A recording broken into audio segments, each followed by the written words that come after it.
recommend meetup to a lot of my friends that are looking for different things. Wine tasting, movies, book club, meet a lot of new people, a lot of new friends, and it will make you more social.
What is a chess dynasty? Unceasing dominance, move after move, again and again and again. We have a resignation, we have history. He is the 5-time FIDE World Chess Champion. But a chess dynasty can also be cruel. It forces most to defer their dreams until next time. If there is a next time. It's losing. Oh my God, did he just blow? Yeah, he did. I'm blown away. The game is over. As the chess world turns to Kazakhstan, the Magnus Carlsen dynasty is set to close. The FIDE World Championship is finally up for grabs. For two chess superstars lying in wait, until next time is now. Jan Nepomniachtchi has methodically done what he needed to do to get another shot at the title. The pressure to seize the moment this time rests heavily upon him. They both know this is a draw. Yeah, there's the handshake. It is a split point, which means Jan Nepomniachtchi keeps his 1-point advantage in this match. Dingley Ren knows firsthand what the end of this dynasty means. An unexpected chance to make history. Can China's best turn his good fortune into eternal fame? The path to comeback is getting narrow now. With just 3 games, he will have to take maximum risk. The legacy of this championship spans across centuries. It reads from the names of chess giants. For the first time in a decade, a new name will raise the trophy and be etched into chess history. It's the 2023 FIDE World Championship. Whose name will next be called champion?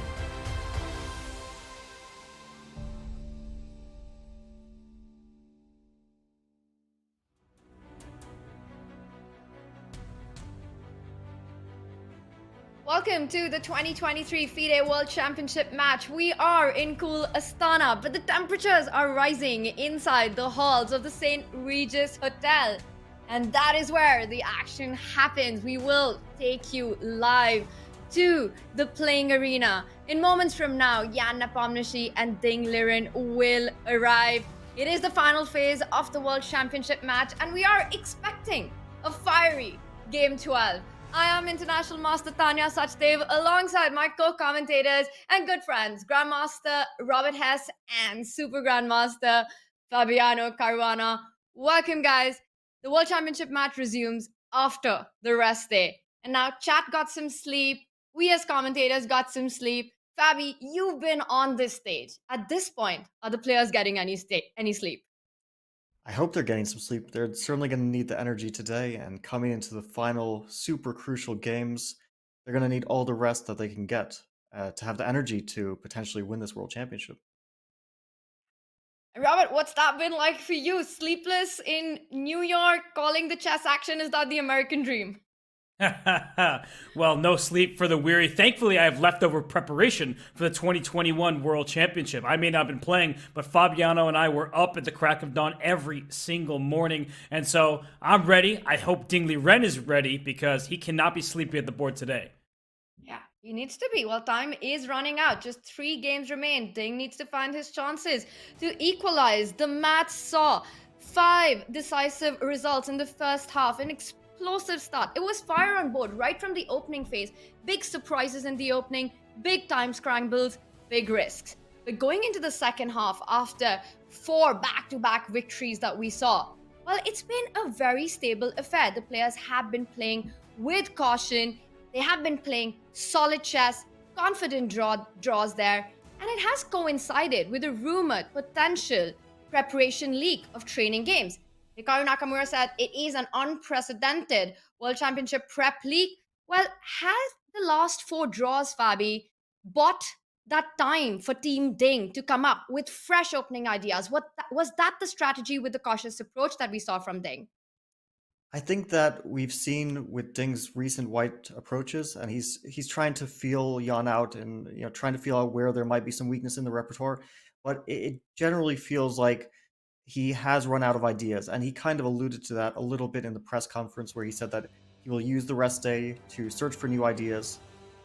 And that suggests that the repertoire that was built up over the months and months of preparation before the match has run out. That's normal in a very long match. You can't create a million opening ideas with the white pieces or with the black pieces. At some point they run out, and I think near the end of the match, both players have started to slow down a bit with their opening approach. Also, we saw Jan playing rather steady, quiet, slightly poisonous lines, but nothing super direct or threatening in the last few games.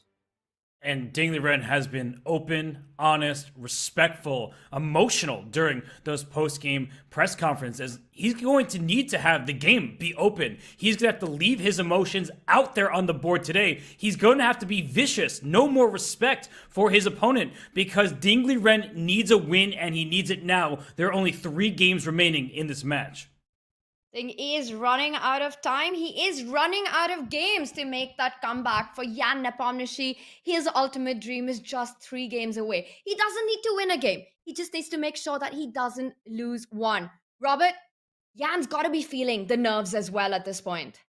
He certainly must, because it's a childhood dream for him, hopefully about to come true. It's only 3 games away. He can see that. He can see the glory. He can see that prize. He can see the title that he has wanted his whole life. So yeah, for Jan Nepomniachtchi, I'm not sure how he was able to get any sleep either, and he's going to need to be well rested because Ding Liren is going to come punching today.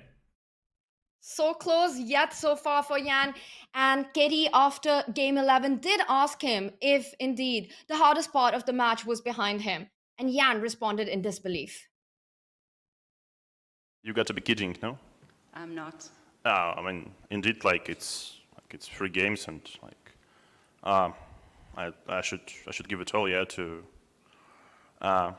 do the job, let's say so. But of course, like it's nothing like anything like it's over. Obviously not. It's pretty much unclear match, I think. Of course, I will try my best in the last 3 games. Also, tomorrow will be a rest day. I have more time to prepare some extra idea.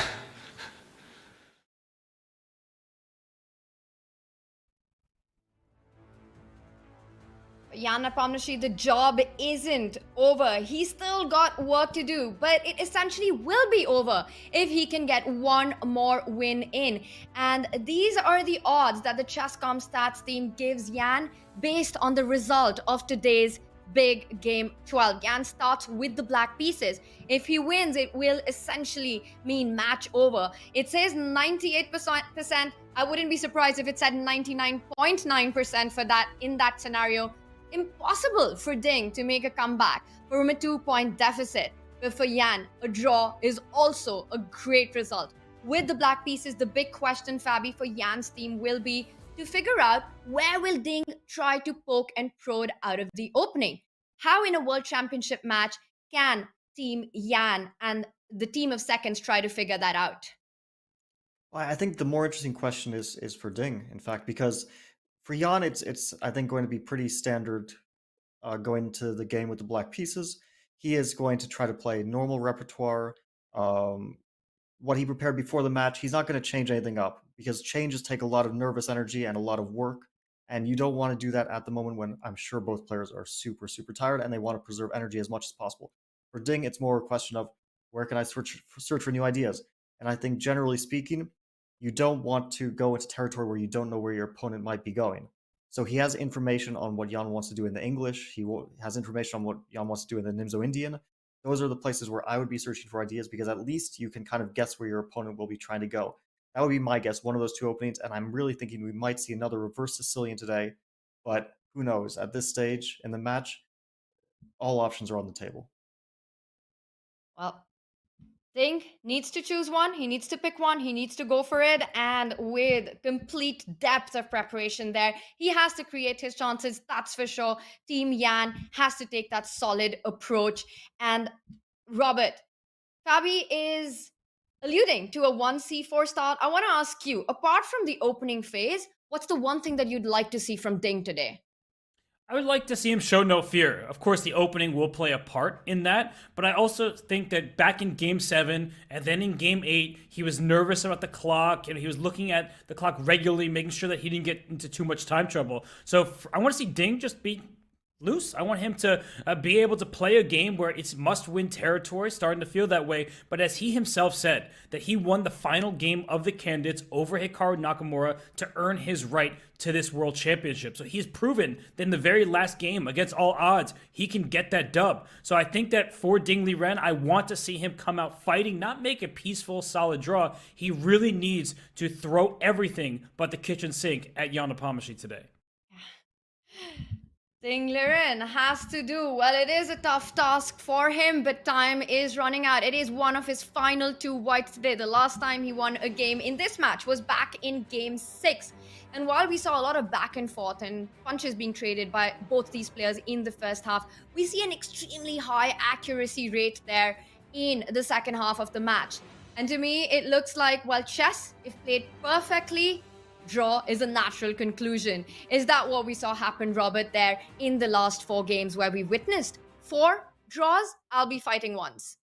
Yeah, because you'll see a bunch of games where the percentage is under 90, and that makes sense because one side has to make a mistake in order for the other to win. And game 8, that was a draw, but actually Ding Liren could have won that with proper execution when he could have taken a rook. So I think that the last few games, we're seeing that elite super grandmaster chess that we all know and sometimes don't love because there are a lot of draws, but you can hardly fault the players because they're really not faulting at all.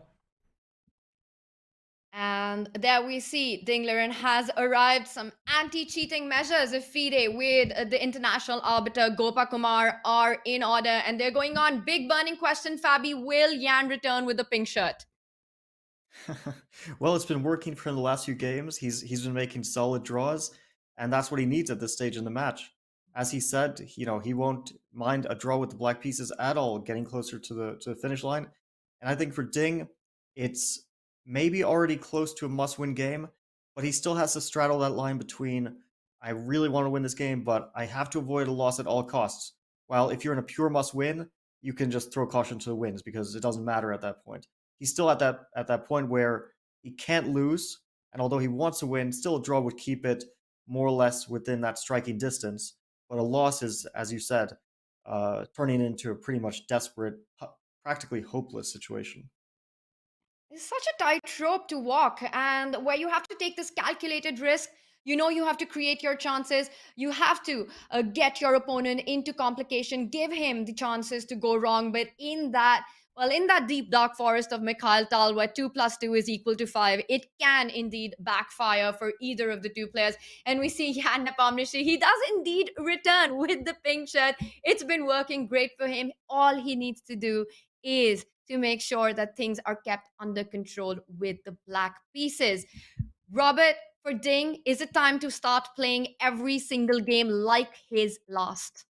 I like what Fabiana was just saying there, that for Ding, he really wants to win, but he cannot afford a loss. And I'm thinking about this from Yan Nepomniachtchi's perspective, and not just because he would go full Damien from Mean Girl and say, I want my pink shirt back if someone took it away from him. He is doing what works well for him. That salmon-colored shirt has worked to perfection. He has not lost while wearing it, so he's got to keep rocking it. And I think for Ding Liren, yeah, he is going to just go into that forest. He's going to try to divert Yan into paths that are not so known to him, but easier said than done when Yan Nepomniachtchi is coming off not just 2 candidate victories, but it's his 2nd World Chess Championship, and he is extremely well prepared.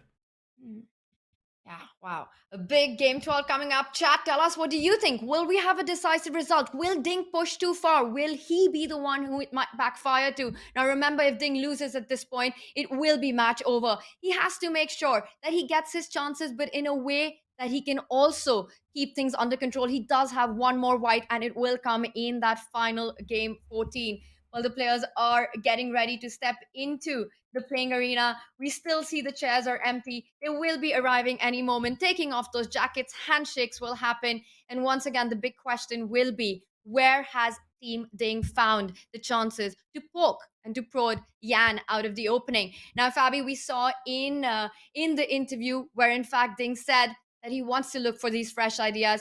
You're suggesting a 1c4. Robert, I'm going to predict a 1d4. What's your prediction for move 1? Well, I think I would be a bit silly not to just latch on to what Fabi said. I mean, that guy's played a world championship match back in 2018. He's got elite preparation. So what he would do against Yan Nepomniachtchi, I think maybe Ding Liren should follow his advice. C4. I was going to say, I might actually change my prediction. Oof. I was thinking of doing that right before you said that, and now I'm like, I don't want to leave you, lying in the dirt alone with the C4 prediction.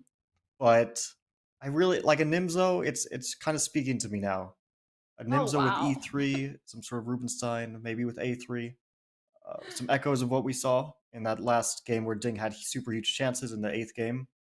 That would be exciting. A Zamish variation, possibly. Maybe an F3 Nimzo.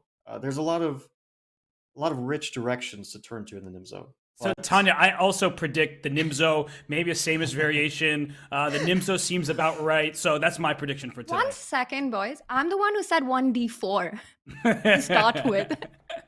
I love how Fabi, Robert wanted to follow your 1c4, and now you say 1d4. Well, Robert seems to agree. Chat, what do you think? Where will Ding find his chances? Will it be 1c4, 1d4, or will it be something completely random, something that we haven't seen so far? Now, in game 4, the first game that Ding Liren won, it was indeed the English Opening. Game 6, which Ding Liren won, was the never seen before at the World Championship match, the London Opening. So we might see something that we have no idea what it will be, but we will find out in just a few moments. We see Jan Nepomniachtchi has arrived. He's ready to go. What has his team expected from Ding is also the big question. Fabi, we saw Jan shut down game 11. He was disappointed with not being able to create too many chances, but it really was his own decision to trade off the pieces, to go into the end game. That also comes from a place of really conserving energy and stamina at this stage of the match. How important is that for the players? Well, I really do feel like that was a bad decision by him, though. Despite the match situation, despite how he's up in the match, and in a vacuum, of course, draw with white or with black is one step closer. But I was looking at that game afterwards, analyzing it a bit, and it was really, really unpleasant, and it was super safe also for white. If he had played that queen e2 move that we were talking about, it was a safe, basically a free roll, as I think Dubov put it. White was playing for no risk and with good chances of potentially getting a serious advantage.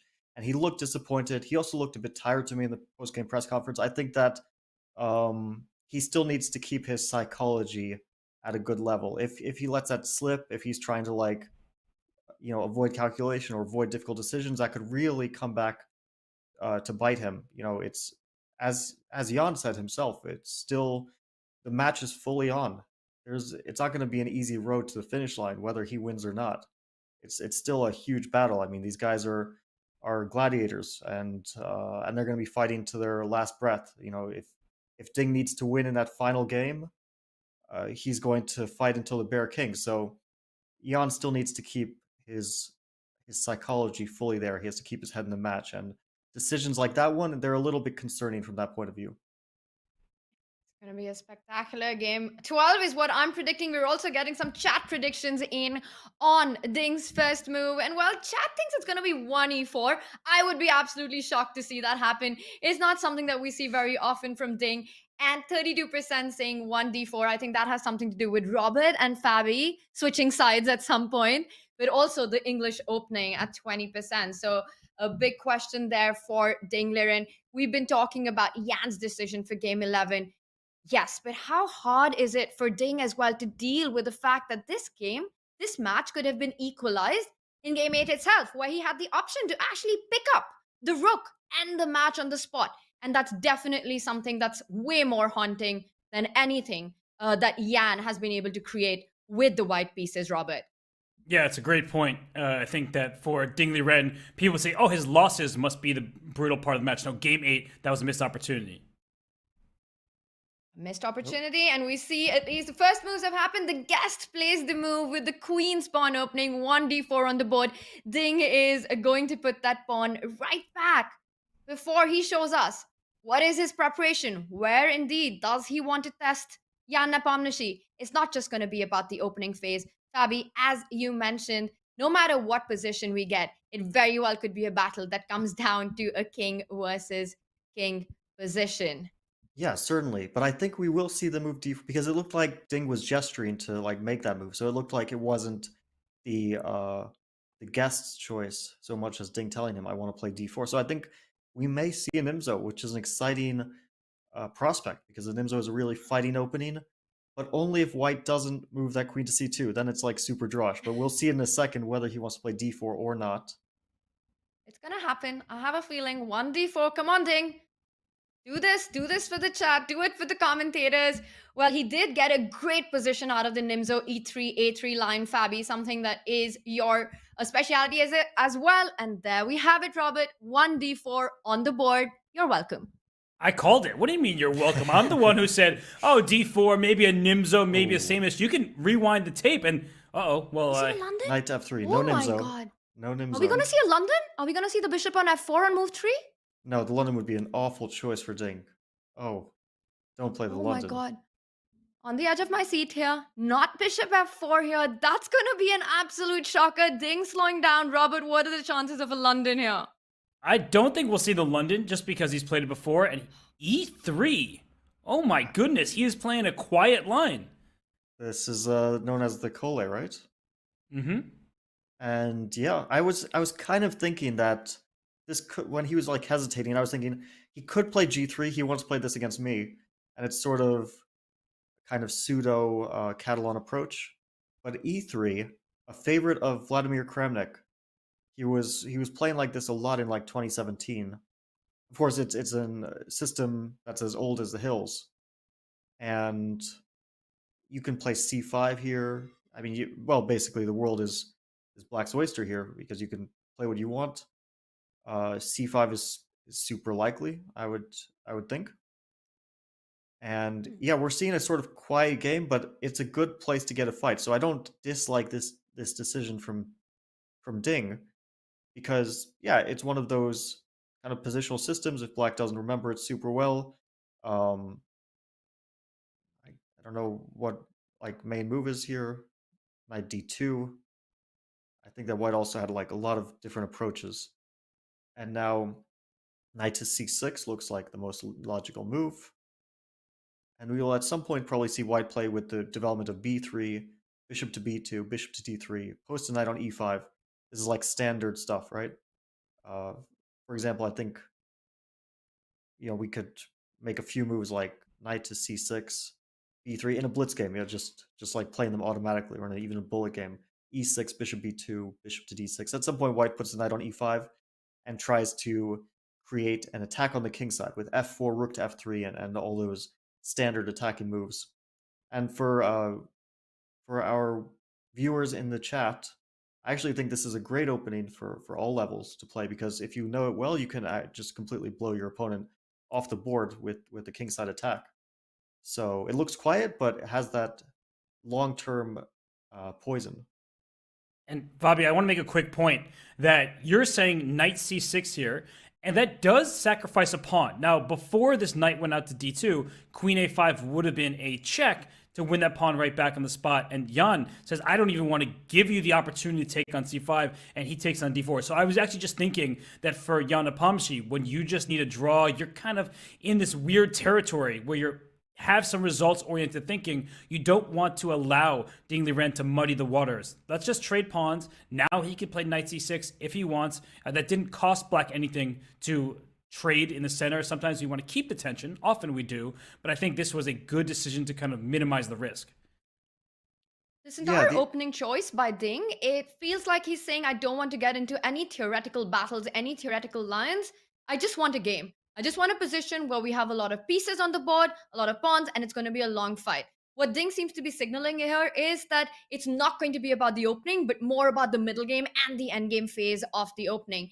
And what you mentioned, Robert, about Jan taking a decision based on the match situation, a result-oriented decision on the board, sometimes that could lead to a player not making the most optimum choice on the board because your psychology is so dependent on trying to shut down the game. Fabi, do you see that as a factor, as a challenge for Ding? For Jan, sorry? Yeah, it definitely potentially could be.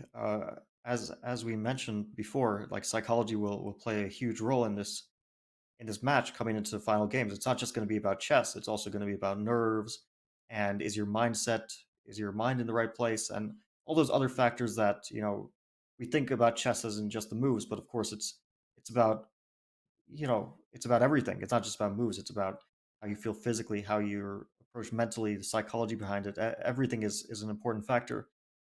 But in terms of the pure opening at this point, I think it's too early to say where these guys' minds are at. But we do know that Jan has come with a rare approach. Queen c7, not a move which comes to mind immediately.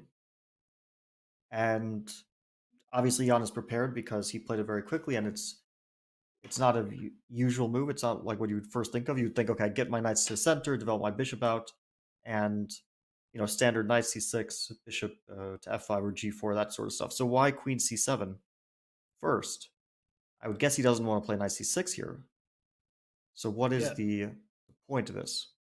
It kind of looks like an exchange Caro-Kann, right? So we can get this type of position via the Caro-Kann, but the queen on C often goes to c7 in those variations. I'm not sure what is gained, but I do want to quickly take a step back and go back a couple moves, because I think it's instructive to our viewers, the point that we were making in the early stage, if we could bring up an analysis board, that after this knight d2 move, black went c5.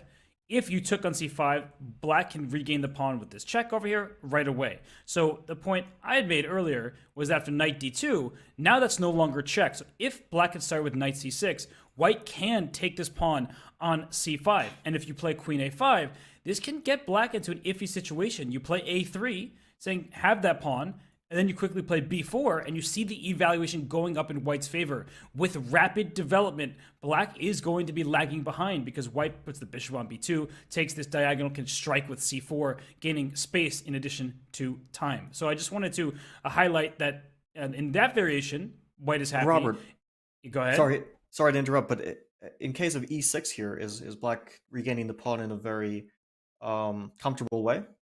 I was wondering that. Yeah, the only way to defend it is knight to b3, right? Mm-hmm. I guess this is probably the variation that that you were thinking of. But after knight to e4, I guess we get the pawn back quite comfortably. And I wonder if this exchange of the central pawn for the c pawn is going to lead to an advantage for white, or if it's just going to lead to quite easy equality for black.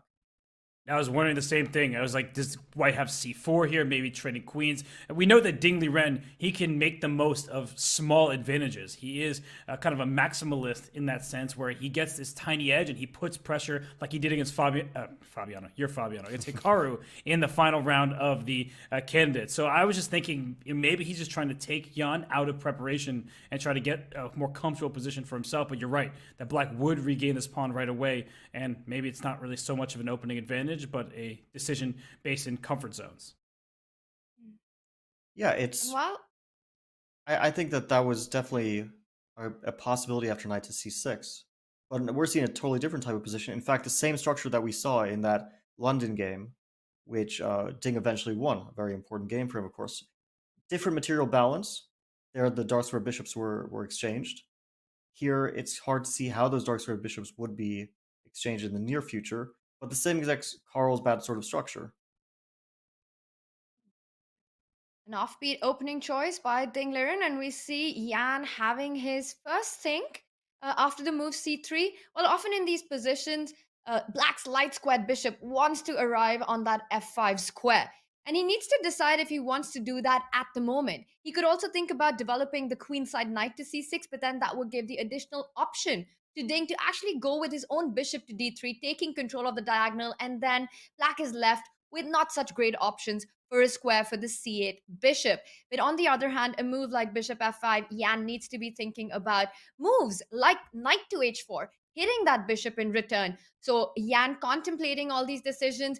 While you guys were analyzing these lines about giving up the pawn on c5, I was thinking about what has been going on in the match so far. Every time Ding has played an opening that, of course, Jan has an idea about or prep about, but wasn't perhaps expecting it on that particular day, we've seen him make very practical choices on the board.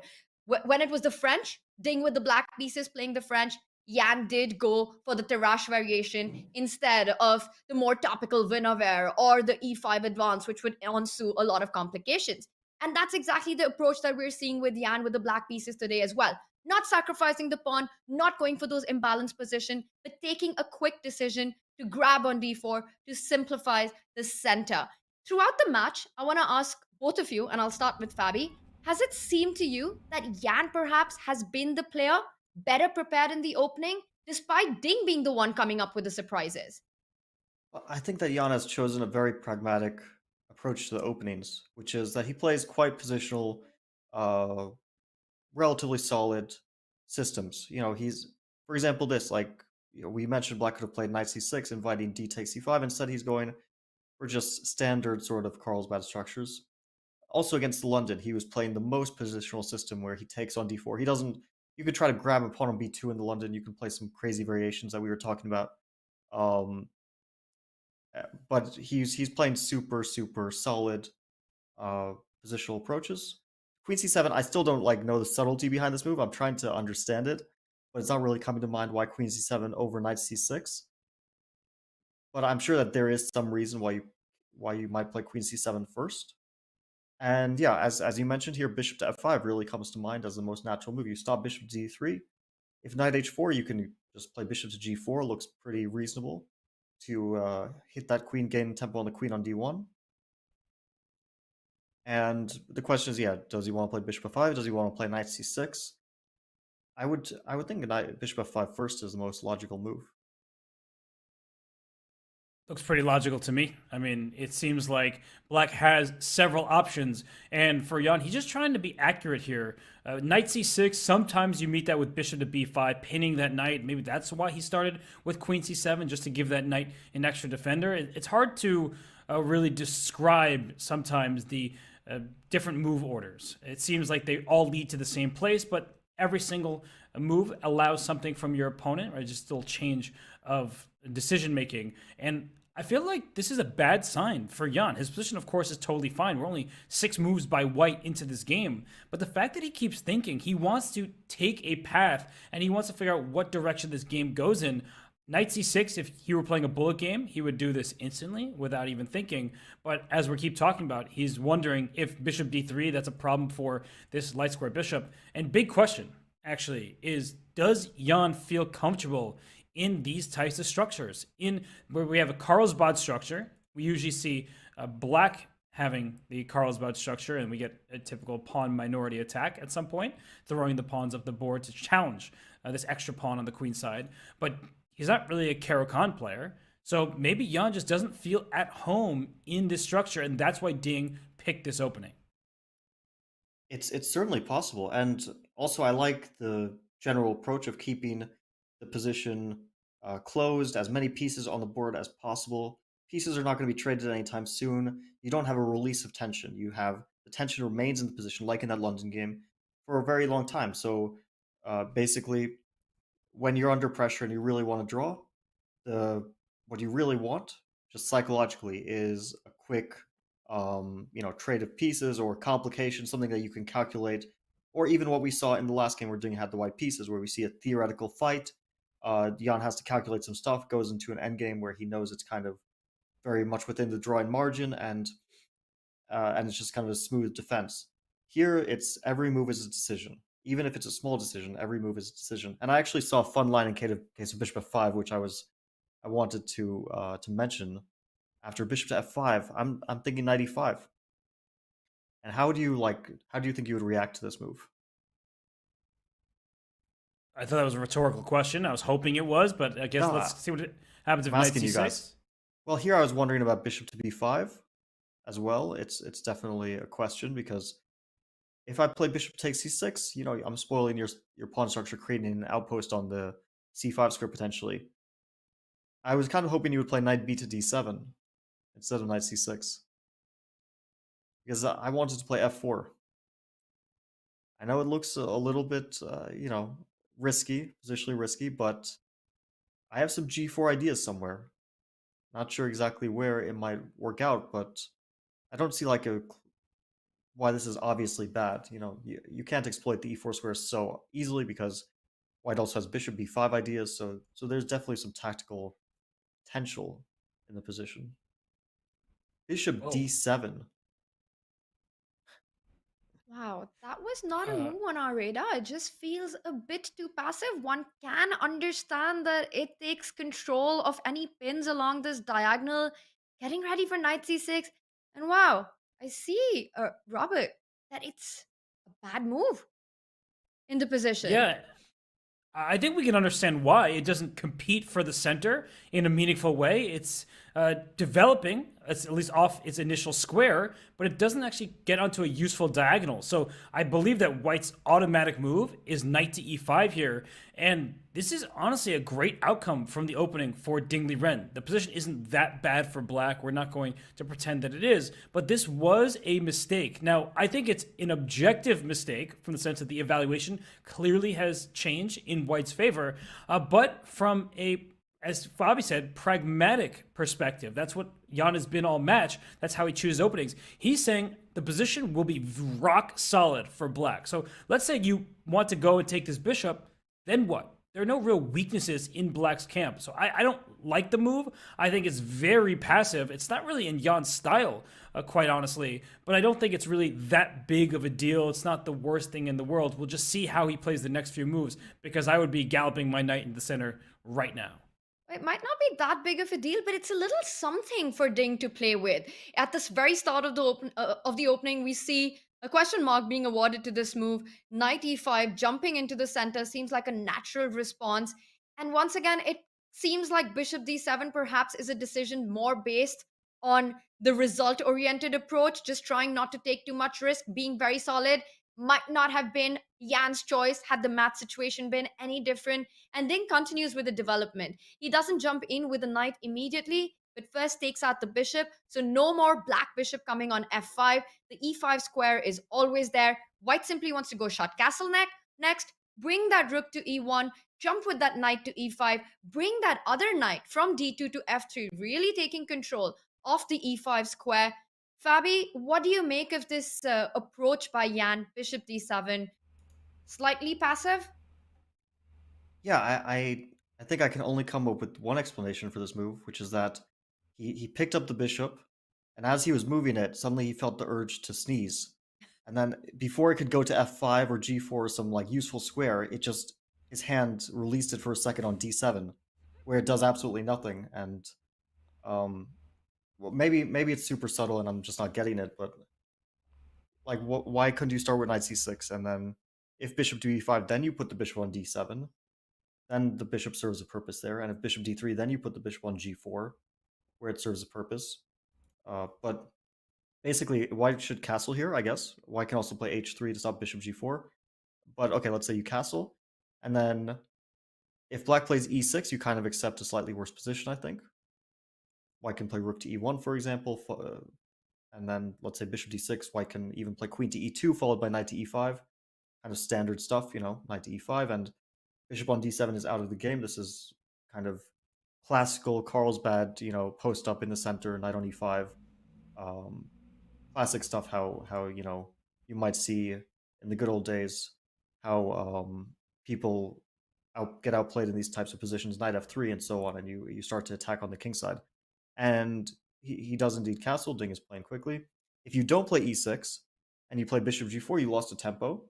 So of course you can, and I actually think maybe bishop g4 is the best move, but you just lost the tempo. So I'm not really getting it. And besides those moves, I don't see any, like black obviously doesn't want to castle queenside because it's just inviting a pawn storm, after castle queenside. Okay, maybe we can stop e5. Castle queenside is so risky that it even like almost loses to knight to g5, which is kind of, but there's bishop to e8 there. But even without like winning immediately, white can simply play rook to e1, followed by a4 and b4 and so on. Standard pawn storm on the queen side.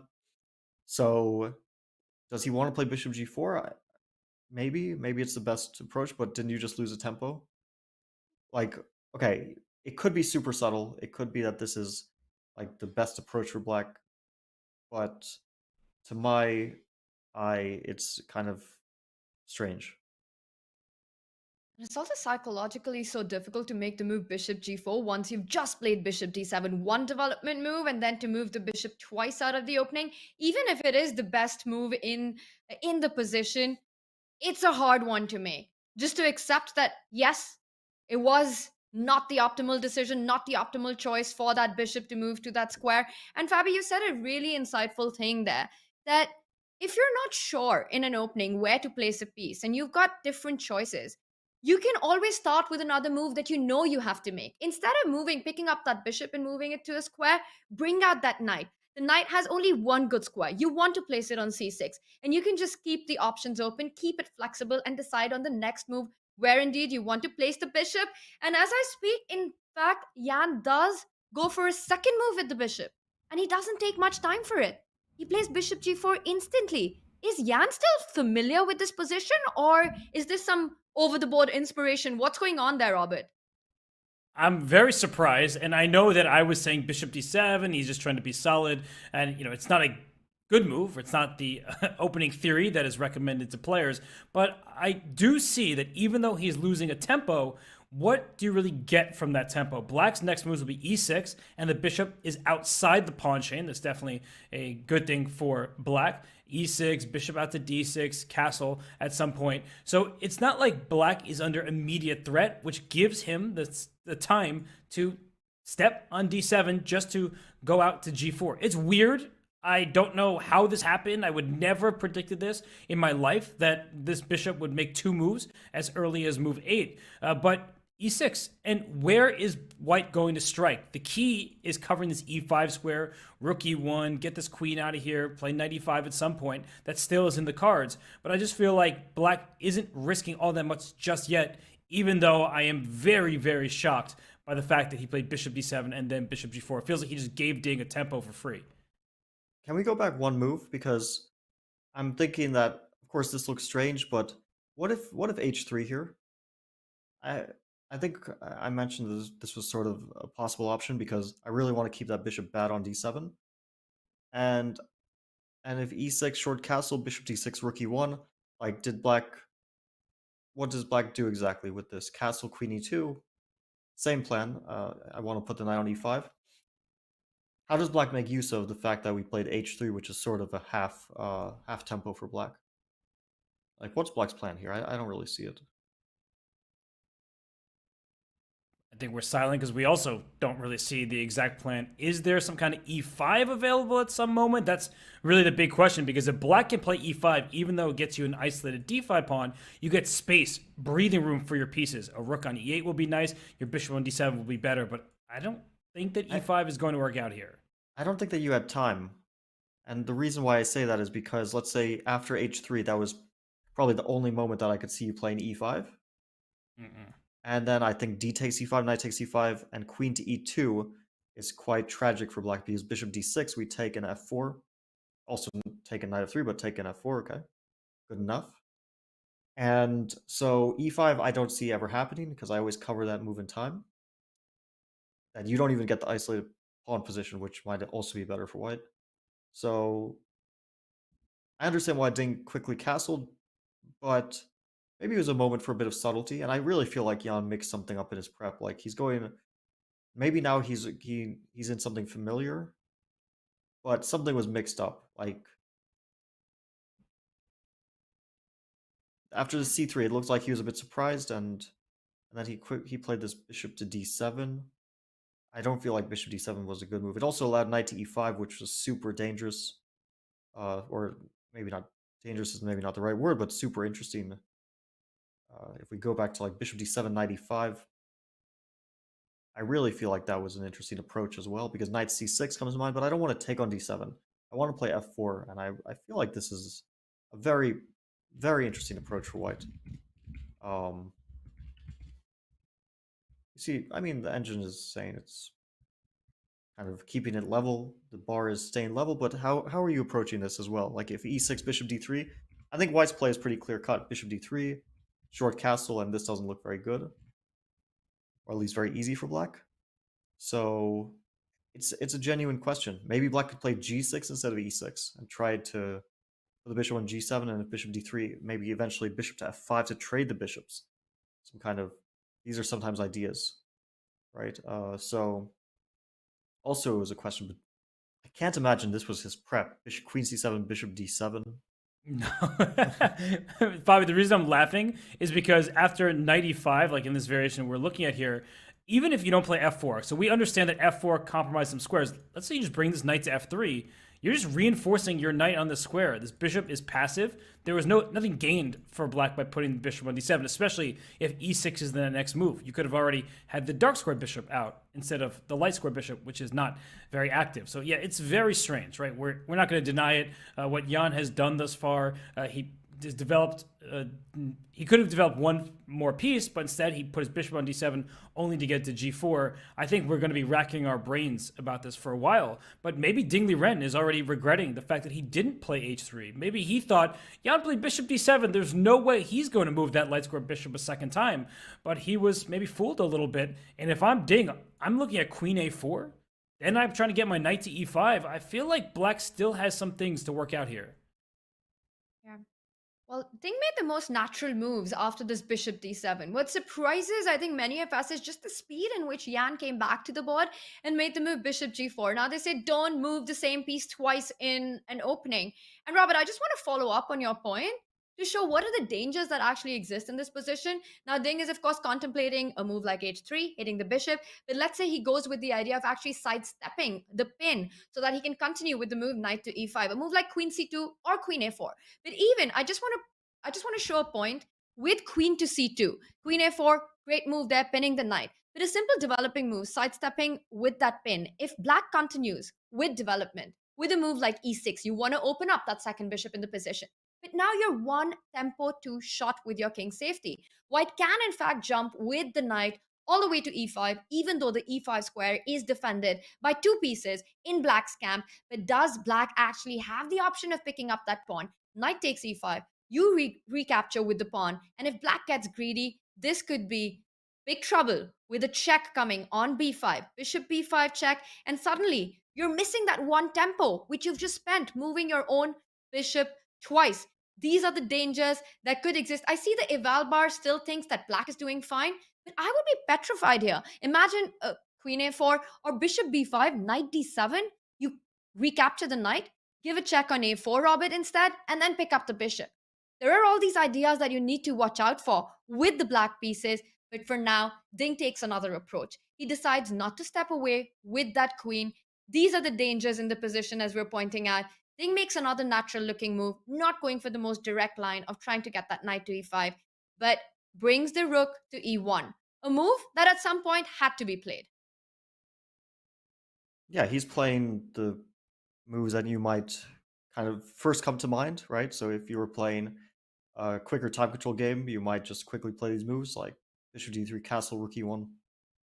I'm not sure exactly what his plan is to continue after e6, because white cannot post the knight on e5, and that's why I think white could definitely consider moving the queen at some point to do so, as you mentioned, to play queen c2 at some moment, but black is in time now to prevent that knight e5 for sure, because e6 followed by bishop d6, you'll no longer have any knight e5 ideas. So the question is, do you want to play e6, knight f1, bishop d6, knight g3?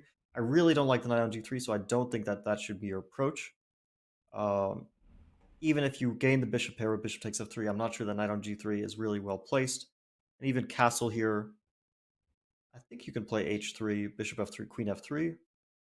Is this actually getting nice for white? I mean, yes. I would think I would still think that black is doing okay here because it's so solid and all the pieces are well placed, but maybe the bishop pair really does count for quite a lot, and we might easily see the move knight to f1 now. But these guys are playing so fast. So my thought was that maybe we transpose to something that Jan knows. And so he mixed it up in terms of, it wasn't after c3. Maybe it was after bishop to d3 instead of c3. And maybe we transposed to his prep, but c3 was a different story entirely, and that's why bishop d7 was a mistake there. Right, but if we did transpose to his prep, it cost him a tempo, because there's no prep where you play bishop d7 and then bishop g4. No, that's what I'm saying. Maybe bishop d3, bishop d7 is the idea.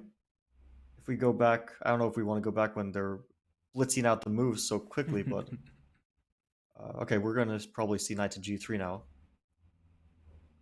Knight to g3, because obviously white wants to get that bishop, but h3 would allow bishop h5 followed by bishop g6 and the trade of light square bishops.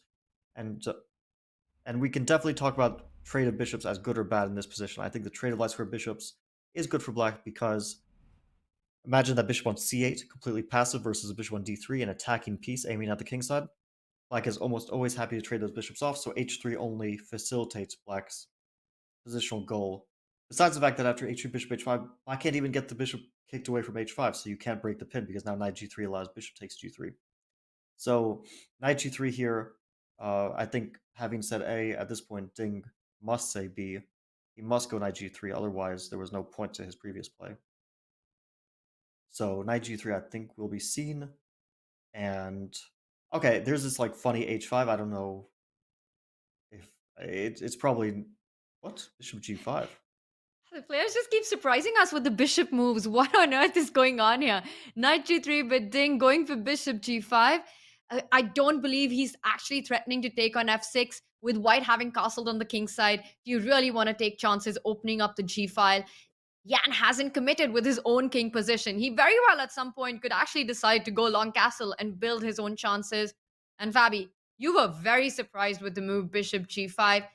But the more you look at it, well, it feels like another natural move in the position. It is a developing move. What caused that little surprise by you there?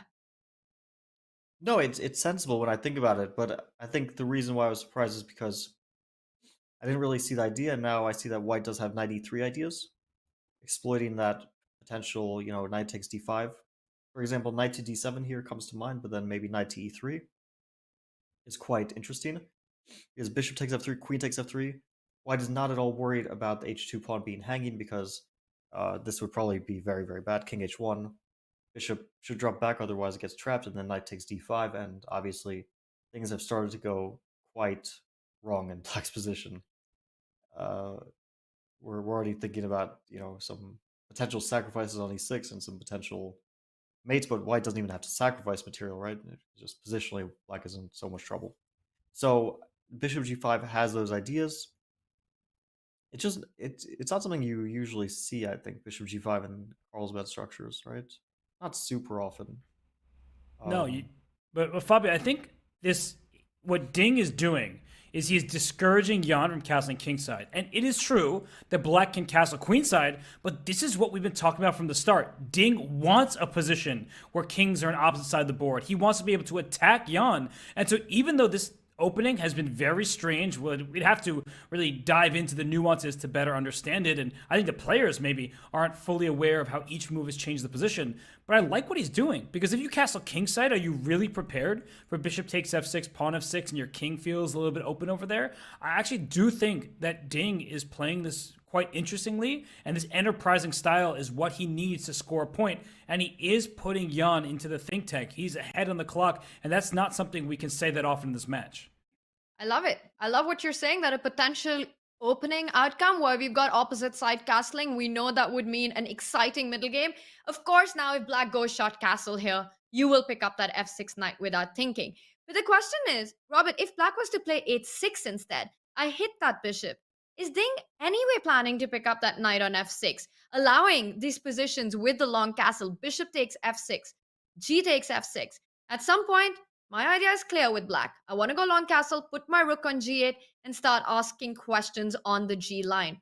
Fabi, who do you think this kind of a trade and this imbalance in the position would favor? I think the question here is simply, is knight to e3 strong? It kind of forces, I think, bishop takes f3 most likely.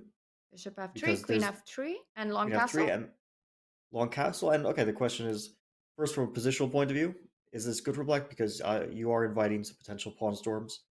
Also, you are inviting the trade of f6 for the h2 pawns.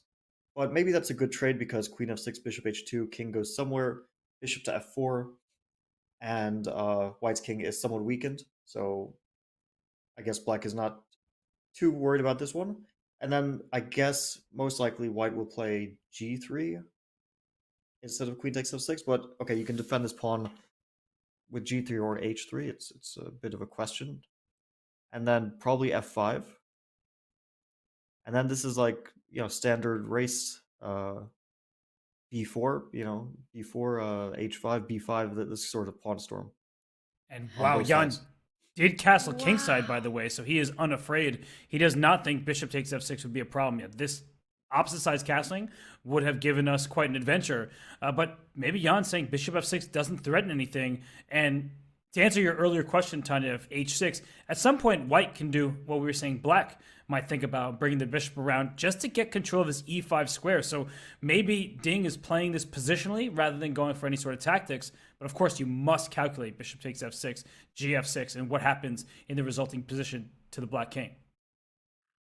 The speed with which Jan just played that is a fearless decision on the board. You know that your opponent can destroy the pawn shield in front of your own king, and you yet bravely just take a decision like that to go short castle, inviting bishop f6, inviting this these pawns in front of black's king to be actually destroyed for the rest of the game. A doubled pawn on the f line. And Fabi, I want to understand this. I mean, is this what is black's what does black get in return for something like this, which feels like a big compromise on the king side to me? Yeah, black gets the bishop pair, and black also gets some other ideas. So let's say you take on f6, take, and you play some waiting move, just to illustrate. Like let's say you play a3. And I would like to play bishop h5 here with black. There's also e5 ideas, so maybe there's even some tactics there. But bishop to h5 followed by bishop g6, and followed by, at some point, preparing the move e5. And the doubled f-pawns are usually not a big concern with the bishop on g6, because that bishop almost acts as a pawn. It acts as a defender. There's like even some lines from the Caro-Kann where you have this sort of thing where you allow doubling of your pawns. In that case, it's like sometimes in the Caro-Kann, the advanced variation, black plays knight to h6, and white follows up with bishop takes h6, and black plays g takes h6. And you'd think, how could you do this to your pawn structure?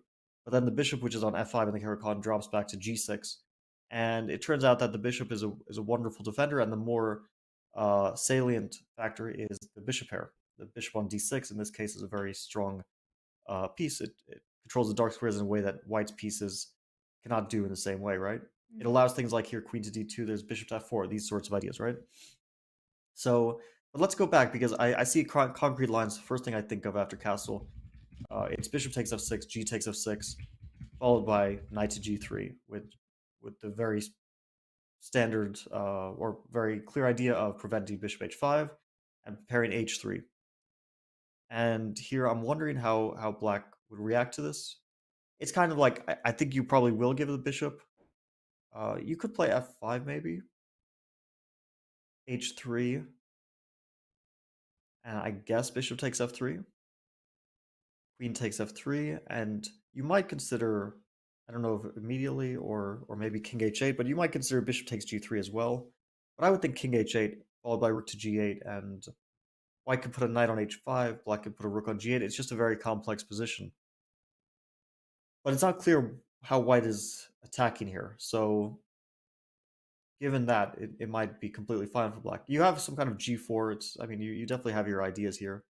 g4 followed by king to h1. Obviously, you can't take on g4 because it's simply checkmate after queen f6. So yeah, this is disaster. So after g4, I don't know exactly what black does. You could play maybe queen to d8, kind of discouraging any sort of king h1 and preparing fg4. But it's a tough fight. This could go on, and who knows who's better. Either side could be better. I love these lines that you're showing, Fabi, because in all of them, one thing's for sure, that it's going to be a very complex and a dynamic middle game position, despite having a slow opening start. But it looks like Ding has managed to create something, and we might be seeing that forest of complications after the trade on f6, while Ding is in a think right now, trying to navigate his advantages, the pros and cons of this trade. We will go into a short break and be back with Ding's decision. Fire on board is coming up.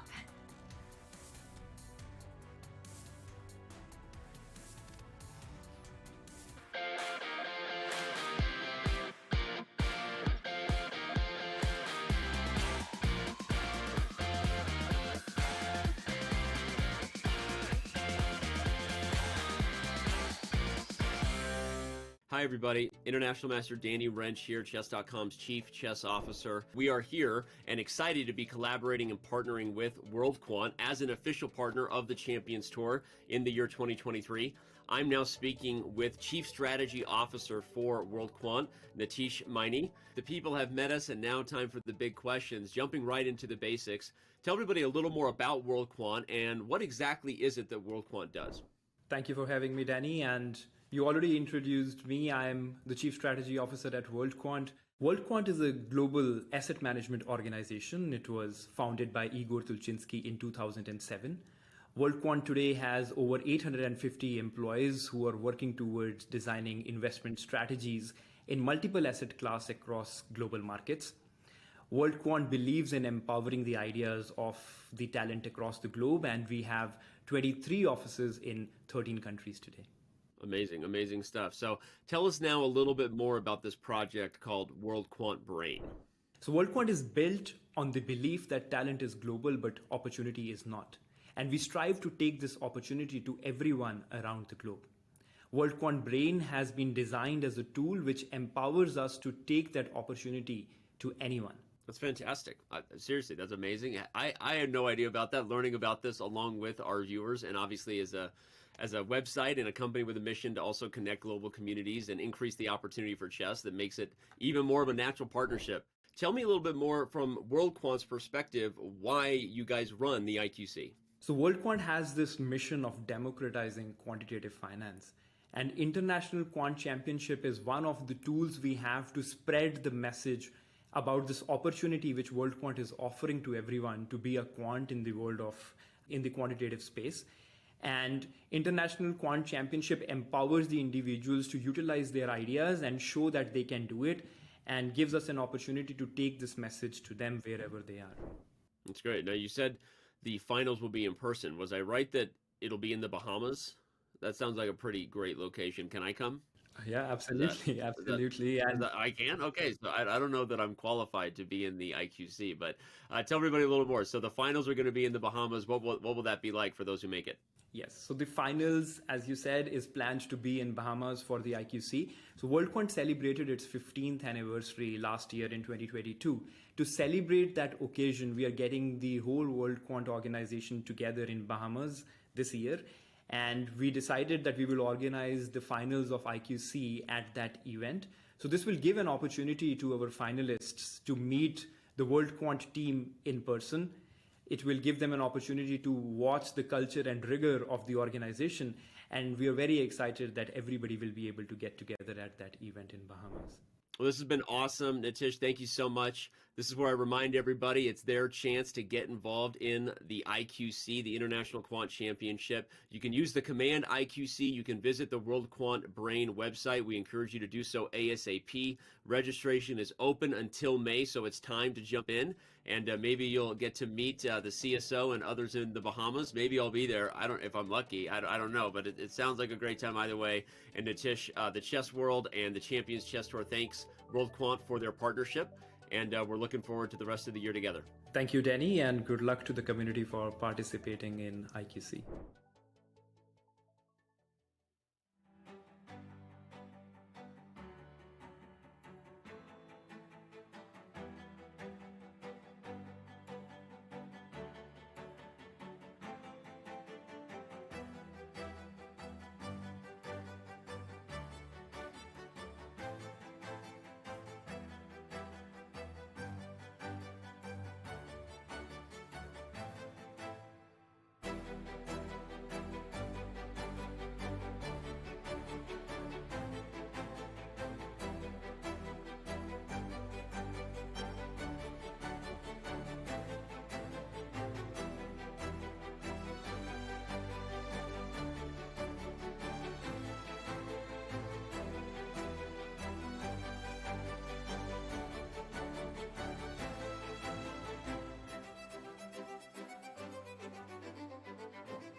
World Quant is an official partner of the Chess.com broadcast of the FIDE World Championship.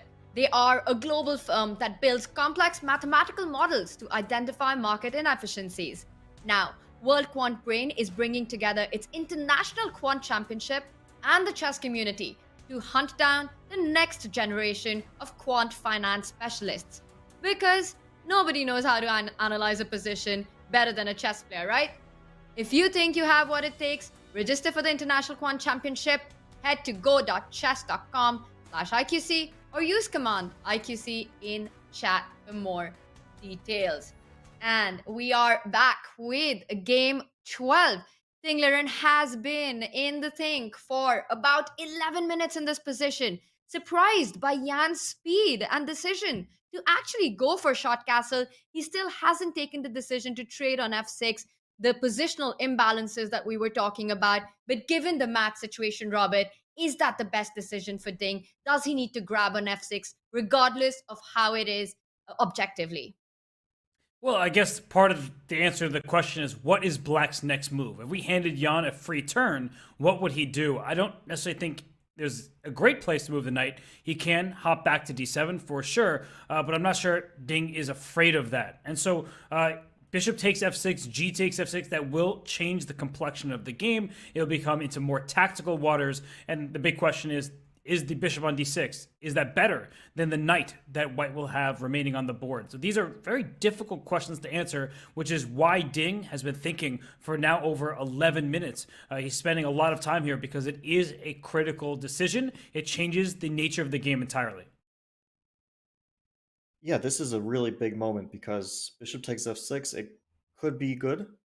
It could turn out well, or it could actually turn out very well for black. And you're taking some risk with white once you do that.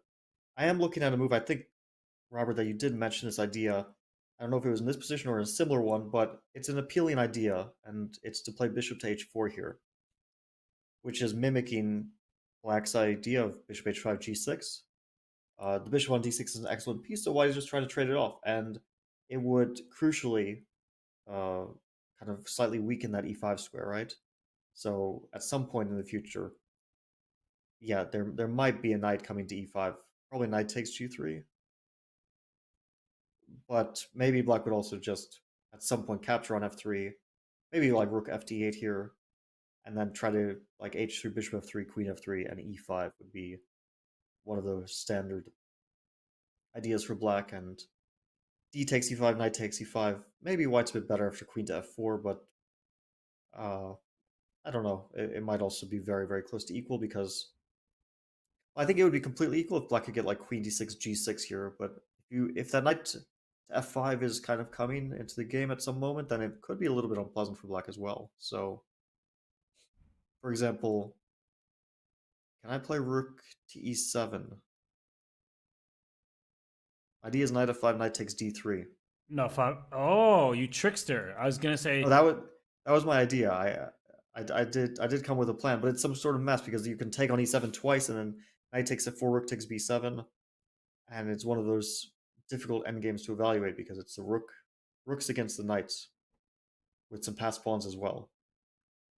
You're a madman, Fabi. You really are. You come up with these crazy lines, and the evaluation bar is ever so slightly better for black, but it's a type of, I'm going to put advantage in air quotes, because if you make one mistake, you might just be lost at some point because white's pawns do push up the board quite quickly, and that could be dangerous. And I just wanted to stop, take a moment at this position here, and say that there are very few people who actually enjoy playing with the isolated pawn at the highest level. You get activity around the pawn because when you have an isolated pawn, inherent to that is you have open files on the adjacent lines, but you have this long-term issue that you have to keep defended, and you can't defend it with a pawn. As the c3 pawn is defended by a pawn, that's good. It means you can use your pieces elsewhere. You often need to have a piece tied down to this pawn on d5. So I think Fabi made some great points there, showing that there are some concrete variations that allow black to make moves like rook e7, even though it would seem risky with a knight going to f5.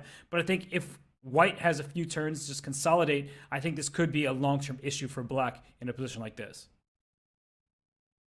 I think it's a possibly, it's not really a relevant variation because you made this half move a6 kind of to illustrate white's idea, which most likely would never be played by Jan. He would probably choose a more a move which meets the demands of the position more so. But still, bishop to h4 does come to mind as a very relevant idea.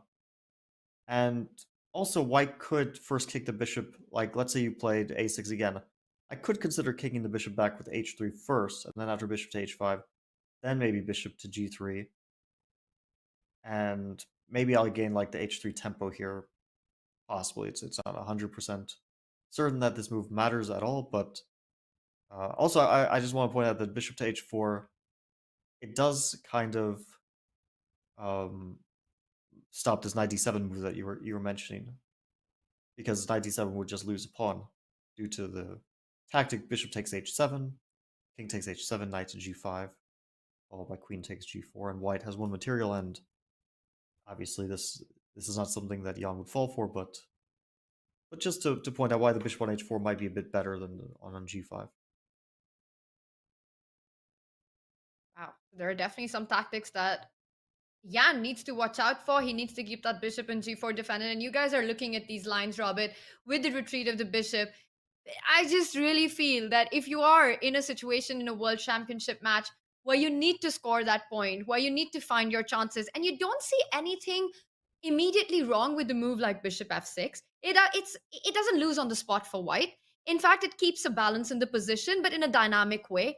And maybe that is the option that you need to go for instead of something where you can just have this slight pull for a long game. Jan might be able to keep that under control. Bishop f6, g takes f6, and I want to take a look at some of those lines as well. But before we do that, Robert, I want to ask you, those kind of positions and those kind of dynamic imbalances, is that also something that stylistically Jan would be happy to get into? He'd be thrilled. And I think we say this regularly when there's a choice, let's say in a rook endgame, where you can defend passively with even material or defend actively down a pawn. Most players choose the activity. That's how much they want options for their pieces. We love optionality. We love flexibility as chess players. We want to have choice. So in a position like bishop takes knight, pawn takes, when this king steps aside, rook g8, we see all sorts of plans for black that are of your own making. Whereas if you see a position with bishop h4, bishop g3, you're kind of like, what am I really doing over here? Because let's just make a move like bishop h5 and get to a position that I think is interesting, is that white still feels like the side for choice because you get to hop into the center first and you're just a little bit more active. Now, this line is even. Black is not in harm's way, but I'm just trying to make the point that oftentimes we would prefer chaos and activity over a little solid position where our opponent is playing for two results. I just think that Jan, he would like to enjoy his position a little more where he has chances of his own, even though he's not playing for a win necessarily. I think that will help him in his path, in his quest to trying to just hold on to this game and have 2 games remaining where he keeps that 1-point lead. Let's move 12 for Ding, and he's almost in a 20-minute think about this very critical decision, which will pretty much set the tone for the rest of the game. Does he go for a more positional approach with bishop h4, or grab that knight and go for these imbalanced middle games that we have been looking at, where either of the players can go wrong? And once again, Ding has to take calculated risk in this game. He can't go all out. He can't get super rash, because if it backfires, that would be match over. Now, with this 20-minute think, Robert, that Ding is in, it's only move 12. It's kind of reaching that point where Ding needs to make that decision fast now. There's still a bunch of moves to be made, and I know he's got time on the clock, but bigger decisions lie ahead of him. How much more time can Ding afford to take for this one? Well, just like I did pre-game when you asked me at the opening, I'm going to do the same thing. Hey, so Fabiano, you played in a world championship. You play against these two all the time. So how much more time can Ding spend on this move? And do you think he will and should play bishop takes f6 here? I think it's a moment where you should be spending time, but also I think that he could have saved himself spending time here by taking a bit of time earlier when he was rushing through some decisions that, as we saw, were not so straightforward.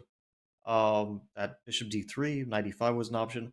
I think especially he castled, and if he had made that h3 move, I think it would have been really unpleasant for Jan to have come up with like a very obvious continuation, and he would have secured a slight advantage. While here it looks like Jan's moves have kind of seems to know what to do in the position. He's playing quite well, quite quickly. But if Ding had played h3, I don't think it would have been so simple for black. And I actually saw a tweet by Anish where he was looking for where bishop to d7 is the engine's recommendation. In which position does the engine actually say you should play bishop d7 here? And he found a position where the engine likes it. And it was if Jan had played knight to c6 instead of bishop to d7, queen c2, and here Anish says bishop d7 is the computer's first choice. And I assume he's talking about a very strong computer, because I don't think this is a weaker engine would understand why you play bishop d7 even here. But, and I don't understand it either, but I guess it's because bishop g4 is met by bishop to b5. So you play bishop d7 first, and then you wait for something.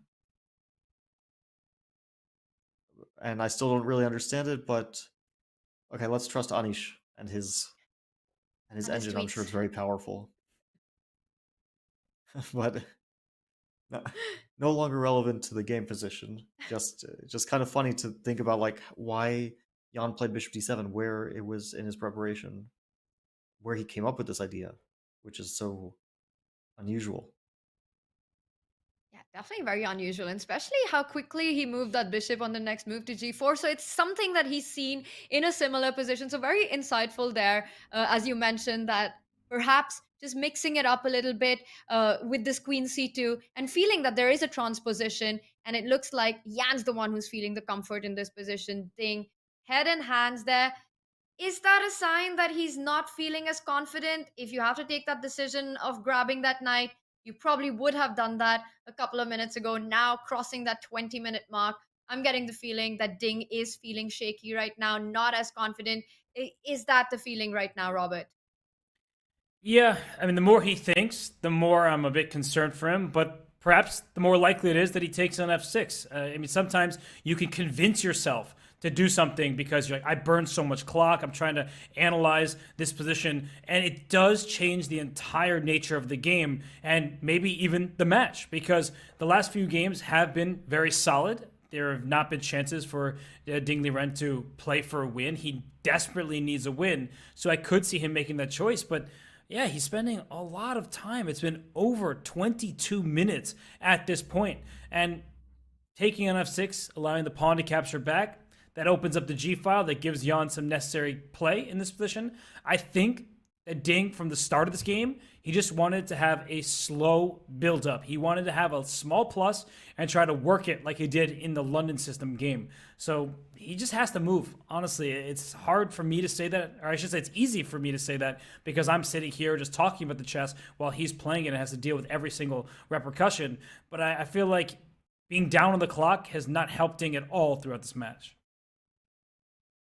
So I was thinking of some funny lines, and I think I see a very weird draw with the move that nobody would ever Fabi, play. don't say the D word. We talked about this. I'll try not to say the D word. But in this case, there's queen to d2, which is also a D word, I guess. Going to d2. And at first you think like, oh, bishop takes f3, you're ruining your pawn structure, but there's bishop takes f6.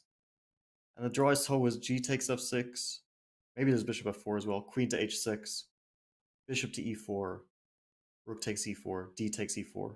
Bishop takes e4. f5, defending checkmate. Queen g5. And there, that's your D word, Robert. Well, the only D word that Ding is thinking about is getting that dub in somehow in this position. But he needs to make a decision fast. The line that you're saying, Fabi, not going to happen in a million years. Impossible to imagine Ding walking into something like this. And currently, still in that think tank. I'm getting worried for Ding here, guys. I'm actually thinking, like, one, he needs to make a move, and second, he needs to show more confidence in this position and in his body language. I know body language is a controversial topic, but just looking at Ding right now, I have to ask you, Fabi, do you feel that it is an aspect that has been missing from Ding in this World Championship match so far, where one has just been able to say that, well, Ding, it looks good. He's kept things under control, nerves under control. Does it look to you that, in fact, Ding has been shaky? Well, I think it's just, this is why I try not to read too much into body language, because if you look at Ding during pretty much any game, he rarely looks, super confident or pumped up. I think that's just his demeanor, and that doesn't mean that he's not confident. It's just how he expresses himself is, we we can think about like the super expressive guys like Hikaru, Anish, Jan, these guys who wear their emotions on their sleeve. I don't think Ding is one of those guys. So even if he's like completely winning, he rarely shows extreme excitement. You can kind of see, you can see if you know him well um, when he's starting to really like his position. But I've seen him in good positions looking worried. It could just be that he's concentrated and calculating. It's not something I would read too much into. But I think I say that a lot. Yeah, body language not easy to read into. Everyone uh, has a different way of expressing themselves, especially at a chessboard when there's so much going through your mind, and uh, even sometimes the players have no idea what they're thinking. Right? They're like going through a million moves a minute, and it's not like even they always know that the evaluation is this, right? We're seeing the bar. They have no idea what the evaluation is. They might think more or less it's equal or slightly better for white, but the truth of the position they're trying to figure out in real time. I want to suggest another weird move. This one doesn't lead to a draw, so you can thank me for that. It probably leads to a bad position for white, but I'll still suggest it. Move rook to e3. I know it's ugly. Wait, it's not that bad? Not that bad. Oh, wow. So my idea was just to free the queen to play queen c2. And I was thinking if bishop to h5, then now knight to g3 kind of attacks that bishop, so it justifies provoking the bishop back. If bishop g6, now maybe we could take on f6 under very good circumstances, or we could take on g6 and maybe even play that. Take on g6 and some move here, I'm not sure exactly what, but queen to d3 is playable, I guess. It's not obvious why white would go for this, but okay, it's some sort of direction. So maybe it's not so stupid. What an idea. Rook e3. That didn't come to my mind. I mean, I was trying to make bishop takes f6 work. I was thinking about knight g3, just trying to go after this bishop. But this was bothering me. After knight g3, I was wondering if the knight could move and hop over to h5, just offering a trade of knights. And it seemed to solve many of black's problems here if you can get these knights off the board, because bishop takes f6 was the one kind of threat in the position, and we don't mind taking on h5 with our bishop to get back to g6. Yeah, I think it's probably a very good idea, because you if you allow knight takes g3 and play h takes g3, then it's very difficult to remove that bishop from g4. But also, it's not clear exactly how white would respond without knight takes h5, because queen c2 would allow bishop. Does it allow bishop f3? Because bishop f3, bishop h7. Oh, he took on f6 though. And Okay, yes, the and I sharpest have to approach. say, I'm relieved to see that decision by Ding. The more lines that we were looking into, it just feels like this is where the chances can be. And well, finally, after a long think, Ding does decide to go for the approach that guarantees the most fun in the middle game for all of us. Bishop f6. Yan will undoubtedly come back and recapture in seconds. And now Ding has to think about what really the follow-up is. The second world champion, Emmanuel Lasker, said, if you see a good move, find a better one. Now, in classical chess, the thought that has been echoed by top players often is that if you go into a think tank that's more than 15 minutes, you're not actually finding anything new in the position, but in fact, you're just double checking and sometimes doubting your own decisions. Ding has to make sure that's not the case for him. Yan recaptures, and Ding plays the move immediately. So, this is what he was thinking about. The follow up, the knight comes to g3, threats of pushing that pawn h3, forcing black to take a decision with the bishop on g4 in the air. Fabi, happy with this decision finally made by Ding? Recapture on f6, fun middle game for all of us. It's definitely fun, and it was what we were analyzing a little bit, right? We said the move f5 here, h3, taken off through queen f3, and some sort of very complex fight on the king side. The queen side action is paused, right? We're not going to see anything happen there. There's no point for either side to do anything on the queen side. No standard b5, b4 ideas. All the action is directed to the king side. I'm wondering about the move king to h8 as well. Very natural. It might even be the first move which comes to mind. White's only idea with this is to play h3. Otherwise, I don't see a point. And I'm kind of wondering, um, was bishop takes f3 forced? Because black can take and play f5 here. There's bishop takes g3, but there's also bishop takes h3. I mean, it's actually an option because here there's because gh3. Now we can take on g3. What is this? Take and king to h1. This works out for white, right? Yeah, because you have knight h2 to block a check. I think Fabi's think if black can take on h3 and open this king, but when this knight comes back to h2, what's the material count? Is it 3 pawns for this knight? Three Yeah, pawns, right. but the piece is more valuable because the pawns are not passed. They're not, well, I guess the f pawns, f and h pawns are passed, but they're not really dangerous for the moment. Yeah. So, but wait, what about I just rook want to push g8? back. Yes, Fabi, because I think this could be really dangerous, and maybe to think about whether to play rook g8 before giving a check on h3, or even with the queen on g3, because you're threatening a mate in 1 on g2. And Robert, if we just back up rook g8 in this position, this bishop h3 sacrifice, because the eval bar approves, it looks like something that could be a point of worry for white. Queen e2 is the move that comes to mind. Is there another defense? And then you pick up the h3 pawn with a check. Was the idea I wanted to check with you. Knight h2. Bring up that rook into the attack, Robert.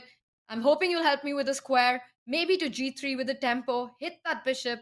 Get that other rook onto g8. This looks like dangerous territory for white. I don't like it. I think I don't like it for black, I should say, because I feel like you're not going to checkmate the white king, and once pieces get traded, only black has the opportunity to lose this game because the material imbalance is such that white has a bishop for 3 pawns. But as Fabi was saying, with the double pawn, it's not as easy to get them rolling. I think this would be taking way too much risk for Jan Nepomniachtchi. And there's another variation I want to go down, which actually has the same material imbalance, but colors reversed. So if we go back after knight g3... Sorry to interrupt, Robert. Yeah. But I just like, I really think that it could be a very important line, but not specifically this one. I was thinking like, you don't have to take on g3 immediately. You can play rook to g8, and I was just like wondering about this one. Here? Instead of taking on g3, like instead of taking with the bishop on g3, because you kind of, I think, are like king h1 makes sense, right? And so if take on g3, take, now I take with the rook, and it's kind of a different story because there will be like rook g8 followed by rook g2 ideas, and it looks like the queen's more active on g3, but I feel like this is really dangerous. Like knight h2, rook to g8. Yeah, okay, so you defend against it. I mean, even rook g2 is a big question because the queen in an open position could cause some apparently not. Yeah, apparently not rook g2. But I think I can sense it, Fabi. I know you well enough. You're coming to be like, oh, if I don't see anything concrete here, then white should have the long-term advantage, practically speaking, even if the eval bar says it's zeros. Yeah, I definitely agree. I was just, I have this feeling that there's something concrete here, like maybe e5 or something, but I don't 100% see it.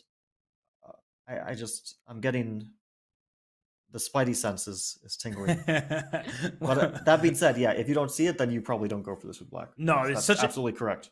It's such a deep line. And actually, what I was going to show was, let's say you do play king to h8, and we get this normal variation where this pawn f6 is under attack, queen h5 is at the threat, you play f5. I was wondering, can Ding take on f5? It's the colors reversed of 3 pawns for a piece. But in a situation like this, I'm threatening checkmate. You play f6, and can I just take a 3rd pawn and say, all right, let's see how this game goes? I like it. Yeah, 3 pawns and the obstacle bishops aids in the attack. The bishop on d3 it's a better piece than the bishop on d6 because black has less pawns to potentially blunt it. So I don't know. I intuitively it looks very nice for white. I see the Valbar is not super excited, but in a practical game, I would, if given a choice, I would probably pick the white pieces because let's say rook d8, queen either to h5 or to f3. It's hard, maybe f3, right? Because queen h5, queen f7, maybe you don't want to trade queens. Queen f3 followed by rook to e6, rook to e1. I'm having more fun with white than with black in this position. For sure. No, I mean, this type of position looks scarier for the black king. The knight isn't really playing. It's not influencing the position very much. So I feel like Is this what Ding is going for? Because I was trying to work out where he could possibly play for an edge, and this at least creates an imbalance and one that seems at least easier to play for white. That would be a big decision by Ding to go for these complications, sacrificing a piece, a very committal one, because now you kind of just have to start thinking about building an attack. And games would probably be very difficult for white in this. So if you take this committal decision, you really have to be sure about your chances. And given the math situation, it would be a big decision by Ding. But that's what he has to do. He has to find those moments, those complications where he does give Yan the opportunity to go wrong as well. And as chat is pointing out, that Yan is now the one who's going into a thing. And we're getting some fun facts and stats from our team that over 25-minute thing that Ding just went into on the previous move before deciding to take on f6 with this big decision. It was his third longest think for one move in this World Championship match. He had a longer think in game 2 and in game 4 as well. But he's done these with the white pieces. He's been in a think tank for that long with the white pieces, and game 2 was the one that Yan won with black. So again, just repeating this, that Ding needs to be careful with his clock management. He has to be judicious about his time management. Yes, that was a big decision. He took his time for it, but I'm expecting Ding now to play a little faster, to pick up the momentum. Will he take these decisions of these sacrifices that you're pointing out? Well, knight g3 is on the board, and Yan's the one who's thinking whether to trade the bishop for the knight. What are the other alternatives that Yan can perhaps be looking at in this position to keep things and material more balanced here? I think f5 is a very natural move, and it's a bit less exciting, unfortunately, but like f5, h3, take, and besides allowing the sacrifice that Robert mentioned, I'm not sure I like bishop takes g3. I think probably white is better there because you can play g4, like king h8 g4. It's starting to get very dangerous for the black king because you have that extra g pawn as like a battering ram. But maybe knight to e7 is a sensible option. On the other hand, I don't like spending time on the move knight to e7 here because knight to h5 followed by g4, king to h8 g4. What is this position? It's a very unclear one,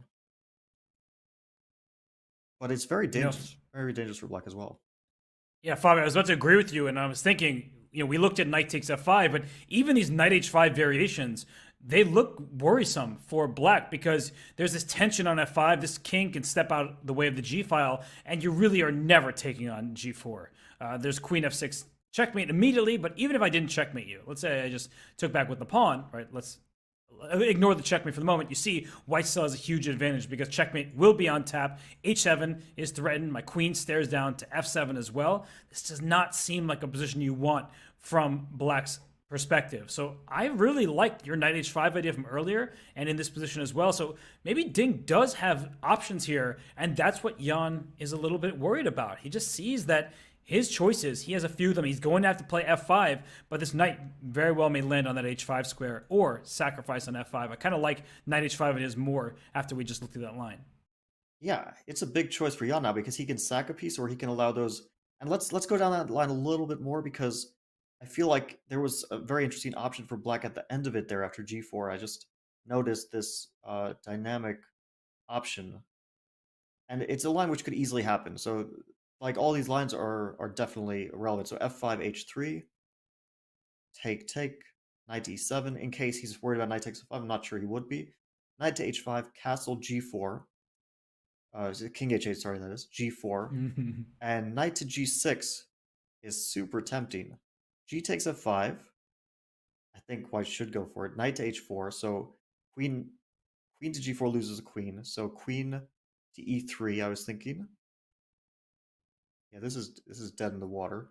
And okay, white has enormous threat, queen to h6, followed by queen g7, queen f6, etc. But rook g8, how does this continue? Because it's very concrete. King go to either square, I think. And it's hard to say which one. But king h1, there's rook to g2. What's going on? Queen h6, rook h2, king g1, and rook probably just loses, but oh, is there? Wait, what is the refutation here? Is it like some kind of queen e7 simple move or something? Or that looks scary because f6. Yeah, it's not obvious. White has a lot of threats, so yeah, we can figure this out. Wait, rook to g2. Queen f6, king g8. So rook 8 to g2. Yeah. Oh, or not. Oh, because queen takes h4. Oh, there's queen f6, queen h4. That is sickening. The queen actually goes back to steal the knight, and that would be, in fact, winning for white. These lines are crazy. Why is chess so difficult? Where's the win? It's so not obvious here. Like it's really really looks like you might just get mated with black in this position. Is it this move? Don't tell me it's this move. And you have rook f2. Oh, Queen h2 now. Yeah, f6. That's rook gorgeous. f2. That's a nice move. Oh, no, it's not that either.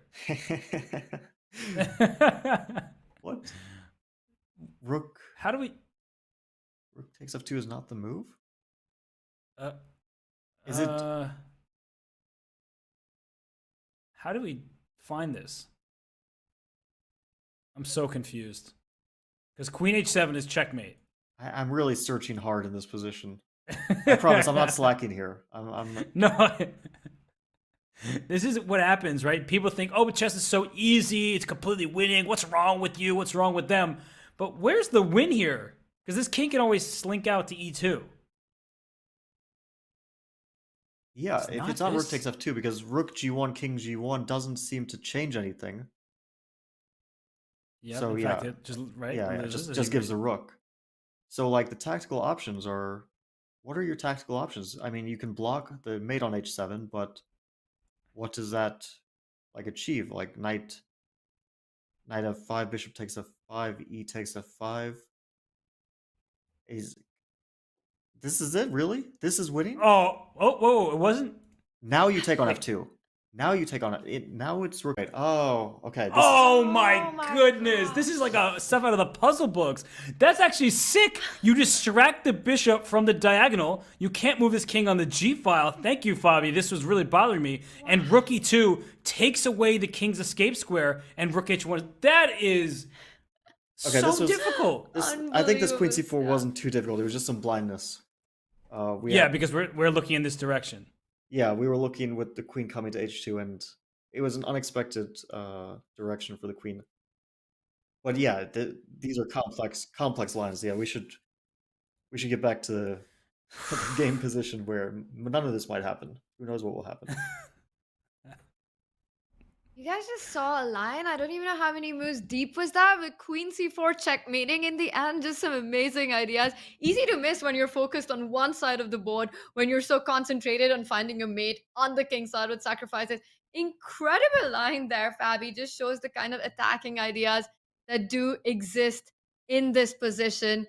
And we see that now it is Jan Nepomniachtchi's time to take that time on the clock to figure out his way in this very difficult position, which could blow up with all these lines that we're looking at. Also, the one thing that I keep noticing is how the players have really taken to twirling the piece in their hand in these big think moments. We know the champion of that is Boris Gelfand, who we see the top players resort to that a lot to calm their mind and to stay completely focused, while Jan Nepomniachtchi has a think in this position, trying to navigate all these possibilities and see how he can keep things under control. We will go into a short break and be back with his decision.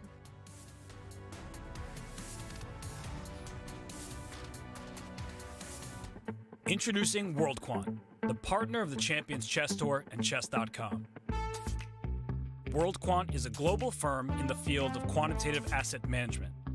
If you don't know what that is, it's the job of building complex mathematical models that seek to identify market inefficiency.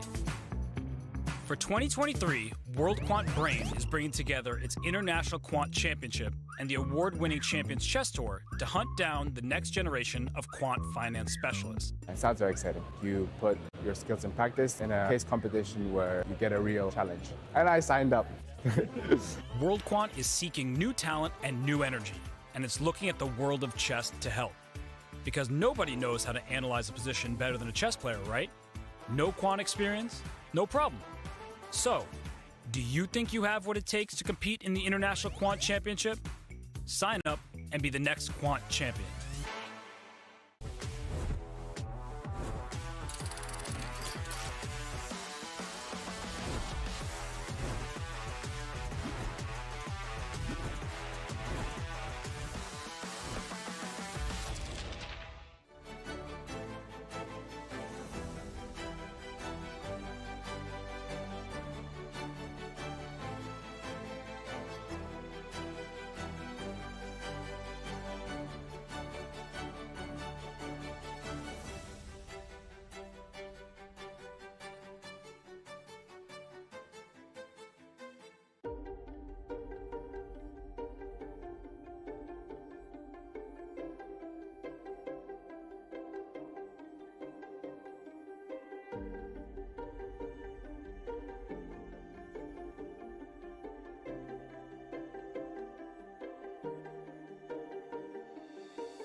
Yeah, Nepomniachtchi head and hands there for his move 13 of game 12 of the World Championship match.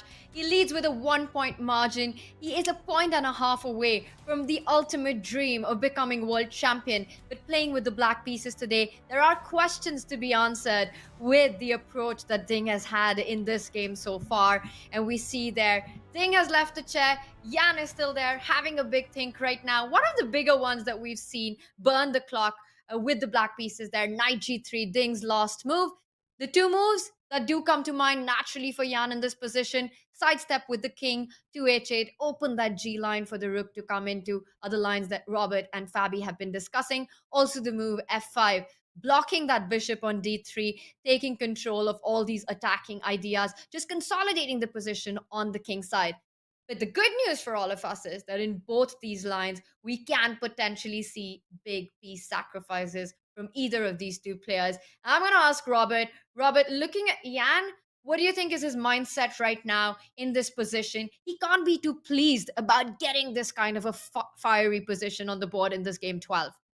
No, it's going to require a lot of calculation here because we saw piece sacrifices from either side. There is a lot to work out. Even a forced checkmating sequence that we were trying to discover was so much more difficult than the eval bar would make us believe. So I know Chad is busy. Tanya, I don't know if you saw this, but during the break, I asked them an important question. I said, would they rather play the London in Budapest or the Budapest in London? So I think they're all busy trying to answer that question right now.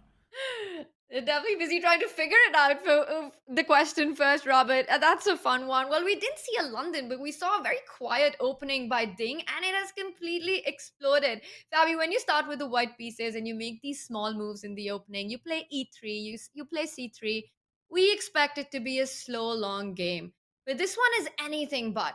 And we're seeing with all these ideas, the attacking ideas that you're mentioning, the one thing that really got me by surprise, as you mentioned, chess is hard. When you've got the best player in the world, well, one of the best players in the world, Fabiano Caruana, struggling in that position with Robert to see Queen c4, you know just how difficult and tricky chess can be. So easy to miss. Well, Jan Nepomniachtchi not missing much. He does choose one of the two options that we were looking at, f5 on the board, blocking that bishop.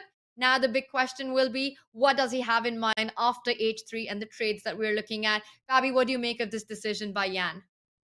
Yeah, it was, I think, a 50-50 choice. Both king h8 and f5 were very logical. I don't know if one move is necessarily better than the other. They might be equivalent choices, but in a very kind of funny twist, one way would kind of encourage black to sacrifice a piece, and the other one encourages white to sacrifice a piece. Although the question will remain after bishop f3, queen f3, does Jan allow knight takes f5? Or does he play that knight e7 that was leading to those wild variations that we were looking at where we struggled to find a checkmate? And to be honest, I'm sure that a lot of the moves that we were checking there were not at all forced, so there were definitely potential improvements for both sides in that variation. And I want to look at this piece sacrifice a little bit more. Bishop f3, queen f3. If Jan decides to go for king h8, would he be afraid of knight takes f5? Does white even have to go for knight h5 because there's also the move knight to h5? Certainly very logical. In fact, let's have a look at knight h5 because I don't think we explored this one too much. And it's the same idea, g4, but here black can, let's say after rook g8, g4, can find some move that covers f6 square. I think queen e7 is a mistake. Also, I know it's probably not a mistake because bishop takes f5 is met by queen to g5. Oh wait, queen g5, bishop d3, and you can't take the knight on h5.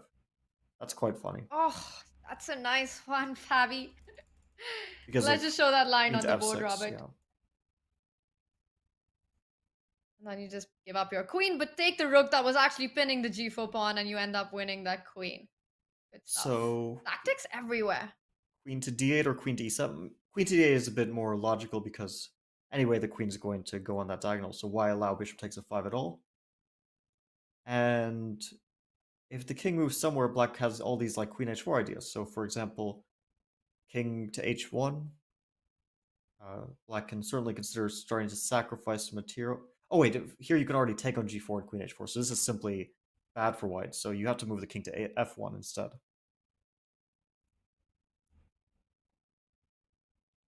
And very unclear stuff.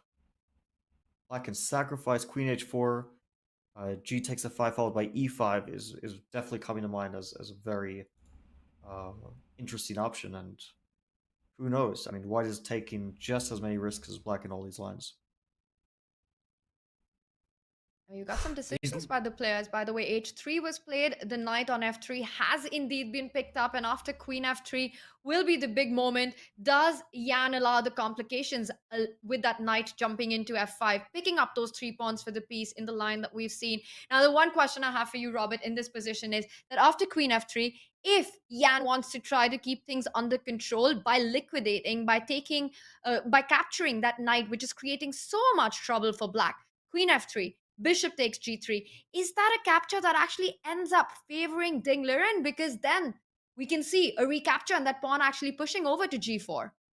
Yeah, we only briefly touched upon it, but it looks really bad for black. I don't think there's any universe where Jan would want to do that, because if he ever takes this knight on g3 and the pawn will push up to g4, that springs free the diagonal. The bishop will have new life, and it will cause probably the death of the black king. So I don't think that after queen takes f3, Jan will be taking on g3. He will have to allow this knight to hop on over to h5, and he'll live with the consequences. The eval bar says it's even, but I think this is another moment where we should reiterate to everybody watching, and even to myself, is that players don't have the engines. They don't have the eval bar. We only see the bar going up and down. We don't have the moves. They don't even have the bar, so they have to rely on their own assessment.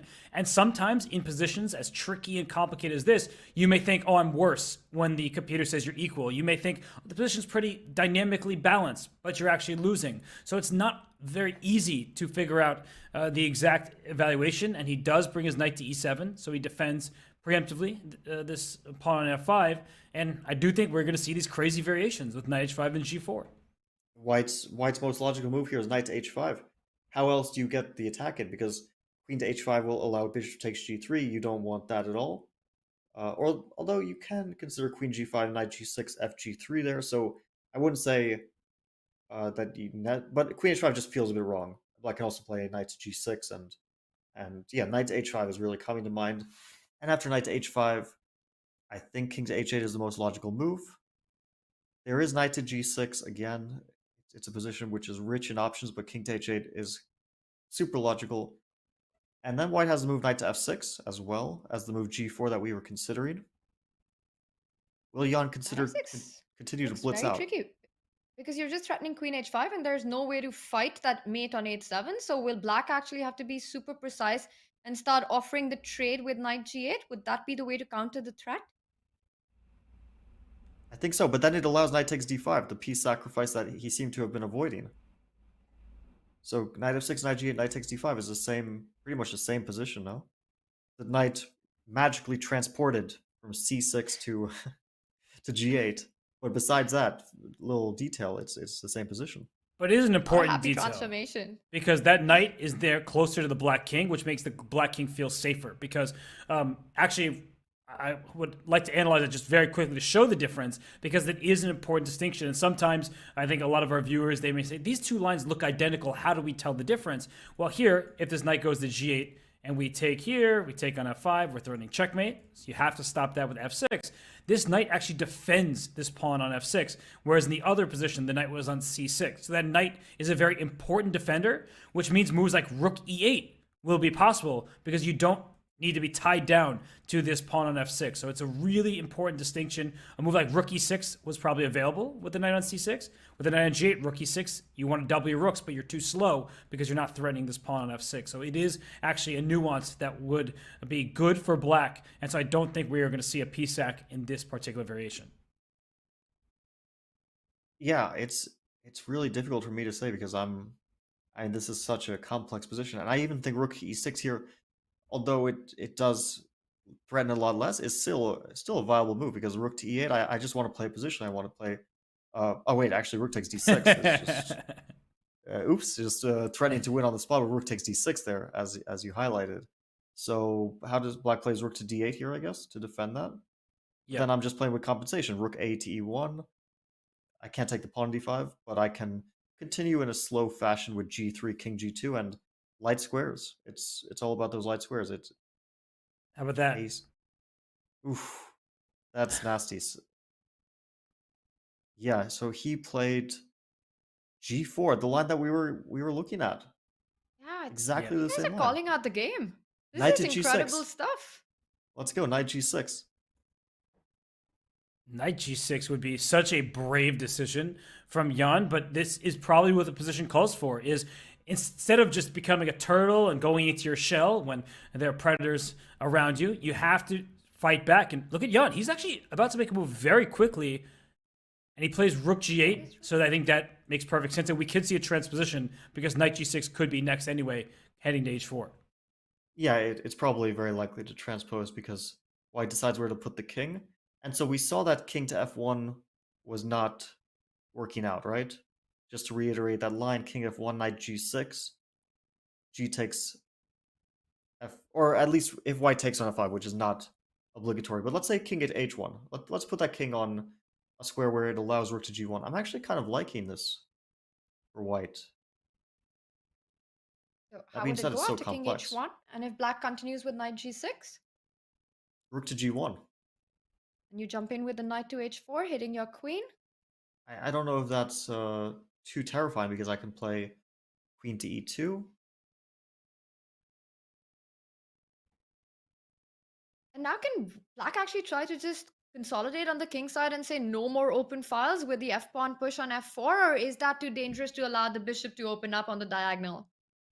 I just realized you have bishop h2, which is kind of annoying. Hmm. f4 I was happy. f4 I was happy for white because then you could even maybe, I don't know if like f3 makes sense, but you have knight of 6 ideas, you have queen c2 ideas. I would really hesitate to play f4 with black because you f3 followed by queen f2, it feels like you're really closing off your play as well. Right. It's one of those positions, we've talked about this type of style where maybe the engine says, yeah, no reaction, it's still equal, but you've limited yourself, you restricted your own pieces. So I think objectively, Tanya's decision is a great one, but I think also at the same time, it makes some of the next choices a little bit more difficult. So I understand both of you here that f4 saves your king because now you close the position, but it also closes off your play. And that's the dynamic question that we are asking here. That if we just pause for a second, we've looked at a variety of options, some of which black is just sort of waiting and just saying, I'm going to defend against your threat. And others is black taking the initiative himself and being like, let me jump forward. And that is actually a better form of defense here. So I'm actually surprised that Ding is thinking after rook g8, because after g4, bringing your rook closer to your king, pinning this pawn on g4 as well, seemed like a very natural move. Probably the most natural move by Jan, and then Ding doesn't have his response ready whether to move his king to the side. Yeah. Robert, before we deep dive further into this position with all these tactics, the chat has been diving into your burning question about whether they should play London in Budapest or the Budapest in London. And I am going to report that the London is the big winner in this. Not that much competition there. Everyone loves the London. I wonder if that has something to do with the 100% score that London has in the World Championship. Played only once so far in a World Championship match, and it was this one with the white pieces in game 6 by Ding Liren, which he actually won. So London, a good choice there by chat. Fabi, do you approve? I think it's a good opening to play at any level. It's one of those eternal openings. You know, we've seen it, maybe not at the forefront of theory throughout history, but it's always been there as a viable option. And then we had guys who were popularizing it a lot. Obviously, Gadakamsky comes to mind as like one of the big experts, and I would also say Alexander Grishuk comes to mind, and even Magnus, who didn't play it as much as those other two, but Magnus also had his time when he was playing the London a ton. So we see the very best in the world playing the London, succeeding with it at the top level, obviously in this match as well. So it's a good opening for any level, whether you're just starting out, whether you're a very proficient player, whether you're a grandmaster or even the best in the world. Yeah, When you're I too also- professional, Fabi, because the question was, would you rather play the London in Budapest, so you have to be in that city, or play the Budapest in London? So I feel like people either are maybe less familiar with Budapest, the opening, but they seem to want to be in Budapest playing the London, but are they prioritizing the opening over the city? That's my big question, because you've been to both Budapest and London. Well, I lived in Budapest for a little while, Right. and it's a beautiful city. But the problem with is not the city. The problem is the opening, because the Budapest to remind people, you give away your pawn on the second move for absolutely no reason. You don't have to. You can play any move. You can do whatever you want. But I guess it was some guy from Budapest back in the day. He was probably having a few pints, and he was like, okay, let's see what we can do here on move 2. Let's give our e pawn away for no reason. So that's the problem with the question. It's not really the city. Both cities are amazing cities, of course. Yeah, voluntarily just giving not just any pawn, pretty much the most important pawn in Black's position there, just the e pawn. I completely agree with Fabi there. And I think the other thing about London that has traditionally changed is that one always used to look at the opening as super solid, where you take out your bishop on f4, you're playing e3, c3, you take out your knight on d2. But over time, there are all these other options where you can go for the Jabava London. You can also play h4 at some point. So you can decide if you want to have the traditional positional approach of the London or create more dynamic chances, make it an attacking fight. So it's just a very flexible opening. And especially in faster time controls, we see it becoming more and more popular. Meanwhile, Ding goes with your idea of playing the move king to h1. It is on the board. He's the one with head in hands right now. Slightly surprised because it's not his move, but he's clearly trying to think about what happens after the natural looking knight g6. It's also a move that's screaming to be played. You're simply bringing that knight to h4, hitting that queen on f3. I love that line, and I would love it if we deep dive a little bit into it and we see Jan Nepomniachtchi has left his resting area and is about to walk back into the playing arena. Has he made his choice already while he was in the rest area, or will he take a little bit of his time to make the move knight g6? But apart from that, do we see an alternative here for Black? Yeah, absolutely. There's a move rook to g5 is also very logical. The thing is, I'm not sure if after rook g5, rook to g1, this is helping Black's cause, because I could see the rook trade being a lot of danger for Black. Like rook g1, let's say other rook to g8. Yeah, and if like rook a to g8, I think g takes f5 could start to be very dangerous for Black here. Because if you... Sorry, go ahead, Fabi. Yeah, if you take on f5 with the knight, then I can take on f5 with the bishop, right? Potentially.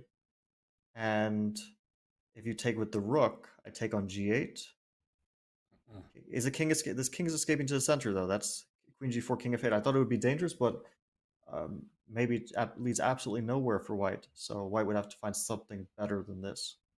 Maybe the problem is after rook g1, rook g8, there's like a knight f6 to throw in, because your rook can't easily move up. I have knight e8 ideas in some of these positions, and there's tactics galore at this point. Yeah, knight e8 is a crucial idea. Also, after rook g6, I'm wondering, is it knight e8, or is there's also this move h4? Very tempting. h4 allows rook to h6. What a crazy position. This is crazy stuff. But at the very least, white can probably play knight e8 here and probably queen d7. It's not clear if this is leading to an advantage, though. Take. Maybe just a positional advantage, some rook g3 followed by rook to g1, and claim I'm slightly better. Is that... Bold claim, Fabi. Bold claim. Who knows? I mean, it looks okay for Black to the naked eye. This would be an exciting option, but the one that Jan has chosen, equally exciting and equally fun. We have been talking about this line with potential knight jumps. Knight g6 has been the move of choice by Jan Nepomniachtchi. He's looking at bringing that knight to h4. And now once again, it is on Ding. You can't fight that threat. The knight is arriving on h4 regardless of the move that you make. Rook g1, the most natural response to this move? It's very natural. Rook g1, knight h4 followed by queen d2 is super logical. It allows that bishop h2. I don't know if that's just to remind the viewers, because it's been a while since we mentioned this line, but we did actually look at this line quite far in advance after g takes f5 which is probably a very serious mistake. And we can like quickly run down that line again because I think it was quite fun. Knight to h4, queen to e3, rook to g2, queen to h6, rook threatening checkmate. So it's even though the computer says it loses, it's not at all obvious why. So rook to h2, king to g1, rook to g8, king to f1. Again, white is threatening checkmate with queen f6, but black saves the day. I think only in one way. Or maybe black saves the day in more than one way. But yeah, this bishop to e7, f6, and now knight to f5. Bishop takes f5, and suddenly out of the blue, white is threatening checkmate again. But queen to c4, rook e2, rook h1, checkmate. Out of the blue, a checkmate along the diagonal, even the queen coming to c4. So we won't see this, but it's fun to show it anyway. Super hard to spot even in the moment. We struggled with it for a bit there, so it's even more difficult to visualize that type of position. You could see that you have an attack, so I feel like Jan, he knows how to play. Whether he's the initiative, that is. He's obviously a very intuitive player with great calculation skills, so I feel like he understands this knight coming to h4 is very dangerous for the white king on h1. So I think rook g1, that feels like a very safe option. Relatively speaking, you keep the tension between these pawns. And yeah, I do think that this game will just continue and both sides will have their chances to take control, to gain the upper hand. But I like the way that this is going. The direction of the game is good for Dingley Ren. He needs to get a win, and this definitely gives him chances. But this line that we've been looking at, and I just want to ask you one question on it because it just looks like Black is finishing the game off with a checkmate. Was there a possibility at some point for white to actually throw in a check on f6 and make sure you don't get your other rook into the attack with g8? Because there's a big chance of Ding actually going for this option of trying to get that queen to h6, of trying to get that knight to f6. You're basically threatening a mate in one. And if you see a way to counter Black's attack, then that is super tempting to go into. So Robert, if you don't mind, can we just deep dive into that just a little more? Pull up the analysis board just for a moment and take a look at this option? Or is this a bad idea for Ding to get into? Sorry, can you repeat the line that you're... So you take on f5. Mm-hmm. Yep. e3. Yes. And now queen h6. Right, so this is very important. And this was the point that I just wanted to make, Robert, that it's so crucial for Black to actually not spend time to take the f5 pawn.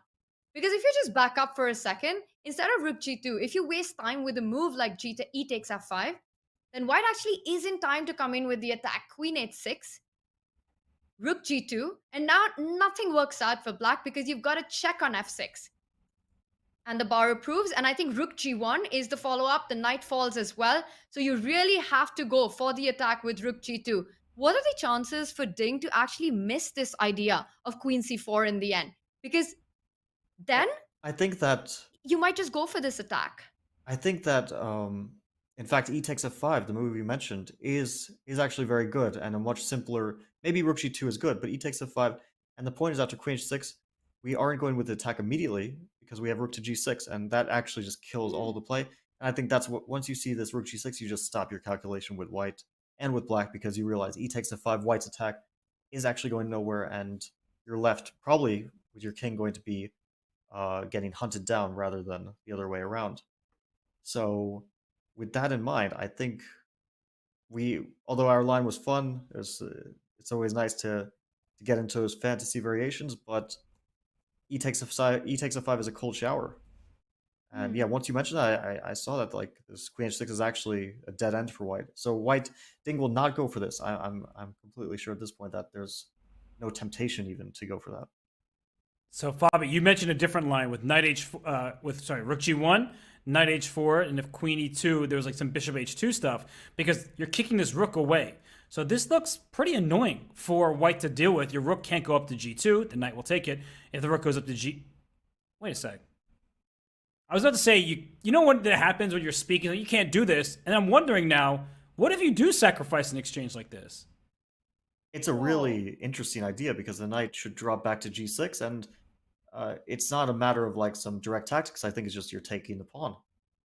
So g takes f5, e takes f5, and guess you can take on f5 immediately, or queen f3. It's hard to say what first because those pawns are dropping off one way or the other. But let's say bishop takes f5, rook, let's say a to e8, queen to f3. We already see like a natural move like rook to e8. The computer is doubting a little bit. But yeah, white just has a lot of compensation. A pawn for the exchange is already not that much material down. Knight on h5, beautiful. Coming to f6. Bishop, very strong. Black's knight on g6, and not really in the game anymore in terms of attacking. Still a good defensive piece, but yeah, super interesting, this rook g3 idea. It was an accident. I was just trying to illustrate for everybody because sometimes we go a little bit too quickly. And I was like, okay, after bishop h2 here, this rook can't stay on the g file. It really wants to remain here to challenge the black rook. Rook g2, you're going to see the eval bar plummet because knight takes g2. This is very clear. And I was just trying to indicate that you can't make the move. And then I'm saying it out loud. I'm like, wait a second. This is actually kind of funny. So it was an accident, but it was a happy accident. Yeah, that's a grandmaster level move. That's a super grandmaster level move. To me, rook g3 just feels like a move that you wouldn't even consider. You know, you're just basically saying, take my rook for your strong bishop. I would be amazed to see Ding to go for this. For me, the more natural reply to bishop h2 would be simply sidestep, save your material. It's an important game. You're going to need that rook for the attack. Move it to f1, move it to e1, any other square orbit, but just give it for free voluntarily on g3. Such a great resource. And once again shows the kind of sacrifices that do exist in chess, where it's not just about sacrificing for attack, but taking away your opponent's strongest piece. Super instructive stuff here. And I just want to give a shout out to the featured chat by, it looks like DeWitt. If I mispronounced that, my apologies. But it says, this feels like a report game and not a typical Ding game with the offbeat opening and the wild tactics. So, Fabi, you have by far the most experience against all these players. Would you agree with that chat comment? Yeah, well, Richard definitely tends to get into some wild stuff, more so than we would associate with Ding, of course. I first played, so Richard was born, I think, in 1996. Correct me if I'm wrong there. But we first played in 2010, and he was a little kid. I was also a kid, but he was still like not even, I think he was a grandmaster, so he was a prodigy, but that was one of the craziest games I've ever had, and I remember it pretty much from beginning to end. I don't know why it was so memorable. It was a draw, but it lasted like 100 moves. It was a team event, Hungary against Italy at the time. I was playing for Italy, and at the end, all the players were crowded around this board, which was going in like deep into the end game. And yeah, Richie has always been such a fascinating player. Of course, now he's not a kid anymore. He's a top grandmaster and the second of Ding Liren. But yeah, we could have easily seen this in some Richie game, right? We can speculate on the inspiration that he's given Ding to play some of these creative, openings like the Cole or the London system. It's been very interesting all match long, just the kind of influence that we're seeing of Richard Rappo, his preparation, his opening ideas, the kind of dynamic middle games that we're seeing from Ding. And as you mentioned, well, stylistically, we know Ding to be an absolute beast in these positional strategic fights, but he's been so much more open to playing these kind of setups which do demand tactical precision as well. And it's always been fascinating the role of seconds in these matches. And I'm thinking about the 21 World Championship match, Jan versus Magnus, where it was Peter Lecco who was Jan's second. And we saw such a big shift in Jan's style in that match, where he was sort of not sticking to his usual aggressive options that he would intuitively be more inclined to take on the board, but a more positional approach. Do you think, Fabi, in these matches, that spending months with your trainer, months with your seconds team in preparation, it's not just the opening, but also your style of play that gets influenced? Yeah, I think definitely whoever you're working with, they could easily have an effect on how you view chess, how you approach chess. It might not change your style because obviously these guys have been playing chess for so long, and it's not like they're being formed, right? They've already been formed as players. Although you continue to learn things, even if you're a top grandmaster like Jan or like Ding, you continue to learn and evolve your chess in some ways. So for sure, I mean, if they're working with, let's say it's Richard Rapport or it's Peter Leko, they're doing so because they have something that they could potentially learn from these guys. and so it might not lead to drastic changes, but it will definitely could lead to a difference in their understanding of certain positions, how they view certain openings, and these sorts of things. Yeah, I wouldn't be surprised at all if working with Richie has inspired Ding to, uh, let's say, to change at least his opening approach, to evolve in some way how he's trying to approach chess. Indeed, we are seeing inspired play in Game 12 of the World Championship match. Ding plays his one of the two final whites in the match. He needs to find a way to win a game to equalize. Currently on move 19, Ding having a think in a complicated position. This game is going to be extremely entertaining. Do not go anywhere. We will be back after a short break.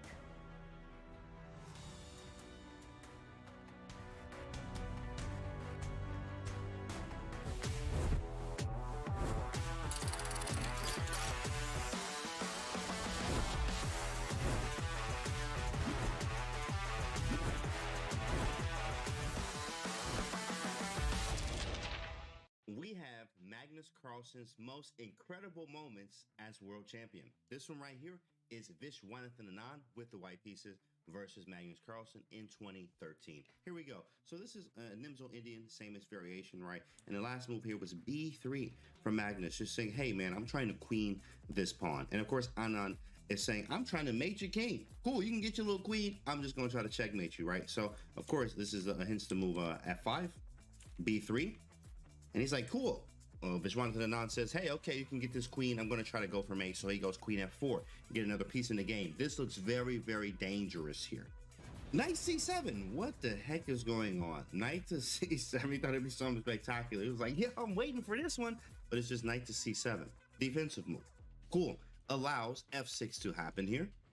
F6 is going to take on G7. It's going to be kind of annoying, scary things happening with knight H5. Magnus plays G6. Okay, it's locked up. It's going to be scary if a queen gets to H6. Also, if the queen and a rook get to the H file, it's going to be a wrap for black here. Magnus is going to be mated. Okay, cool. So Magnus understands that. Vishy Anand understands that too and plays queen to H4. Where is he going, class? H6, right? He's about to mate. He's also trying to get the rook over here too as well. Okay, cool. With that being said, your move. What do you do now? It's black to move. Here's the move, hence knight c7 to put the knight on e8. The saying goes, a knight on e8 is actually f8. That's is what they say. There is no mate. Anand understands this. He said, oh, there's no more mate. That's cool. I'm gonna put my queen right here. What I'm trying to do is bring the rook up to f3 or f4 and actually go for this mate on h7 because you stopped the g7 mate. That's cool. Perfect. Well, Magnus understands this. So what does Magnus do in this position? Black to move.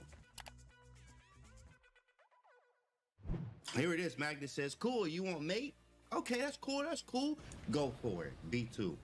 Do your thing, big fella. Go ahead, Viswanathan Anand. So he says, okay, I will, young fella. Rook F4. He goes here and he's going for Rook H4 mate. Wow. This is scary. Well, are you going to get your queen? You did all of this. Are you going to get your queen or not? Of course we are. B1 queen. Right, and after B1 queen, knight to F1 from Anand. And the move here that seals the deal is what, guys? There's two queens on the board. Magnus has two queens, but is he getting mated or not? It's black to move. He goes queen E1, and then the game is over. The game ended right here, believe it or not. There is no more PGN, right? What do you mean, queen E1? What sense does that make? Well, let's see what happens. The idea here is after queen E1, where were you putting your rook? H4. Well, I can just go rook H4, but guess what? After I capture it, queen sacrifice, sacrificing one of my two queens. After queen takes H4, let's do a piece count. You have a queen, you have a bishop, and a knight. I have a queen, a bishop, a knight, and a rook, guys. So after that, this is done, right? I have an extra piece, an extra rook, and there's no mate here. So that's a resignation. And Magnus wins. That's incredible, right?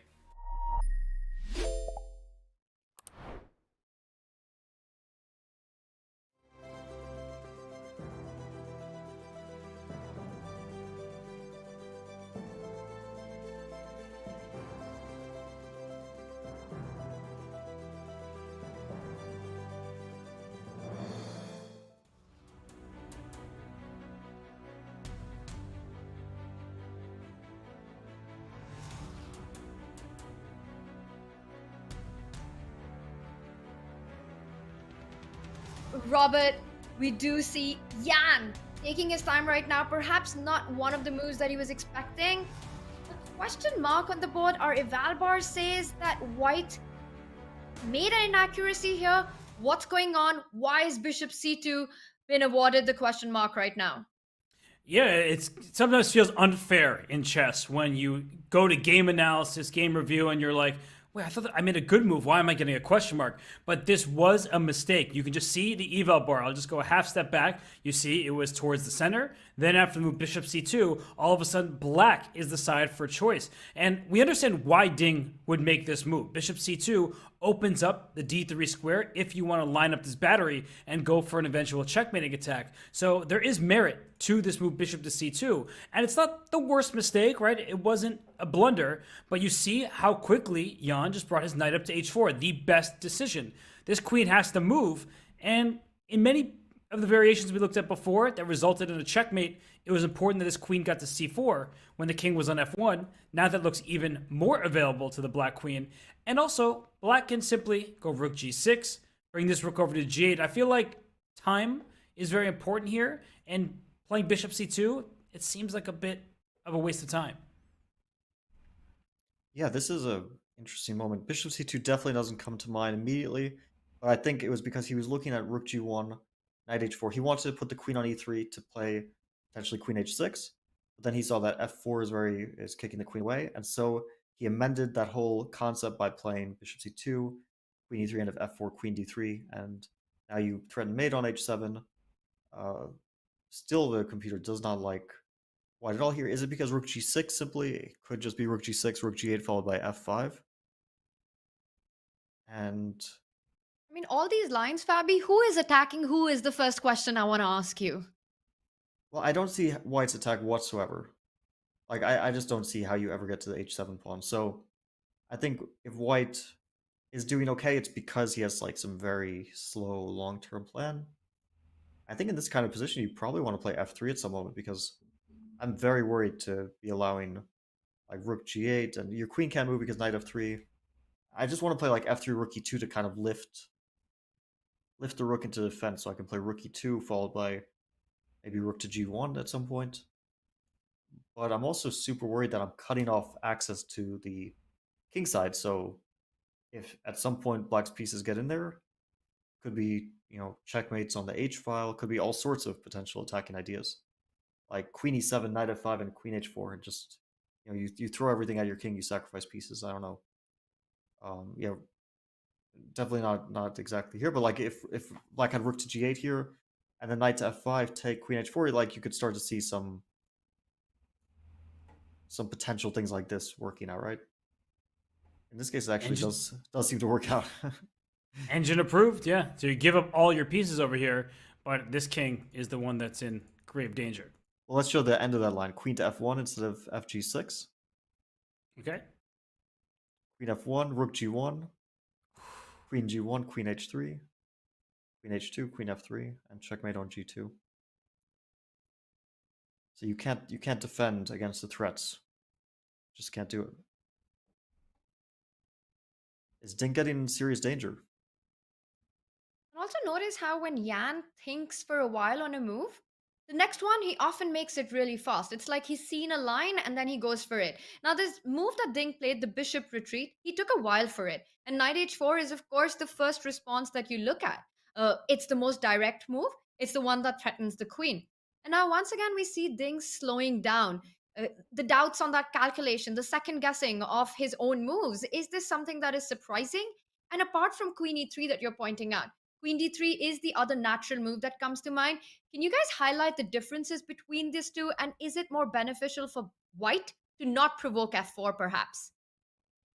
Yeah, I guess I'll take the lead here, and Fabi, you can back me up or find better. But if queen d3 stops this pawn from moving, that was Tanya's whole point of the question, because if this pawn were to move, then there's queen takes h7 checkmate. That was the whole point of bringing the queen and bishop on the same diagonal, forming the battery. That would be mate to this black king. But f4 is out of the question. I still think that black can play this the way that we've been talking about. Like, why not play rook g6? I don't think all that much has really changed, because after rook g8, things like this, at some point we could still push this pawn. As the rook blocks this queen and bishop's path on the diagonal, this looks really troublesome for Ding Liren. I feel like Tanya made an excellent point that when Jan Nepomniachtchi thinks, he often follows it up very quickly. He's in the flow of the game. I like the way he's playing. Whereas Ding, he goes for a think, then a move is played, then he goes for another think. I just feel like Jan has the initiative now in the upper hand. Yeah, I think Decision on the board, Fabi. Queen e3 played. Yeah, I think that he provokes f4 with good reason because in those lines, as Robert mentioned, after queen d3, black doesn't move the f pawn yet, but plays rook to g6 first. And I think that after black puts other rook on g8, a very critical idea would be to take on g4 and follow it up with f5. And white's king is really the one that is more vulnerable than black's because there's no h pawn to cover it from potential things on the h file like rook g2, rook h2. Black's pieces are just attacking more efficiently than white's are. And so he wants to prepare f4. At least it keeps, he wants to provoke f4, that is. At least it keeps the position closed. And black does still have rook g6 here. I am kind of wondering about this move. Because if g takes f5, you always have to watch out for rook to g2 as well. I think maybe in this case it's already a bit too late to be watching out because you queen h6, we've seen like the same idea already. Here it's much easier. Queen h6, rook h2, king g1, rook g8, king f1, queen c4, because the bishop went to c2, right? So the bishop doesn't even have to be distracted from that diagonal with before black has this checkmate. So rook g6 is also, I suspect that Jan might consider his option a bit here because both f4 and rook g6 are very tempting options.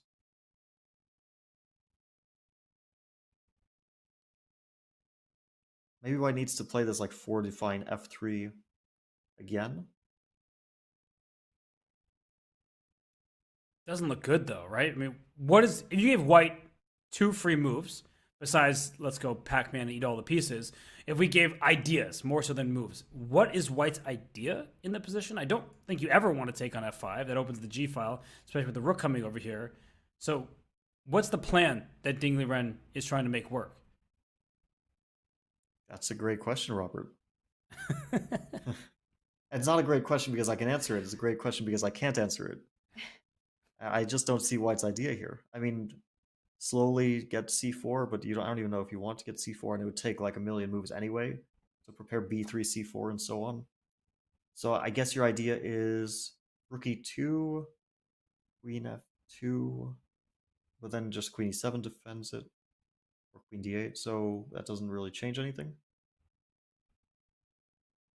f4 followed by g5. Maybe. But then h6 will kind of open things up. I'm a bit concerned. Maybe you have no ideas, you just say, I'm not winning this game anymore, but I'll try not to lose it. And I'll still hold this position together and wait for black to try to break through. That's not the best case scenario for Ding Liren at all, given the mat situation, Fabi. But maybe things have gone wrong and backfired in this attack that Ding was looking for on the king side. Now, f3 to consolidate the king side also has its own drawbacks of creating these dark squared weaknesses. I want to ask you instead, is there another approach that perhaps Ding can be thinking about in these lines with rook to g6? Maybe just slide his own rook to g1 and start offering rook trades on the g line. Is that something that Ding can be looking at? I think so. My concern was that, like, let's say rook to g6, rook g1, rook g8. Let's make those moves, and let's just consider if white takes on f5, then maybe rook to g2 is still a concern. I have to trade once. It's a mate in one. So yeah, That's an easy one to answer. You have to trade that. Rook g2, rook g2. But rook h2 is no longer a critical threat because black doesn't have that second rook to get into the attack.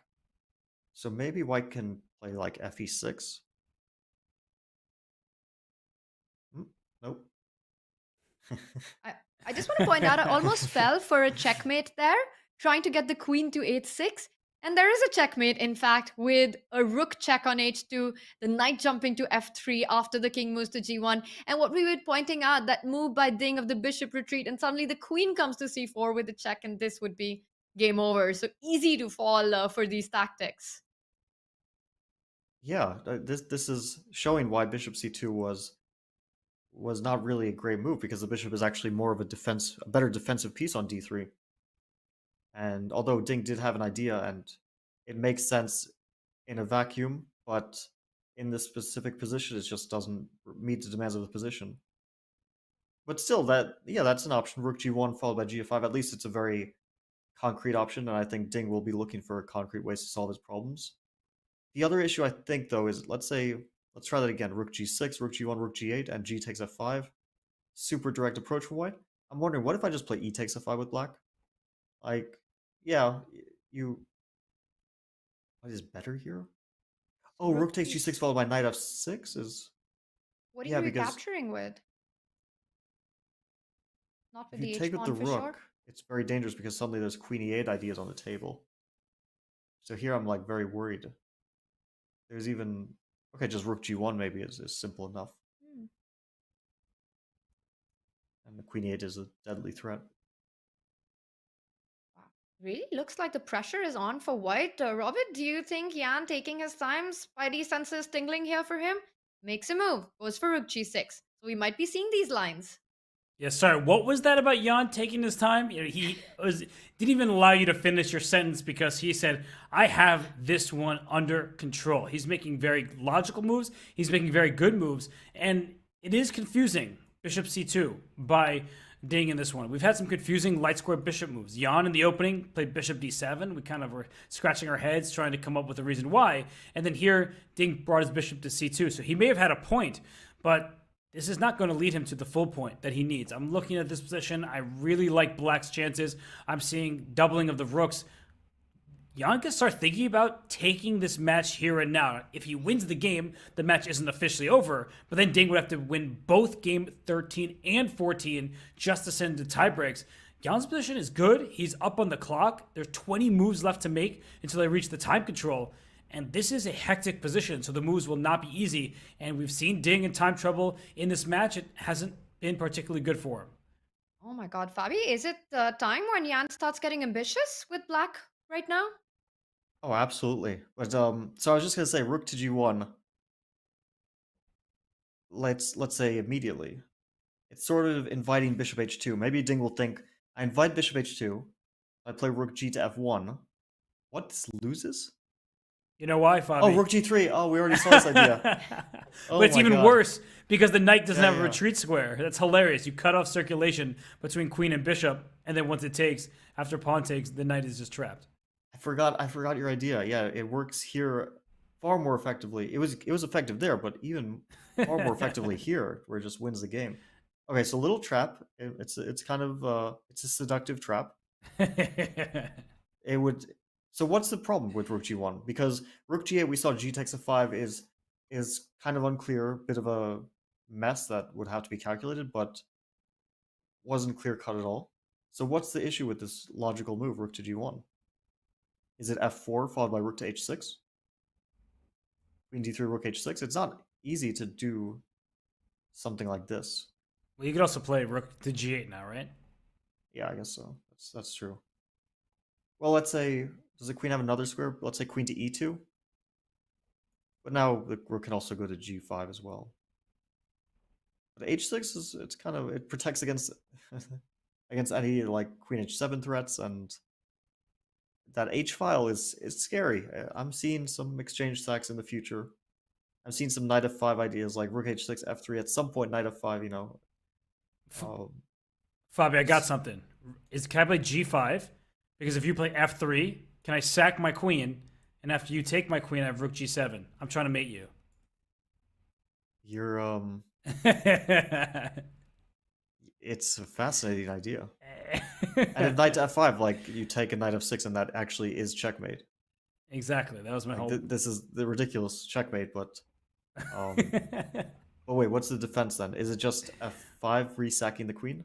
No, don't do that. Are you kidding me? Oh, and then it's a duo. f5, rook c7, bishop c7, rook e1. Wait, it's not this apparently, but still. Oh, no, because I thought rook g8 or knight f3 first, knight f3, rook e2, rook g8, but there's knight to g7. It's actually important.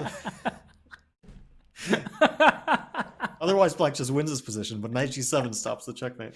Oh my gosh, that's so. This pawn on h6 is a hero because you just tried to turn the tables on me. You sly dog. You were trying to mate me. I tried to mate you first, but it didn't work out. Oh, that's very funny. So, what was the reputation of this variation? Normally I'm very, I'm composed. I don't start cracking up mid broadcast, but that was quite funny. I don't know what the refutation is because that looks scary. Yeah, it is very scary. It's not the thing that you would immediately say, "Oh, black wins." You would say maybe black wins, but first let me cry a little bit inside that I'm getting mated, and then eventually maybe I'll find the defense. What is the defense? I have no idea. Zero clue. We do have a move, so we will be finding out what Ding Liren has in mind here for the defenses. Rook g1 has been played, so all these lines might be appearing with mates in one, counter checkmates in one. There is so much at stake in this game. If Jan Nepomniachtchi, with the chances that he's been given, and we see the eval bar going in his favor, does indeed win today, essentially that would mean match over, a 2-point deficit. Robert, as you pointed out, Ding will have to win with the black pieces the next game and with the white pieces the final game. A task that sounds impossible to accomplish. With all this at stake, of course, for the two players, it is the biggest stage of their lives, the biggest match of their lives. And at the end of it, we will have a new world champion. We will have a world champion who's not called Magnus Carlsen after 10 years, after a decade. 2013 was when Magnus won the match, and after that, 2023 is when we'll have our 17th world champion. And these are definitely thoughts that are in Jan's mind, given the position that has been created. Rook g1, we've been talking about balancing the act of creating chaos on the board, but also making sure that it doesn't backfire for Ding. Is it safe to say that Ding is on the defense here right now, Robert? Yeah, I think it appears that way, but based on what we were just looking at, I could see Jan going wrong. I still don't know what the solution was there, Fabi. I see you. Yeah, I'm excited. I found it. I found it. You found it? But show it to us, Fabi. You got to show it to us. I'll let you. We'll bring up the announcement on the show. But I just want to say very quickly that it looks like just a fun line. We're just laughing, but it actually is an extremely important variation because f4 is a very logical move, hitting the queen. And we were talking about queen d3 doesn't threaten anything. You're stepping in front of the bishop, which is attacking the rook. So queen e2 does make sense. And rook h6 makes sense because it's protecting the square in front of your king, which is vulnerable, and in some positions threatening this knight. But after g5, this rook is in trouble. It's trapped. So f3 is forced. I'm giving up my queen to go for checkmate. So Fabi, how in the world were you stopping this checkmate? I think there's only one move. I think it's bishop to e5. I really hope I'm not getting this one wrong. Because rook takes h7, king to g8. Oh my god. Do it, I need to see. Is right? That's right. Yeah. King g8, and now the bishop defends all this stuff. Like, if you were trying to defend the f6 square via, let's say, bishop to e7, then white would have this rook g7 followed by h7. Let's say bishop e7 here. Rook takes h7, king g8, and at least rook g7, and, okay, king h8 draw, and king f8, h7, and white promotes.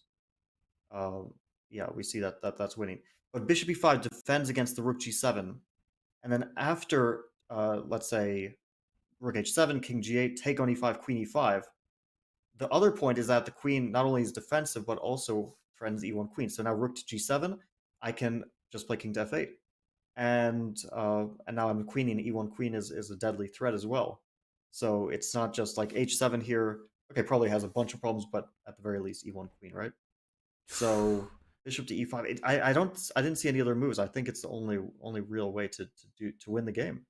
But Fabi, if bishop e5 is the only way to win, or maybe there is something else, but it's hard enough to see it in this position, but you'd have to visualize this in advance and find bishop e5 because this looks close to losing for black in many of these positions with white's attack raging on, all these mating nets configurations here against this king. So I feel like for Jan, this could be a really scary thing to see in your head when you don't have the exact answer. You don't know for sure that it's -4 and change. You think, okay, this looks scary for my king. I don't want to go for this.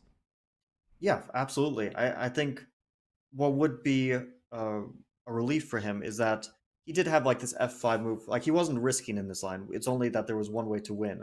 but probably f5 is leading to some sort of equality. And even we saw like bishop to e7. The engine was saying that it's some sort of draw. Although you are kind of terrified to play bishop e7 because you could also lose, right? It's not, for a human, you might easily think that white is checkmating somehow here. So super scary looking stuff. I mean, amazing find by you there, as let's say a practical try. And we have a move. We have a F4. move, f4 on the board, so we could be headed in these directions that you both are pointing out with these checkmating ideas. Jan Nepomniachtchi, how far has he calculated? Hitting that queen right now, queen e2 is one of the moves that you were looking at. Can white also think about maybe sidestepping to d3? A big moment for Ding. He's definitely feeling the heat right now. And once again, Robert, this is such a big moment in the chess world.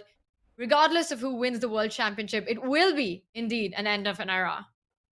Yes, because at the end of this match, we will have a new world champion. Magnus Carlsen has been the world champion since 2013. He's been the highest rated player in the world for even 2 years before that. So for Magnus, he has to hand that crown over. He didn't do it in a match. He has not lost a match, but he has abdicated the throne. And it is looking like Jan Nepomniachtchi is ready to pick up the mantle, to take home that title, to become the new world champion. But Ding Liren, is he able to dig deep? That's the big question right now, because it has been a true brawl in this world championship match.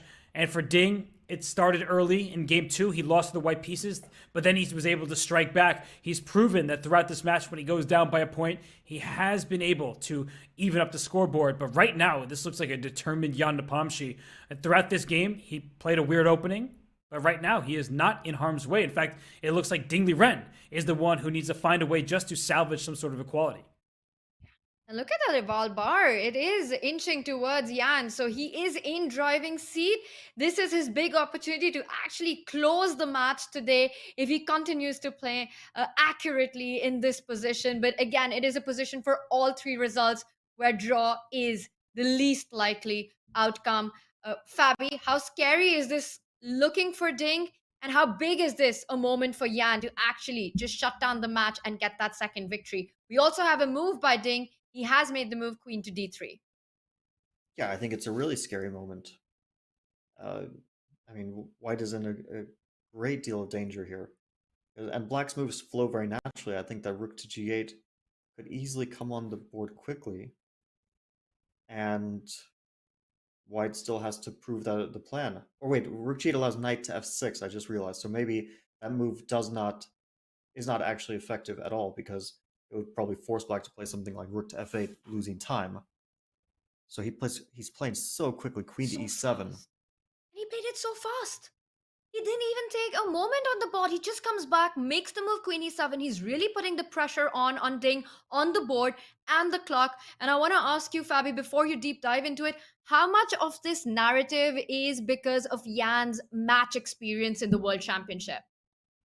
I think this is Jan's natural style. He's intuitive. He's going back to what he used to do very often, which is play instant moves. Sometimes it would backfire for him, but here I think that he can afford to do so because he has control over the position. I am wondering about a very sharp option for white here. It's very double-edged. Could easily backfire to the move g5. We said, what is white's plan? Well, white doesn't really have a clear plan, but white does have a temporary moment to break free with the move g5, followed by rook to g4, rook g1, knight f6 ideas, and you can't take that pawn. The question for me is, after knight to f5, are you losing that pawn? And it wasn't 100% clear to me because there's knight to f6 here, and we do in fact see that knight to f5 is a serious mistake, and the computer hates every move that I make, even though, like, they're not... Oh wait, is knight f5 h4 good? Like, they're not obviously bad to me. I mean, with the knight on h5, maybe h4 was strong. You mean here? No, well, we played sorry, knight h5 to f6. Yes. h4 is the reason. But after knight h4, I still don't see it. It's because queen to h3 allows rook takes g5. So Fabi's point is that the queen defends the knight. So if you take what looks like a free piece, rook takes g1 is check. The rook gets out the way. That means the queen would be lost. So okay, so So it's in probably the knight to world f6 after knight h4. Knight f6 followed by queen h3 next. Yeah, I give up too. No, don't worry, Fabi. I have no clue. It could be rook g4, knight f5, rook g1, but yeah, the bar is teasing me. Like, this does not look necessarily bad for black, but it could potentially be. Yeah, I guess rook g8. There's knight f6. So you Yeah, but have there's queen takes carved- f6 there. I mean, it's very sharp. Queen takes f6 is an option. Oh wow. And then rook h6, king g2, rook g4, and king to f1. Oh my goodness. Still, okay, I guess white is now completely out of danger, but still remains kind of complex. Yeah, I guess the point is that after rook f6 is queen b5, things like that, you'll go after the queenside pawns. Because black does have a knight, a rook, and a couple pawns for the queen. That's quite a lot of material. But there's play on two flanks, and unfortunately black is not prepared to deal with some of this queenside pressure. I'm with you, Fabi. I see what the eval bar is doing. It's rejecting some of our moves, sure, but it just goes to show how complicated this position is, because I see the eval bar saying white is better. I wouldn't be surprised if you super GMs play this position out in 1,000 games, if black actually wins a healthy percentage of the time, because black's king is way safer. Black has just more pieces on the board. You have some pawns that can go forward, some rook checks. This actually is quite dynamic, so I don't really care what the eval bar says. I know that neither side is lost, but I feel like it's a very, very tricky position. Yeah, this is some crazy stuff. Of course, none of these moves that we made were forced, and some of them were certainly mistakes, but stuff like this definitely running through the calculations of both players, because I think g5 is a very natural, straightforward move, and we saw knight f5 is not the response, but that does beg the question, what is the response to g5? I think it's a very, very critical, and we don't see him play it, but it seemed to me like a critical option. He makes another natural move, well, g5, a critical option, but perhaps a committal one for Ding, and he decides to keep the pawns intact on the king side, but brings the final piece, the final toy, into the nursery with the move rook e1, placing it on the e-file. And I want to ask you guys and understand this. Yes, we see the eval bar give Yan an advantage, but let's say Yan did have a couple of moves. How does he really build on it? What is progress for black in this position if white was not to take committal decisions like the one you mentioned, Fabi, with g5?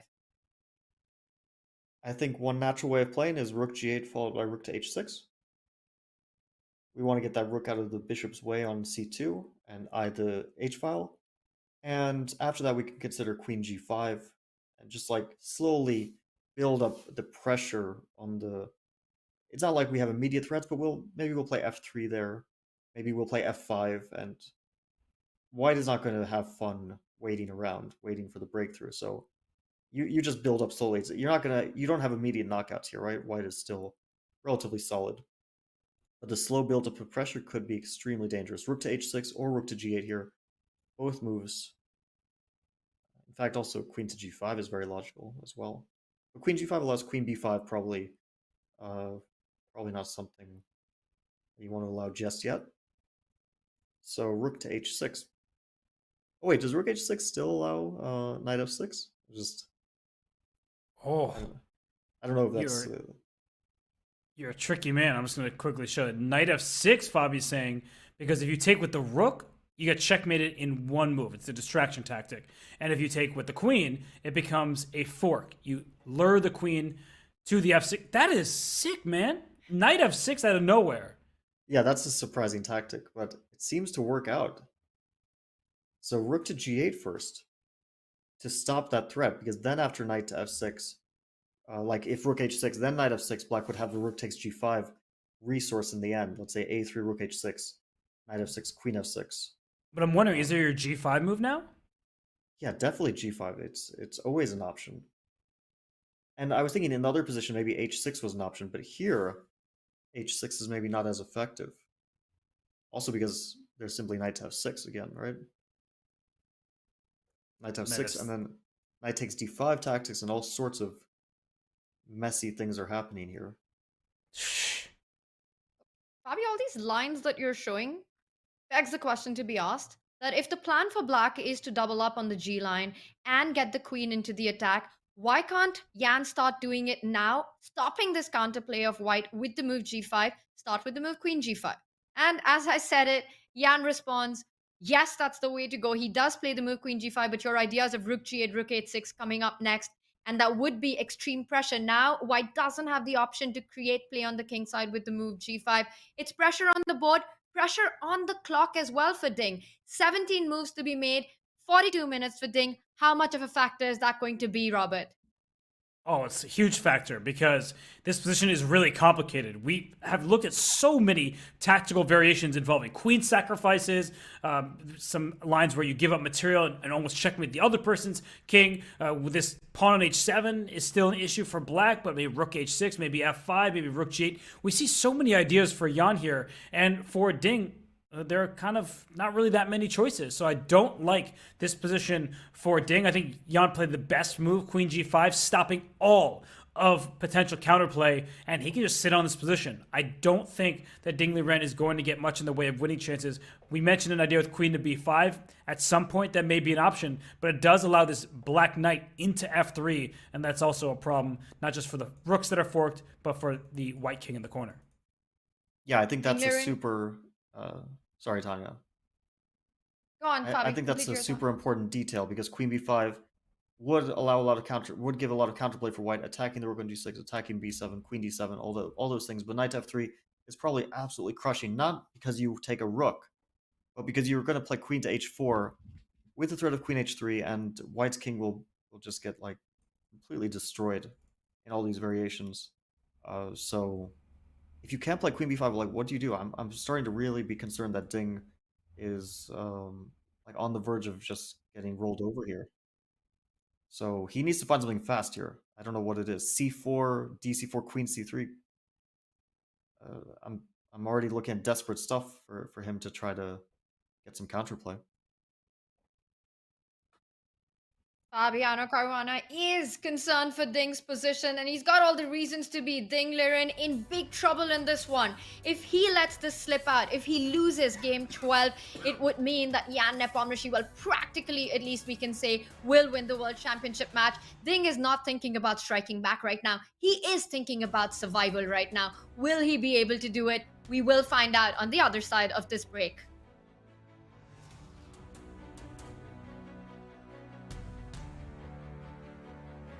This right here is how I use Chessable and why. I've been using it for a long time. I mean, if you look up here, I actually have my streak. It says 1,231 days, right? You're gonna forget a lot of the things that are in the book. Chessable came around. When I got on Chessable, it's literally, I was already doing that. So this is now a game changer because I can do it faster. It's online, it's in front of me. All of my books are here. There's gonna be folders now so I can categorize by white, black, and tactics in game. But I literally have everything in one area. As you see, I'm scrolling here. This is why I like this. So they're like, how many Chessable books you got? I'm like, all of them. How I use Chessable is actually, I do a lot for the opening training. I do tactics on here. I do calculation. I do in-game. I do everything but the database. All my training on here all the time. Chessable is the wave. This is why I like to use Chessable. It's actually helped me. I remember even online, I was only like capping out at 2350, almost 2400. And Blitz and Bullet. My chess comm is 26 with a high of 2774 in Bullet. And I blame all of this, like success, really, is just working on Chessable. Just being honest with you.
The third event in the 2023 Champions Chess Tour begins in just a few days. The Chess Kid Club Cup play-in stage takes place on Monday, May 1st, and what a way to kick off the month.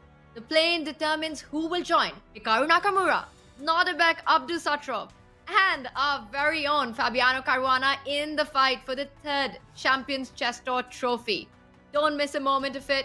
Use command CCT in chat for more details. You've seen so much fun at the Champions Chess Tour, and Fabi, there's a lot of fun on the board right now as well. So we're gonna jump straight into the chess, and we see quite a few moves have been played in the position. Yeah, right before we went into break, I briefly mentioned that this was kind of a desperate try with two ideas. Well, actually, only really one idea. The idea is that you need to get a bishop to the c2 from c2 to e4, where it's quite an active piece. So, for example, rook h6. I don't think the idea is to take on c4. I don't think the idea is to play d5 because then rook h6, d5, e5 doesn't really lead anywhere for white, I think. But you play bishop to e4 after rook h6, and at least your bishop is very active. It's a very logical idea. I see the computer is not at all happy with it, but it makes a lot of sense, and it came to mind as a potential plan for white. Is okay if you pick up the b7 pawn. Yeah, we're starting to get somewhere with the white pieces in terms of getting counterplay. The question is, can black go for some sort of direct attack? I don't know. It's f3, something like that. Easy to imagine also that white will get into some serious danger. And Jan is having a think here. And Fabi, while he takes his time, I want to ask you, right after we do crown the new world champion, we do have the Champions Chess Tour coming up. And Chessable Masters was an amazing event. You had a fantastic run. I know at the end it didn't work out for you, but what a tournament that was. Are you looking forward to the next event of the tour? Yeah, very much so. It's I'll be playing an event before that, and then I'll have a little bit of time, I think, to prepare for the CCT event. And I think so far, like the other players who are playing, obviously Hikaru is qualified, Nodirbek and Magnus is qualified, right? For getting the third place. I don't know if they'll all be playing, but I mean, it's always super strong. No matter who qualifies, like to get to that Division 1 or even Division 2. I mean, all of these divisions are so strong. I remember playing Division 2 and it was like Jan was there and we were on the same bracket. And I expected to play him, but he loses the match to Kramnik, and so we don't play. So like even if you have, you know, potentially world champion in Division 2, he still might not make it to the end of it. Like these are such tough brackets, and we see also these young players like Noderbeck and you know, Pragnanta and Nihal and all these young prodigies are posing such a challenge even to the best in the world. And right now we see Jan Nepomniachtchi posing big challenge to Ding Liren. He goes for the move b5. So Fabi, he's inviting the idea of a check along the long diagonal, echoing the thoughts that it's not too dangerous because it can be blocked by that pawn on e6. Robert, what do you make of these changes, these structural changes that we've seen in the last couple of moves? I make that it's a brilliant move. And we see the glyph appear there. It's like double X slam, and I'm totally with it.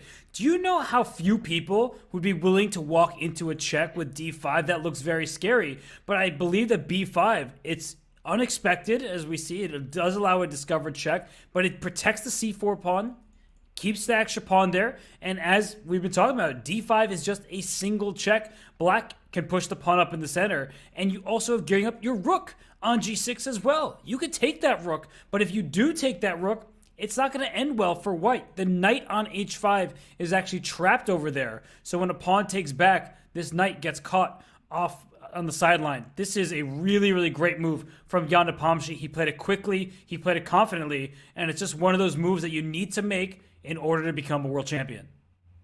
I think I see a somewhat important... Oh, sorry, Tanya. I was just going to say, sorry, Fabi, just want to complete this thought that it is the best move. We see the eval bar approves of it. And as you said, confidently played by Jan.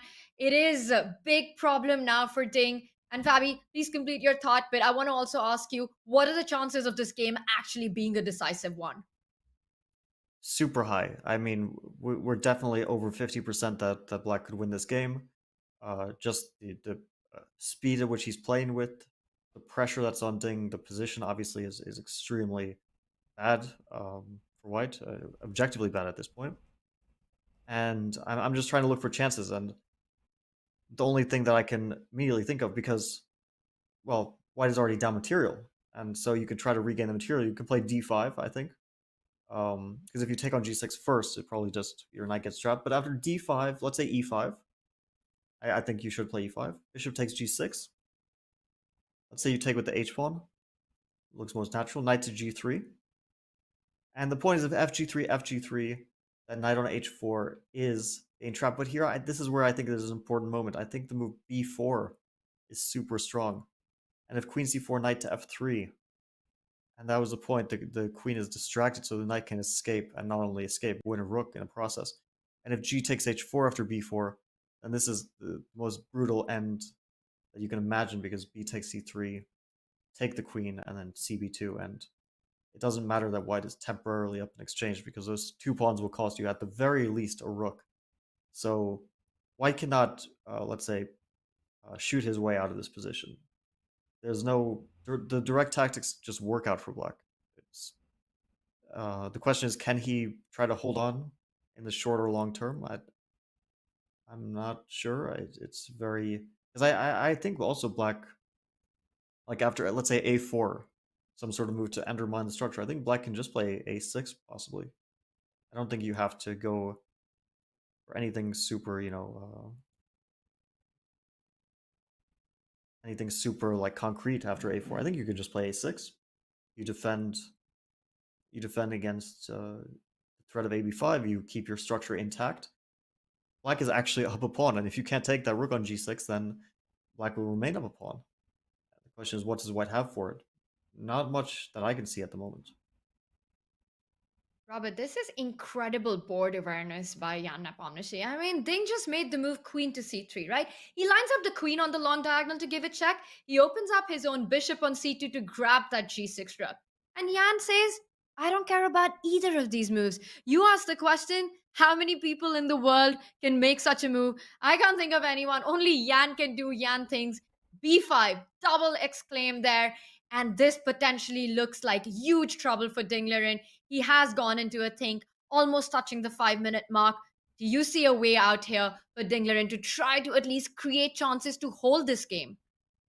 I just think the most impressive part about all of this is b5 is not an impossible move to play. There are plenty of people, at the top level who would make this move in the position, but he did it in 2 minutes. It's as if he didn't even need to think. He already had it all figured out. He plays this move understanding this knight is trapped, but it's not just that the knight is trapped on h5. As Fabiano was just indicating and highlighting in those variations, there is a lot there where b4 needs to be flicked in to distract this queen. So I think that this is a brilliant find from Jan Nepomniachtchi, especially considering how quickly he played it. That's going into part of my calculation. And I'm looking at this position, Ding down to 33 minutes. He has 15 moves to make. He's down a pawn. His king is more open than Jan's is. Jan Nepomniachtchi is working his way to a victory in this game, and if he wins this game, I have a very hard time seeing Ding Liren getting back in this match. I mean, this would be a great victory for Jan Nepomniachtchi, and if he wins this, he could end the entire match tomorrow.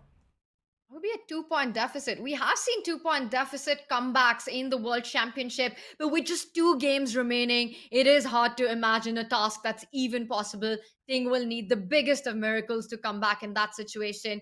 b5, Jan has done everything flawlessly, and I have to again ask you to deep dive into this position, Fabi. The rook that can be picked up on g6, you've been pointing out these lines that the drawback in White's position is that the knight on h5 doesn't have a retreating square. But if White does get greedy with the rook to g6, is that an absolute disaster in White's position? Yeah, I think that you cannot take the rook on g6. You just have to try to hold this move by move, just not lose on the spot. Probably lose long term, but the only way to even try to defend this position is just not to lose on the spot. I was thinking of b3 to get some counterplay, because you need some space for your pieces, you need some air to breathe. But after b3, I think rook c8 is super strong as well. And now the threat is b4, and if b takes c4, rook takes c4, you start to collapse also on the d4 square, d4 pawn as well. And yeah, Black is just crushing. I mean, work remains to be done even here. Queen to b3, work remains to be done. It's not, automatically black wins. Black can take on d4, but there's still stuff to calculate. And we already see that rook takes e4 would be like a bit of an inaccuracy. Maybe it's because queen c3 followed by queen to c8 becomes an idea, potentially. So definitely not. Like I think Jan will still have to go through some difficulties to win this game. But if he wins this game, I mean, it's not match over, but effectively, we've seen, as you said, we've seen 2-point recoveries. But the last time that I can think of that was 1972, when Fischer lost his first 2 games against Spassky and won the match. But that was the first 2 games. That wasn't the last 2 games. I mean, having to win 2 games on demand against anyone is difficult. Against Jan, who was looking extremely stable the last few days, yeah, pretty much an impossibility. So Ding really needs to hold this, and then at least it's still a bad match situation, but at least he a4, okay, a6 now we expect to be played. Right, so hitting that pawn in b5. Well, b4 isn't possible right now because the c4 pawn would be hanging in that case. So just keeping everything under control with a6. And once again, the problems are not solved for white. Yes, you make one move a4, but after a6, Ding will have to answer this exact same questions that are posed right now. The black rook is coming into the game. Threats of b4. After a6, do you see anything changing with the trade on b5? Not really. Because you can't contest the a file because there's always, you need the rook on e1 to answer queen d5 with bishop to e4, so you don't ever want to play rook to a1. Like, let's say a6, if you ever, after ab5 play rook a1, you lose on the spot. Take and queen d5, or queen d5 immediately as well. And you just lose on that diagonal. So probably he just played a4 in the general sense, like, okay, trading pawns, I guess, can't hurt white. It maybe doesn't help white, but it probably doesn't hurt him either. And he gains a little bit of time on the clock to think about his next move, while Jan thinks about his move, probably from the comfort of his rest area. But I suspect a6 is going to be on the board pretty quickly because it just is so logical, so simple. Just white has nothing. That's the problem for Ding right now, is you can't even dream up an attack. You know that the move d5 check is always going to be met by e5, just blockading in the center. This knight on h5 is trapped over here. We keep talking about how you can't afford to take on g6 because the pawn takes back and that trapped knight is won. So typically to survive games like this, you need to find some sort of potential plan, some net that your opponent might fall into. Your opponent has to see some ghosts. I just don't know where those ghosts will be seen. And this is just a position where Ding Liren, down 10 minutes, down a pawn, not really with threats of his own. I just fear for him right now. I got you, Robert. I have a little idea. Yes, I'm listening. So, a6, I take on b5.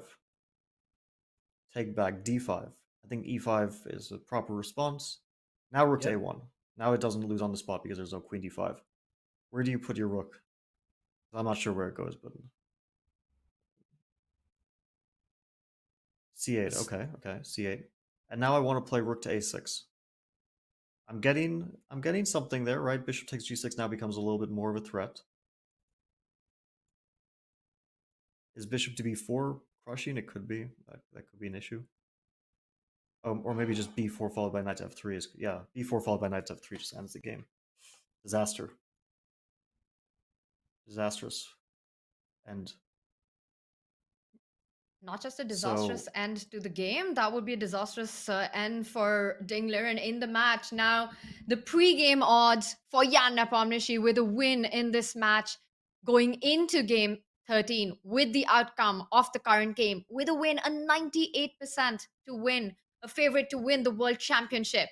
With a draw, also a very high percentage at 85%, but right now, it is clear that Jan Nepomniachtchi can smell blood in this position. It is everything that he could have dreamt of with the black pieces, and Ding Liren needed to make a comeback in this game, or at least keep it solid. Well, it looks like that's going to be a tough task for him. And this is not going to go easy. A4 played on the board. Ding Liren is not moving away. Jan Nepomniachtchi has a short thing and replies with B4. Is this the chance that Ding has been hoping for? We see a slight dance by the eval bar.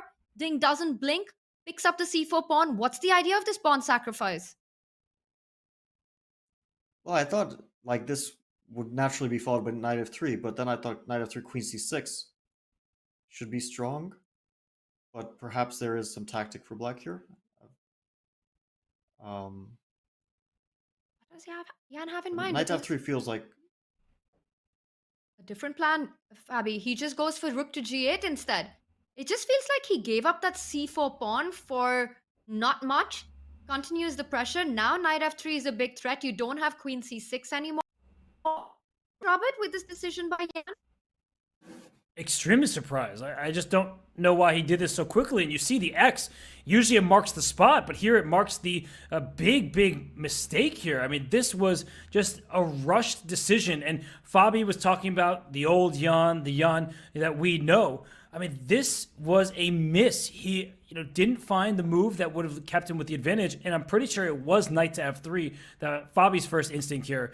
But why did he rush this so quickly? He's probably playing into Ding's time trouble a bit. But if we just go a half step back over here, knight f3, yes, it allows queen c6, but you see after knight takes e1, queen takes a8, you have to calculate that step further. After the rook blocks the check, this bishop is under attack. This queen d5 idea is definitely in the equation. Queen h4, come in and try to checkmate this king on the h-file.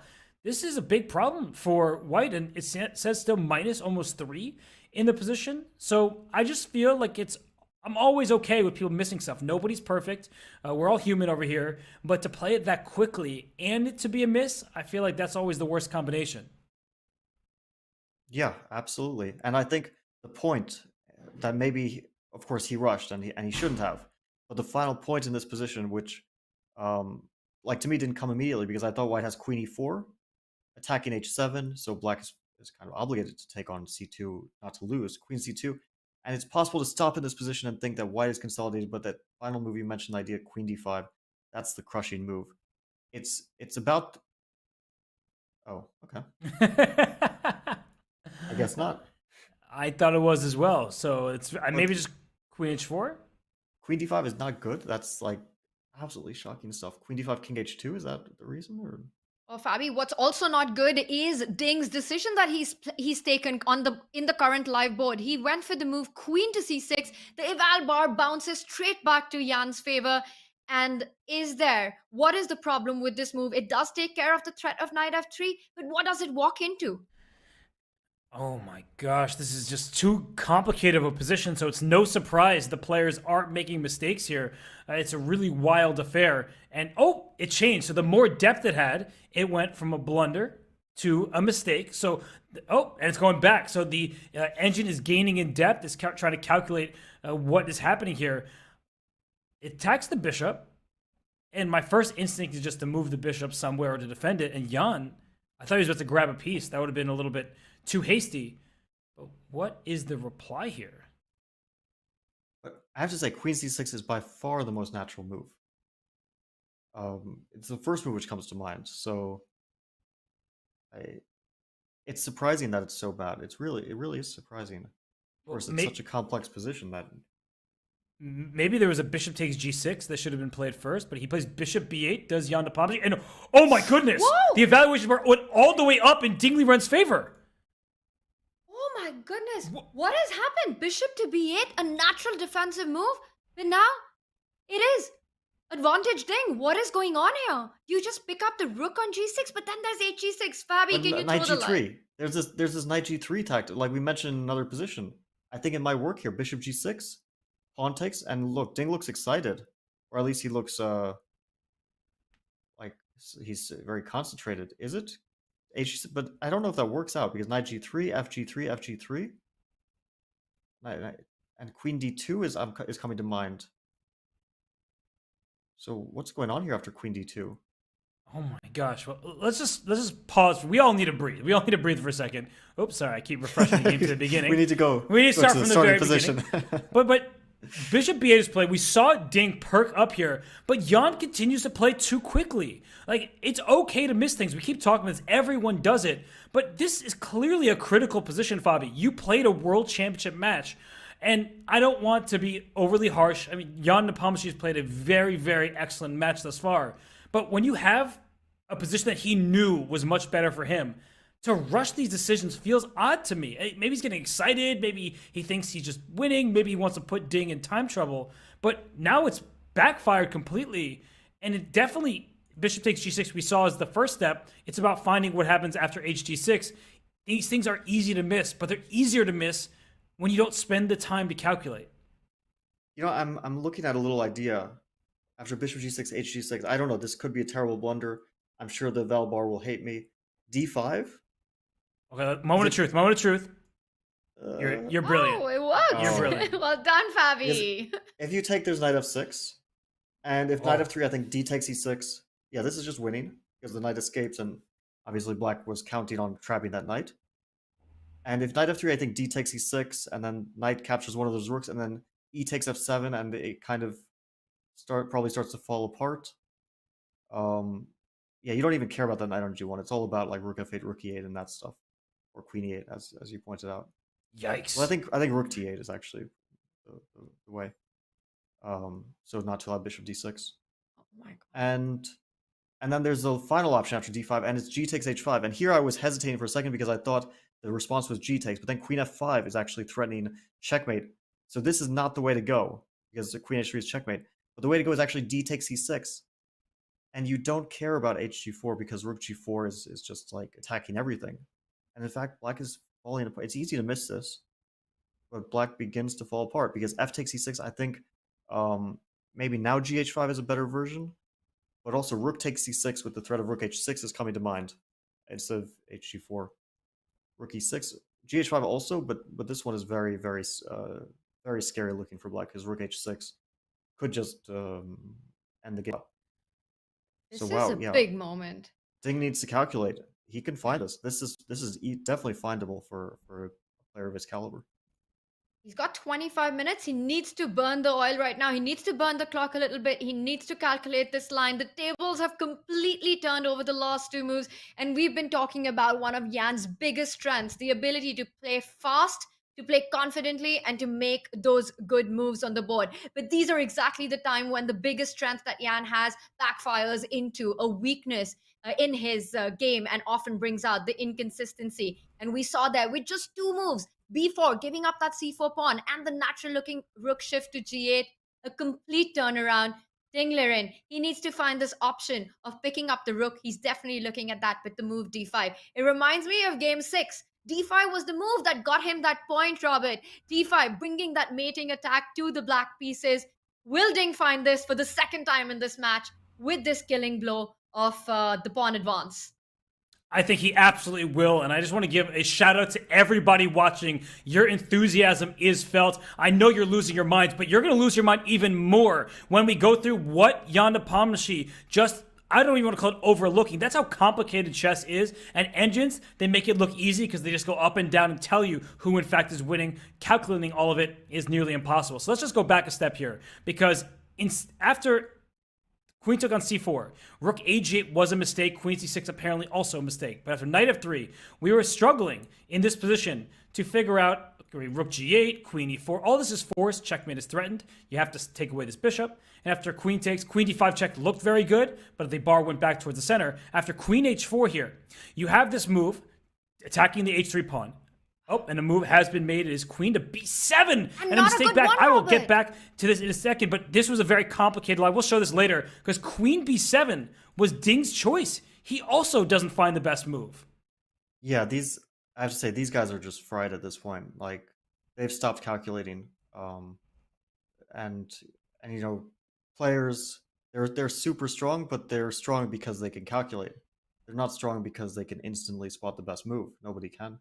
So yeah, they turned off their desire to calculate, or maybe just their tiredness caught up with them that they don't want to exert that effort. But they're like, it's such a complex position. They're just blitzing, and I have to say, I know that there's no increment, and of course, time trouble is an enemy of all of us. But you still have 25 minutes. Jan has 35 minutes. Look, he's getting ready to move instantly again. I mean, it's not a bullet game. This is pure nerves. That no longer is this about chess. It's just pure nerves at this point. Every move is a mistake, and we're seeing that just because the players are no longer like Ding is ready to think they're playing like it's literally a 30-second game, not not a world championship where they both have 25 to 35 minutes. Not only caution has been thrown out a window in this game, but also the accuracy. As we see the bar go up and down, the players keeping the pressure on the clock, but they're just blitzing out moves in such a critical moment. Bobby, you were mentioning about fatigue and tiredness setting in, the inability to perhaps sit down and calculate at this point. But I have to say, this is the World Championship. This is the biggest stage. It decides the best player in the world. This is what we expect from the world number 2 and the world number 3 to figure out. But it clearly shows the aspects of the match, the psychological pressure that is on, the fatigue that sets in, the emotional and the physical toll that it has taken on these two players. Now we are currently on move 30, and we see that Ding has made the choice to move bishop e4. He still has 10 moves to make to meet time controls. The player has 2 hours to reach 40 moves.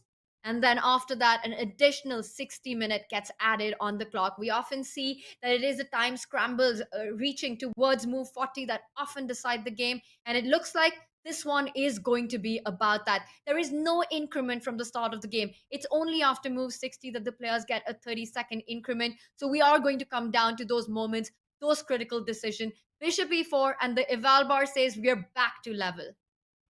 Yeah, bishop e4 was a correct choice by Ding Liren. And I hope that Jan stays away for just a second, because I really need to show the variation that was missed, that there was a mistake, because it was so complicated that you can't fault anyone for missing it. So I am going to go back in time. Let's bring up an analysis board really quickly. I will just rush through the variation. But at this point, after queen takes c4, knight of 3 was correct. But the reason why is crazy. And I was informed of this. Of course, I didn't find this myself. I would never pretend to. Takes, queen takes. It wasn't queen d5. It was queen h4, threatening mate in 1. You play queen d3. Black strikes with f5. Please take me. Your knight is loose on h5. You can't afford to do that. F takes g4 is a deadly threat. Your h pawn is pinned. And after queen f3, you defend. But after pawn takes, rook takes. Don't take a knight. There's rook takes g8 check. And the queen stares at the queen through the rook. So this would be a check, and you win the queen. Instead, you trade everything. Checkmate is threatened, so you have to take. And then b3 wins at the end of the line because your knight is out of play. And if you bring your knight back, there's bishop a3, giving up your piece. And after pawn takes b2, b1 is unstoppable. Black wins the game. Okay, Jan, he missed this. It was super easy to find. This was like a 10-move variation, and this is the only winning path. Yeah, this is insane stuff. Line. Yeah. No, this is a completely crazy line. I don't think that we can fault Jan at all for not spotting this line.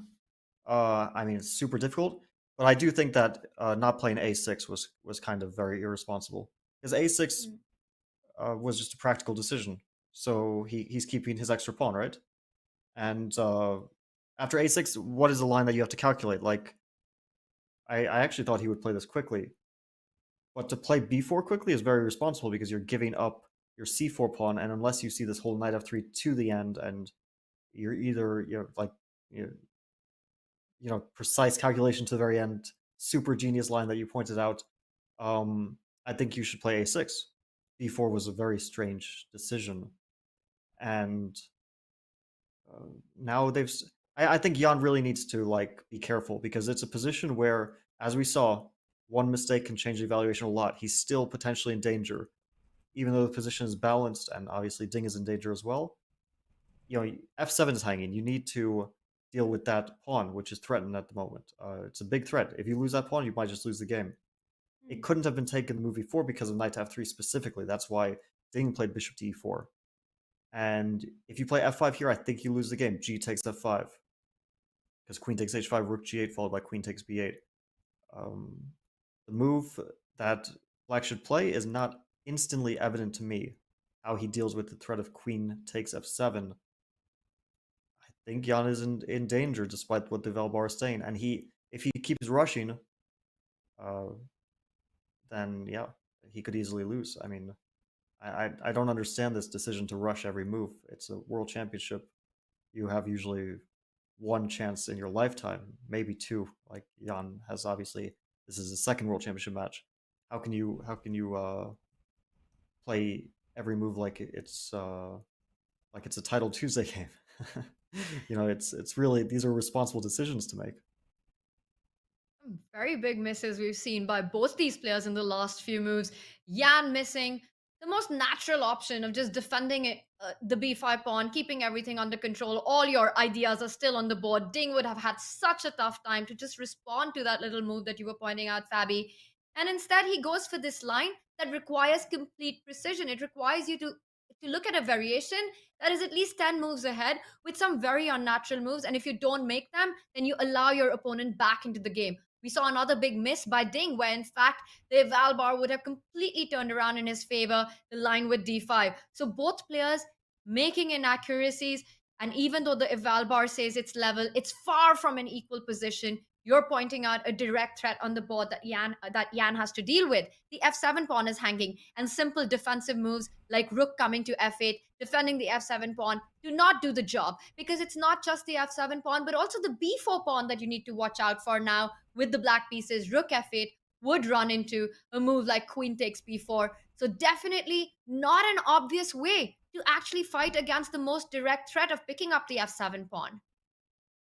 Yeah, Jan should really be kicking himself for getting into such an unclear situation when he had complete control over the position. The position is the same, except he doesn't have a c-pawn, and white's queen is more active.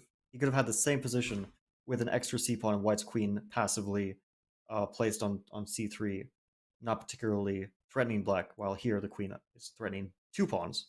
So black, I guess the b4 pawn is the less important one, so black should deal with the threat to the f pawn. But how do you do that?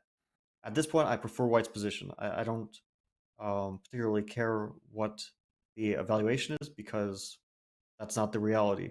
The reality is that Jan has to find a way to deal with the threat. It's not obvious. It's really a very dangerous situation for him here.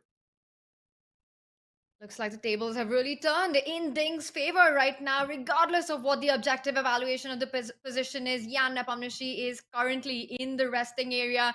He is definitely thinking about these problems that look like they're very self-inflicted with the last few moves that we saw by Jan with the black pieces so close to actually wrapping up the game. While we wait for Jan to return to the board and deal with the immediate threat on the board that Ding has of capturing the f7 pawn, we will go into a break, but you don't want to miss the action on the other side. We'll be right back.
Jan Nepomniachtchi has not only burnt out the advantage on the clock, but also the advantage on the board, and it was a big one.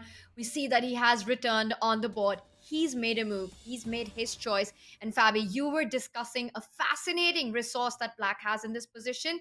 It wasn't the choice that Jan has gone for, and we see that his move has been awarded by a question mark. That's not the kind of award you want in this position. No, it's not the kind of award you want in any position, but it's especially in this one where the value of each move is so high because it's so complex and the valuation can swing. So although moves are coming on the board quickly, the move that we were discussing in the break was f3 instead of rook f8, and it kind of felt like intuitively the right choice, with the idea that after f3, if white... So my idea was if white takes on f7, then knight comes to g2 and starts to create some threats, right? Black needs counterplay. And some sort of mess, and I couldn't really understand exactly what's going on, but it looked like black gets counterplay. And if white plays bishop takes f3, then the idea was to take on h5, but it's also a complete mess, and we're seeing so many moves come on the board that Wow. that we should probably... Complete shift in dynamics. Black's pieces are moving back now, Robert. From being on the attack, on the offense, we suddenly see Jan Nepomniachtchi has lost the c4 pawn. He's lost the b4 pawn. The queen from g5 has moved back to d8. The rook, which was on an open g line, has now shifted to defending that f7 pawn. This feels like disaster for Jan. It is a disaster because not only is the EVOR saying white is better, unlike in like the 80,000 different positions we've looked at where it was confusing and it said that white is better somehow, but it didn't look like it, or black was winning even though it looked dangerous. This position actually looks good for white. Your king on h1 feels much safer. There's a bishop on e4. That bishop is just defending across this exposed diagonal. This king on h8, if this queen gets back to the diagonal, it could be in big trouble. So that's why I'm thinking about the move d5 here. Let me free up the d4 square for my queen. And if you don't take this pawn on d5, I may take you on e6. I may put a rook behind my pawn and try to push it up the board. We saw Ding with a dangerous d pawn in that game 8. He didn't win the game, but he should have. I don't know. This position is starting to look very, very shaky for Jan Nepomniachtchi as he's on his back foot. His pieces are sort of scattered at this point. His knight on h4 is looking good, but it's alone in enemy camp. I really like Ding's position right now. Let's continue that line, Robert, because d5 was the move which came to mind to me as well, because black has the idea of playing f5 at some moment, and if e takes d5 here, queen to d4 will regain the pawn, and white will probably enter a very nice endgame. But after d5, I'm wondering, the move e5, because black still has that threat of f5, and this is a concrete position. This is not immediately obvious how white is dealing with the threat of f5, which could become very dangerous as well. So what's the follow-up here? It's not immediately evident. I'm actually thinking of the idea queen c3 because I want to play knight takes f4, but then f5 comes, and there's bishop to f3 there. It's hard to, like, yeah, probably this doesn't work out because bishop f3 feels a bit shaky, right? Somehow. But yeah, but the eval bar is like, it's, inching in one direction then back to a center. Even it's confused. Like, this position is that crazy. This king on h8 in the open. This king on h1, not the safest king either. Both knights on the rim, they're not looking particularly dim. They actually look quite aggressive and threatening. Fabi, d5 was just a move. I didn't really calculate ideas behind it. I'm being honest with everybody. You should come up with plans, not just moves.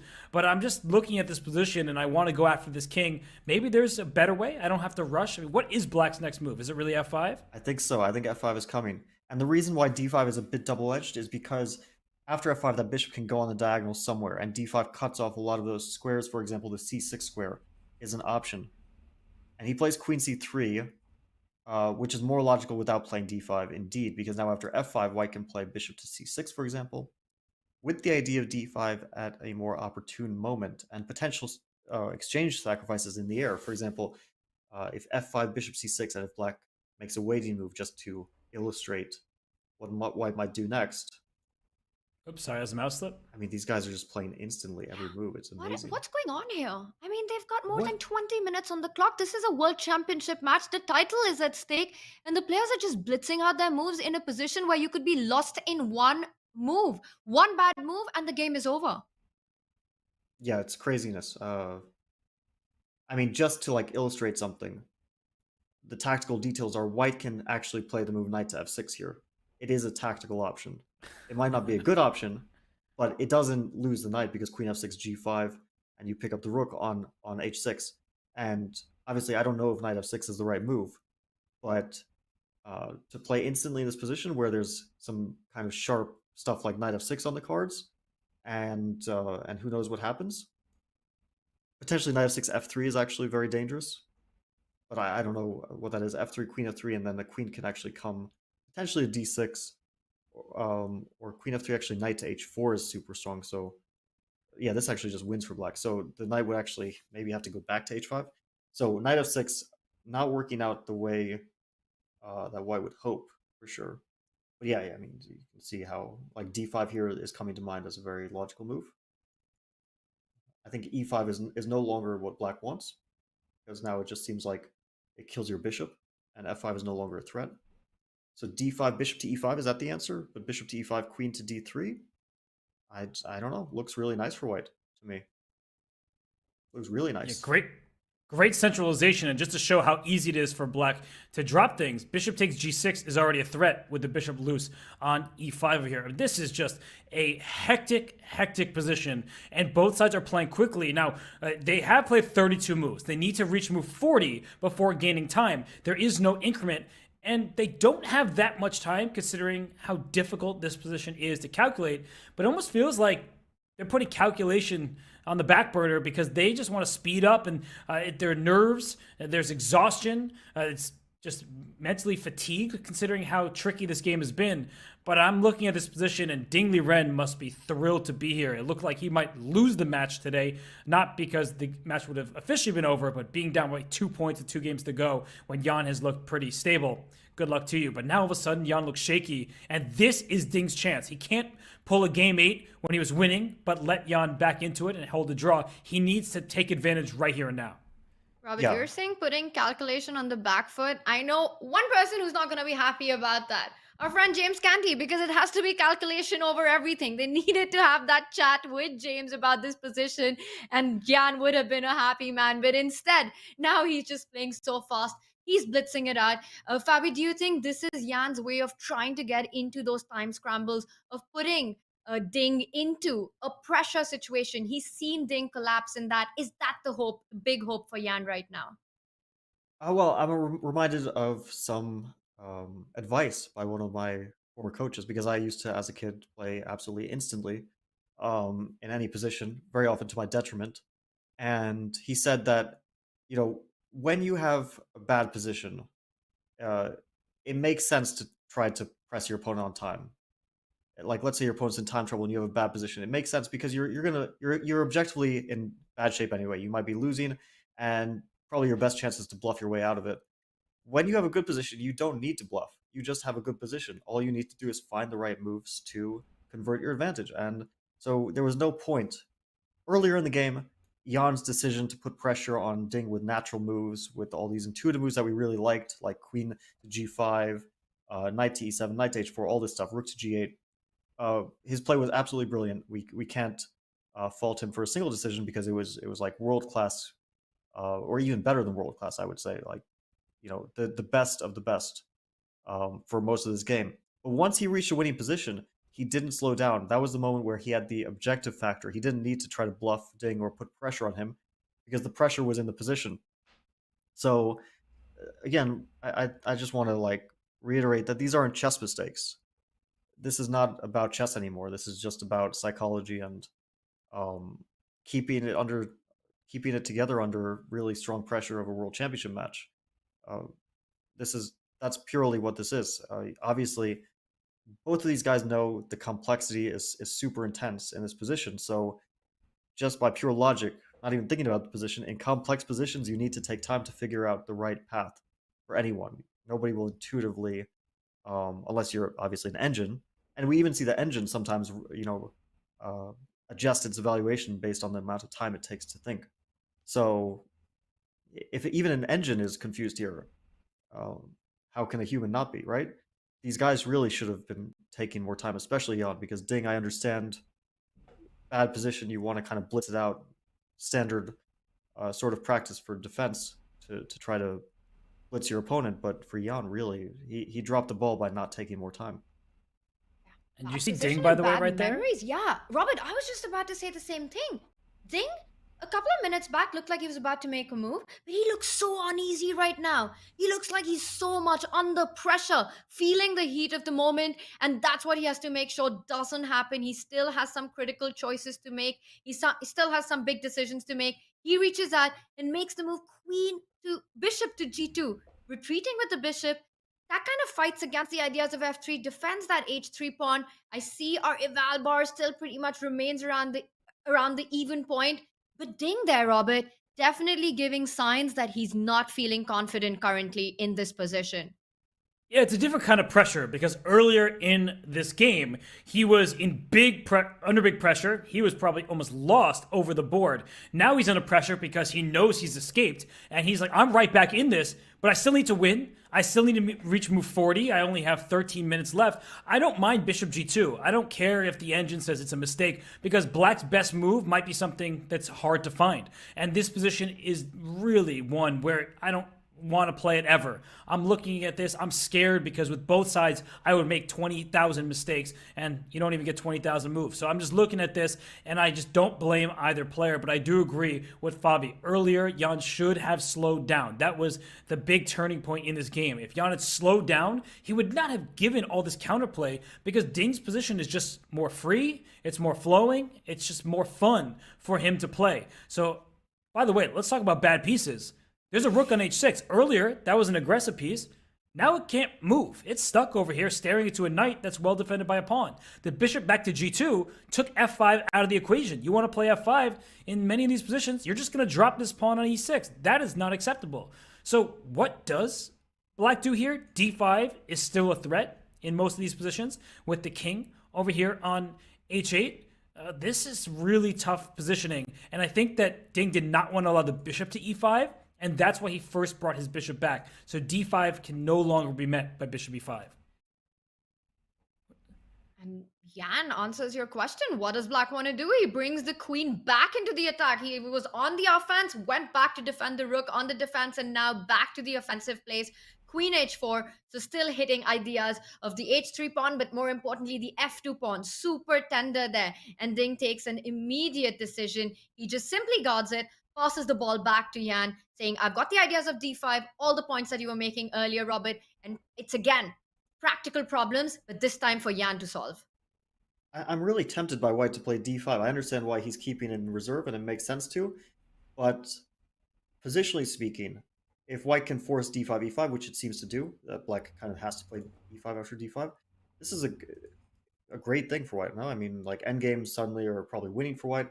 As you mentioned, Robert, that rook on h6 is really in bad shape. I mean, it's not trapped. It does perform some useful functions in terms of if the knight on h5 moves, then obviously the rook can become an attacking piece. But if we imagined that the queens came off the board and white had bishop to f3, like, the rook also can get trapped potentially with g5. So it's very often in danger of getting just lost on h6. And what does black do here after rook e2? It's not obvious the next move. Well, I think this is why he didn't play d5. Quick little analysis here. It's not going to be long, but for everybody wondering, why wouldn't you just give a check? Sometimes it's better to store. The threat is better than the execution. After d5, e5, black can successfully play f5 in the near future, and that's scary for the white king in the corner. But in the game, after rook to e2, a very quiet move, if you play f5, now the rook, which was defending, says thank you very much for the pawn, and d5 will result in a mating attack against the king. So I actually really like rook e2. It takes away black's main offensive threat and says you need to find a move because you're not going to sacrifice an exchange. I can just take right back and my king is perfectly safe thanks to the bishop. And let's not forget that white is up a pawn on the queen side. If black just shuffles back and forth, at some point white can throw those pawns up the board and try to get a passed pawn. So I'm really worried for Jan Nepomniachtchi. I know he's up 7 minutes, but I really feel like his position is far more difficult to play. I'm struggling to see moves here. You just brought your queen to h4. That's a good square, but you're not threatening anything. This rook on f8, does it have to stay here for some reason? Can it move to a square like d8? I don't even know if that does anything. Yeah, if I were Jan here, I would be in a state of panic. This is a position where you need to immediately generate ideas, or you could easily lose the game. Because, yeah, it's only the dynamic factors that can maybe save you here. You're down material. So that's the first thing. That white is up a pawn. Black is the one who needs to prove compensation. And the other thing is that the d5 idea at any moment could result in your king getting mated. So you have to both create counterplay and keep an eye on your king, which is very weak. And I don't see how to do it. f5 is like the most obvious move. I'm actually thinking about some kind of crazy a5 here. Just because I plays f5? F5. It's on losing the the spot! And oh my gosh. Rook takes e6? Drops another pawn. What does That's he the want? third pawn that Jan gives up. F takes g4, let's d5, bishop e5, rook e5. I don't see the idea there for black. It's What just is he checkmate, doing? no? I'm shocked. I'm Is confused. Is this Jan on tilt? Rook e6, I don't understand it. f3 is his idea? So f3. So we need to analyze this. It has to be e6. f3, otherwise you resign, no? f3 or Right, you 'cause resign? d5 is devastating. So f3. So your point, just to show that white could get checkmated if your bishop were to take. That would be silly because you get checkmated in one. Okay, so f3. If queen takes f3, you're trying to take on g4 and expose an attack against this queen over It has here. an easy refutation. d5, bishop to e5, rook takes e5, f takes g2, and I think just maybe king g2 also wins, but king h2 is a very simple solution, I think.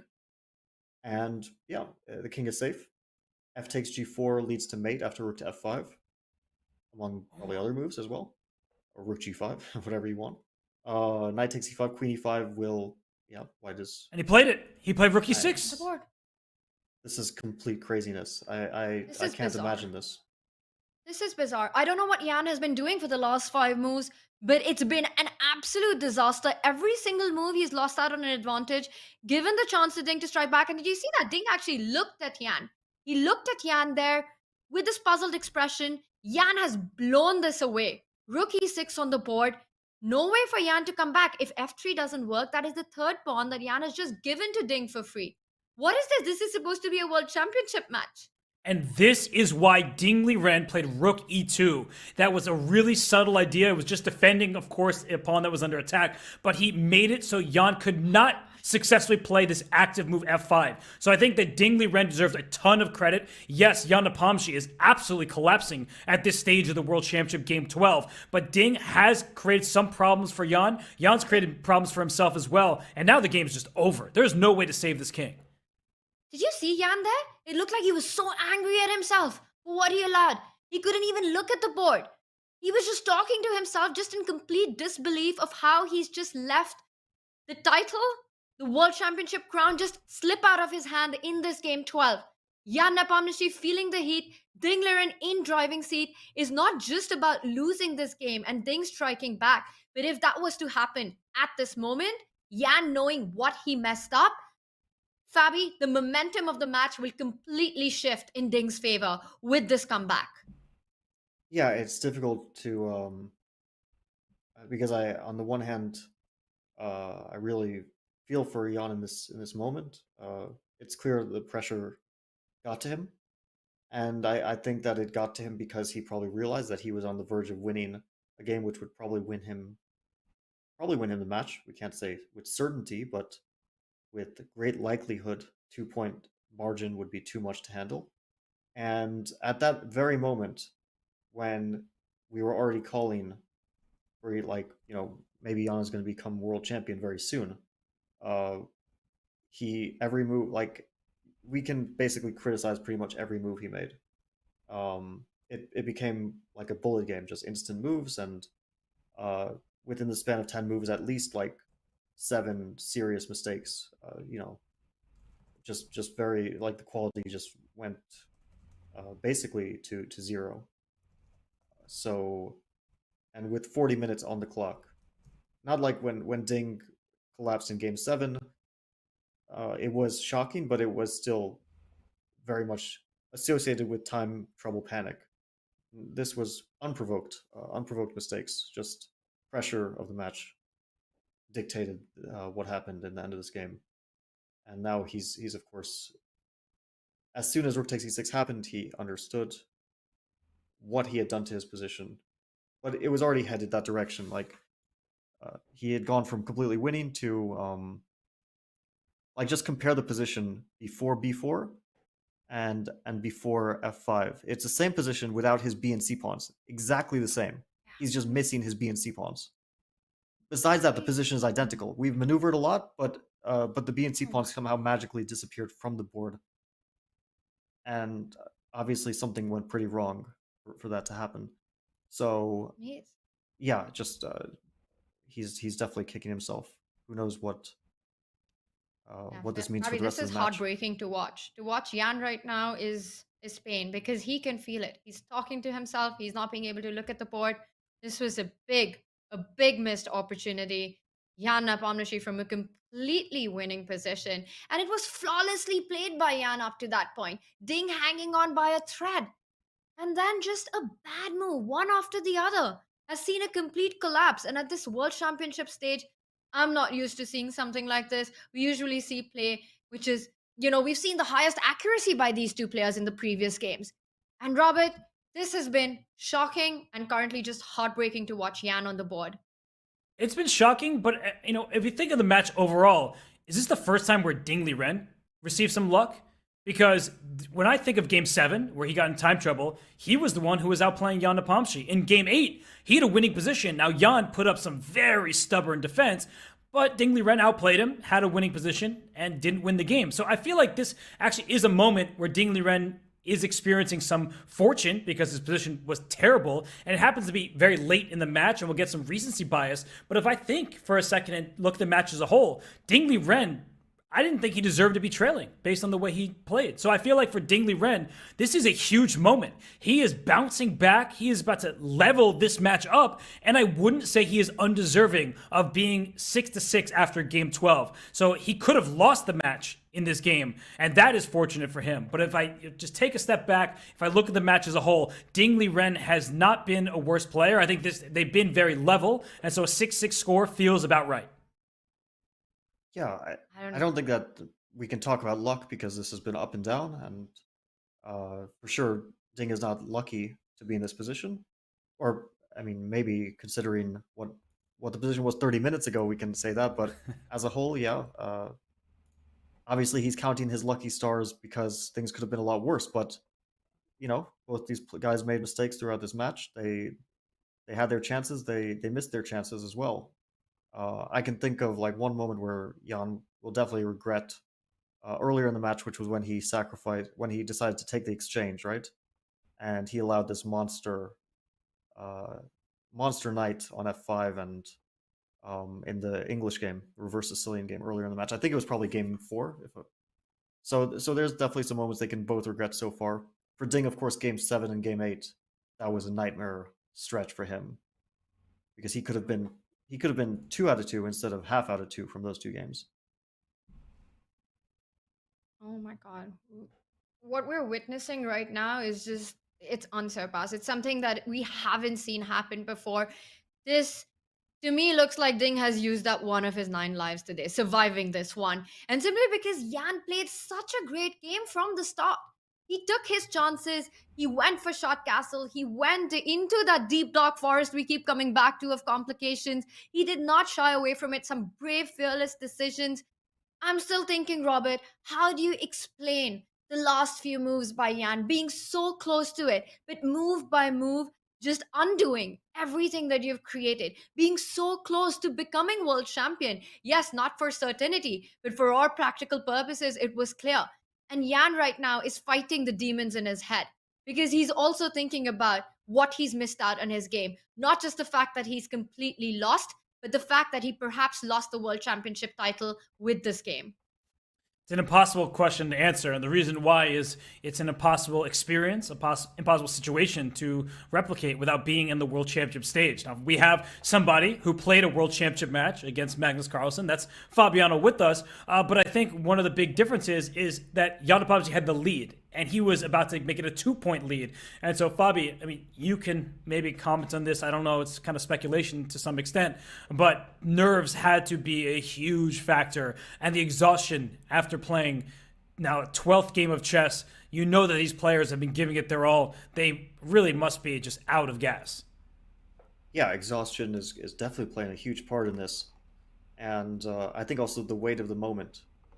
Because for sure Jan realized, like, some part of him understood that he's very, very close in this game to winning the game and to making that huge step forward to becoming world champion. And the weight of that also can weigh on you. It can get in your head a bit. The excitement of potentially winning, also a brilliant game. I'm sure he felt like he was playing a brilliant game. Winning a brilliant game with the black pieces. The whole narrative of it is in your head, like I'm going to win a world championship match with one of the best games I've ever played. You know, just slowly outplaying a player as good as Ding from an equal position, like just from the opening, equal, maybe even slightly worse from black. So all of this was in his head. I'm sure that this contributed in great part to why. Yeah, and I can feel. I think all of us, everyone in the chat, can also feel the pain of losing a chess game. We've all been there. So this is brutal. This is brutal. It's the pain, the beauty of chess, but also just how cruel a game it is, and we can see that on Yan right now. And Robert, he's fighting a bad position, but right now he's fighting his mind. And how difficult is it for him to even try to create chances here? If we just look at it from a practical purpose, is there a way now for Yan to try to hold it, or is it completely a lost cause? He might resign. No, this game is over and he knows it. I mean, I don't know if this was just he forgot the e6 pawn was hanging directly or if he was relying on something, but there isn't anything here. And I feel for Jan. I mean, you look at him, right? He is absolutely devastated because he had a world championship title just right there in his hands and it just fell out of his grasp. And now all of a sudden, he's dead lost in this game. It's about to be 6-6. He does get the white pieces tomorrow, but his mentality has to shift. He needs to play for a win. He needs to play something, not, he doesn't have to go all in, of course, but he needs to start playing ambitiously, whereas if he had drawn today, or if he had won today, he would have just played a solid game. So I think he's just going back in this game thinking, what was I doing? How could I not get the most out of this position? How could I not win? But he is going to resign. He is going to lose this game, and he will need to clear his head for tomorrow. Yan is in agony right now. Yeah, there's no way to fight. D5 is coming no matter what move you make. It's just D5 next. It's there's nothing left, no hope left for black. Yeah, this is. I think his task now will be to recover mentally from this one. This is going to be a tough one to recover from.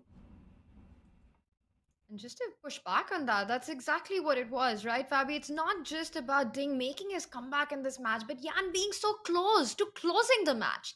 Having a winning position with the black pieces, Yan did it once in game 2. He took the first win with black, and he almost did it at the most critical point. Almost being the key word here. But it just looked like he went suddenly on a self-destruct mode. Did he start playing on Ding's clock? Was he so confident that he was blitzing out moves and overlooking things? Questions which not only we are asking as commentators, as chat, but Yan also has to answer for himself what happened. And of course, if Ding takes this one, Yan will not even have time. There's no rest day to recover before the next game. And look at Yan. He's unable to look at the position right now. Yeah. I think that, yeah, I've had these moments as well where you do something and then afterwards you're like, how could I have possibly done this? And then it's just going through your head, like all the moments in the game where there was some good move, some good chance, or just thinking back on that position after a4, like, why didn't I just play a6 and let my opponent stir in his thoughts of how to create some counterplay rather than. I think we really need to maybe go back to that moment in the analysis because, like, this is just a ruin of a position. Yeah. And we might see, Robert, as you mentioned, a resignation here because it's difficult to even come up with a move for black. Wow. And he's been in a 13-minute think, but again, it's not just the lines. It's just hard to come up with a response currently with the black pieces. Rook takes e6, picking up that third pawn by Ding Liren has just left Yan with a completely lost, busted position here, which means that Ding is right now staring at a comeback for the third time. Yan continues to be in disbelief. He is running down on the clock as well. We haven't seen that happen, something that Yan probably did not expect it, even in the worst nightmare from the position that he was coming from. He's down to 5.5 minutes on the clock, but it's not about the clock. The position is completely lost for black. The threat of d5 on the board, nothing saving black's king. Yan was the one who was on the attack throughout, putting that pressure on Ding's king, and Ding also realizes it. He knows he's keeping his calm, he's keeping his composure, but this is a big moment for Ding as he's staring at his third comeback at a very critical moment where he will equalize the match going into the final 2 games of the World Championship. And you can see it on, in Ding, and he just is more determined than ever. He had his back against the proverbial wall. He was in trouble. He went for it. It was backfiring. Everything was going wrong for him, but he fought very hard to get back into this game. And Jan, he was his own worst enemy. That quick decision making, something we've said about Jan in the past. We thought that he's changed a lot, winning the candidates twice, playing a world championship match back in 2021 against Magnus Carlsen. But sometimes, our worst habits come back at the worst possible moment. And Jan is going to be very upset with himself for some of his quick decisions, allowing Ding Liren some much needed counterplay. And right now, Jan has no counterplay of his own. He is down material. He is down on time. His king is about to be knocked down because he might just resign here. This is 1-0, and that means we'll have a 6-6 match. Yeah, I think it's. I do kind of see a move to resign. It suddenly came to me. It's the move knight to e5. Because if rook h6, knight g4, there's a d5 is knight by bishop e5. There's actually a threat of knight takes f2. It's a pretty strong threat. It probably doesn't work out for black anyway. But, Bobby, I think at this point, Jan is just incapable of making a move right now. He's just in complete shock. No, I'm just trying to find some move not to resign the game on the spot, at least to create the chance for a mistake for your opponent. But after knight e5, I think rook takes e5 is just very, very clinical and easily crushing black. So even knight e5, and that would be a great, I think, bullet try. I mean, Hikaru would play that and probably win in Title Tuesday if he were doing that. But yeah, here it's not too difficult to refute. It's painful to watch this, honestly. I'm looking at Jan. I'm seeing that just pure devastation, that anger. It gets to you. I mean, as a fan of chess, in addition to commentating, you always want to see great games, all these great fighters. But it's painful as somebody who's played a lot of chess to lose a game like this. I mean, I've never been on this stage, of course. Probably you have been. But I think we kind of all can understand what Jan is going. This is a very human moment, and I feel for him. Even though if you're a Ding Liren fan, you're thrilled. I think even then you're still upset for Jan just because of how he's feeling right now. Yeah, absolutely. It's obviously very, very painful to lose in general, and especially on the biggest stage. And yeah, we saw exchange like queen takes h5, will likely maybe f3. I don't know. F3, d5 seems d5, bishop e5, rook e5. There's a little bit to calculate. F takes g2, king takes g2, knight f4. The king runs. Instead, he takes. I think d5 here, followed by d6 is very clinical. King g8, d6, and that's the black king is getting hunted, and white is up a lot of material. So d6 quickly played and resigned. Handshakes, and that is it. D6 on the board. It is game over. Ding Liren comes back in the match after a lot of twists and turns in this one. Jan Nepomniachtchi resigns in that position. Wow, we've got a match on our hands. I'm impressed that Jan is willing to discuss the game after, because obviously it's such a bad moment for him in this match, and he must be completely disgusted with how it all ended today. That was a big heartbreak moment for Jan, who was completely winning, and he was better for the most part of the game. But Ding Liren, hanging by a thread, used his opportunity. We saw a collapse by Jan, move after move. And with that, going into game 13, it means we've got the level score. And of course, now for Jan as well, dealing with this psychologically, not just the result, but the way the game went, how close he was to actually wrapping up the match. This is going to be a tough night for Jan Nepomniachtchi. Yeah, I don't know how he's going to be able to sleep, and I definitely don't know how he's going to be able to answer questions in that press conference. But Ding Liren is back in it, so as much sadness as Jan Nepomniachtchi has, there's a bit of schadenfreude where it's going to be a thrilling experience for Ding Liren, because he was about to be eliminated. Now he is leveled up. He has tied this match, and I mean, this was a very interesting game, even though it was imperfect. And it started with a slow opening, but we saw so many critical moments in this one. Fabi, take us through the action and the big moments that we had where Jan could have actually wrapped up the game. It feels like a million years ago when we were discussing the intricacies of this unusual bishop d7 move. But so much happened in this game that the opening feels like a distant memory. So bishop to d3 happened here, knight to c6, short castle, bishop to g4. And we were discussing the best way to play for both sides, but perhaps Ding did not find the best way in this position. Rook to e1, he played e6, knight to f1, bishop d6, and here a very interesting move by Ding, bishop to g5. This was actually kind of an important branching moment, because although bishop g5 or knight g3 are both fine moves, this is the one that started the whole craziness that persisted for the rest of the game.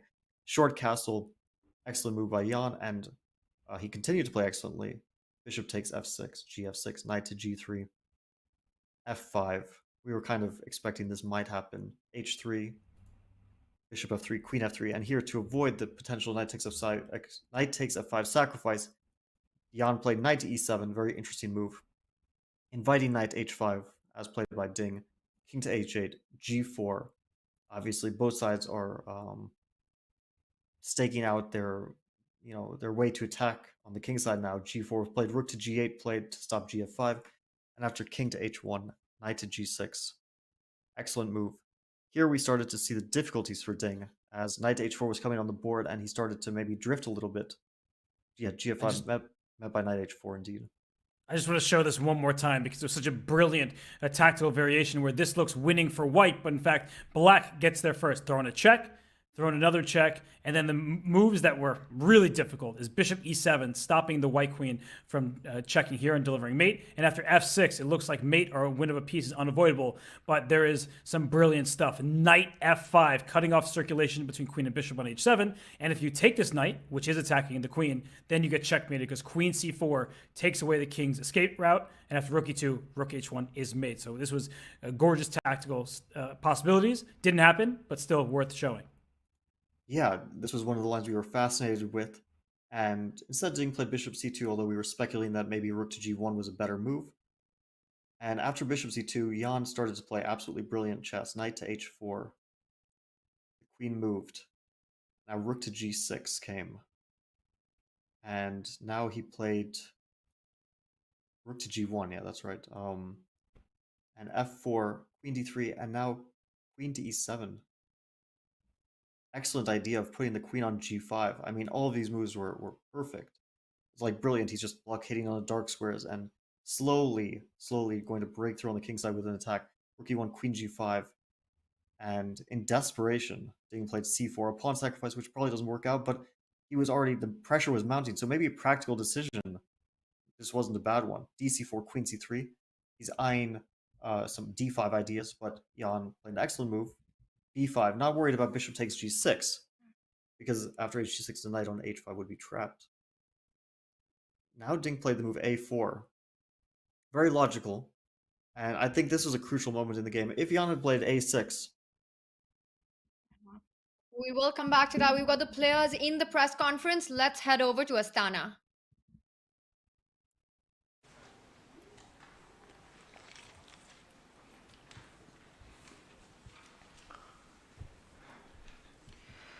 Hello everyone, welcome at the press conference of the round 12. Today the game was won by Ding Liren and the current score is tied 6-6. My first question goes to Ding. Around move 28 to 30, moves both sides, you started to blitz out the moves and there were a lot of inaccuracies. And there is a quote from Fabiano Caruana who said, "There is no longer about chess, it's pure nerves. Every move is a mistake now." Would you agree to this statement? Well, I agree with the first part of his words. It's not about chess, since I know the quality is very low, but actually I'm not so nervous at the point. I just thought at one point I feel it's total silence in the playing hall, and I didn't feel anybody watching the games. It seems the playing field, well, it seems to be the very important game, but I didn't feel it at all. I have to told myself that it's quite important. I have to focus on. I didn't feel any kinds of emotional at that point. But the game itself is quite bad. I think my mistake comes earlier as bishop c2. I should have played rook g1, I guess. Bishop h2 and then rook f1. Maybe that's an improvement over the game. Right. Yeah. Thank you. And Jan, would you agree to this statement of Fabiano Caruana that it's no longer about chess, but it's about the nerves now? No, I guess it's still about chess, and not the best thing to do, like to lose supposedly winning position. I guess after c4, like something like rook c8, provoking c5 would be like very, very clean. And then basically white has no counterplay, so it's pretty much, in my opinion, pretty much over, since cd5 doesn't work. But I somehow decided to go for some forcing lines and met the consequences. So, yeah, I think it's pretty much chess, but yeah, at some point, of course, it was a big mess. Once I found out that, okay, this... I'm not sure. After bishop e4, so strangely, I didn't see like any ideas for me anymore. Yeah, so perhaps, okay, what I did was reasonable, but clearly it was an important moment. So, yeah, but happens. Thank you. Ding, at what moment have you realized that the tables turned on your side? Well, I didn't understand his choice b4 and then didn't follow by knight f3. That gave me very easier play, and my queen had developed to a very good square. So, but after bishop e4, I realized I was maybe already better at that point. Right. Have you considered actually to capture the rook on g6 instead of playing queen to b7? If it takes. So you considered, but you disliked that move? Yeah, I considered a little bit. Yeah, but I think when I saw queen b7, then followed by bishop e4, I thought it's quite good for white. Mm-hmm. Okay, thank you.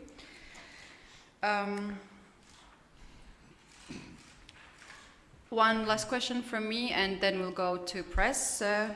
Just the questions. Jan, you played very sharp moves and got a great advantage on the king side.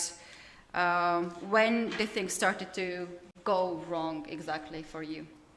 As I mentioned already, yeah, probably the whole concept, like with capturing on c4 was unnecessary, so like rook c8 and keeping the center closed. I guess it was pretty much it, but yeah, what to do? Okay, fair enough. Do we have questions now in the press? Please, Leoncho. Leoncho Garcia from El País. Today I have the same question for both.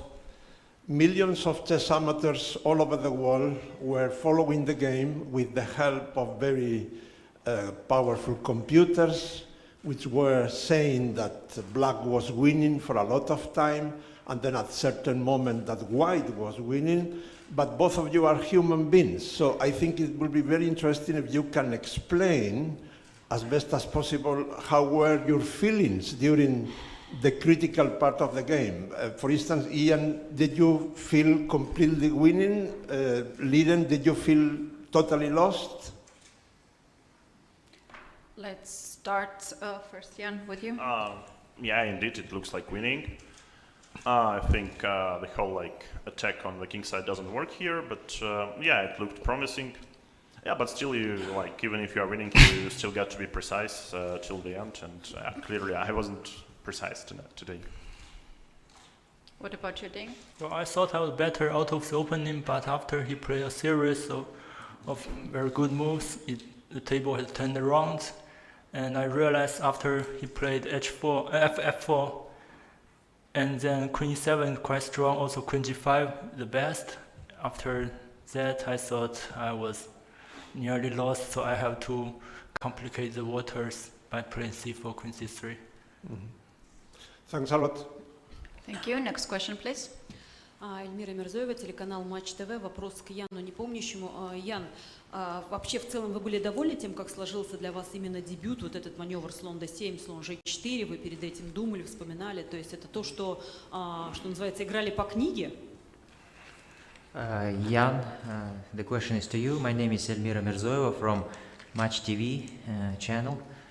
Jan, were you glad with your moves? Bishop d7 and then bishop g4. So did you play by the book? Could you explain? Yeah, I guess, да, я полагаю, что... Jan, please answer in Russian and we will translate, yes. Да, ну, вроде бы, это, мне кажется, часть подготовки, по крайней мере, итогами дебюта я был доволен. It was part of my preparation, and by the results of the debut, I was happy with. Right, next question. And I have a question to Dean. Dean, were you surprised with bishop d7, bishop g4, all this maneuver? Have you seen it before? I'm quite happy to see bishop d7 come over the board when I was sitting in the rest room, because maybe he's worried about bishop b5 if he played knight c6, but actually knight c6 was the best move according to my analysis, so it means he's a tempo down comparing to the normal position. Thank you. Do we have a next question? Hello, Maria Milyanova, chess.com. I have a question for Ding. On the move 12, when you took on f6, you spent half an hour thinking on that move. Coincidentally, it's also move 12 in the second game where you did not expect the capture on f6. Is there any psychology behind thinking for so long on that move, or is it completely irrelevant? Well, I was choosing between bishop f6 and knight g3. On knight g3, I saw knight h5, h3, bishop take, queen takes, knight takes, pawn takes, bishop takes. And then maybe rook e3, but here maybe bishop d6 also works. So I have to choose between these two seemingly equal variations. It's very hard to decide which one is better. In the end, I think maybe just I have to take the knight first.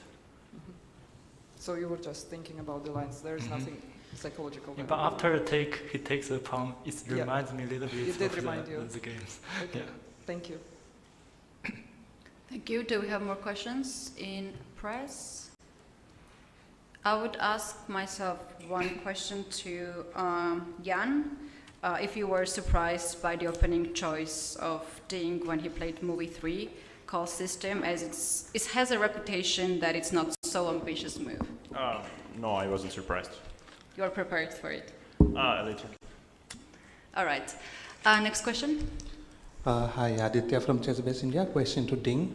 When you went A4, if Nepo had gone for A6, what was your idea? Yes, A4, A6, maybe take D5, E5, and Rook A1. Did you see that on the board, or was that your preparation? No. it's already in the middle game. I was totally lost. No. Okay, thank you.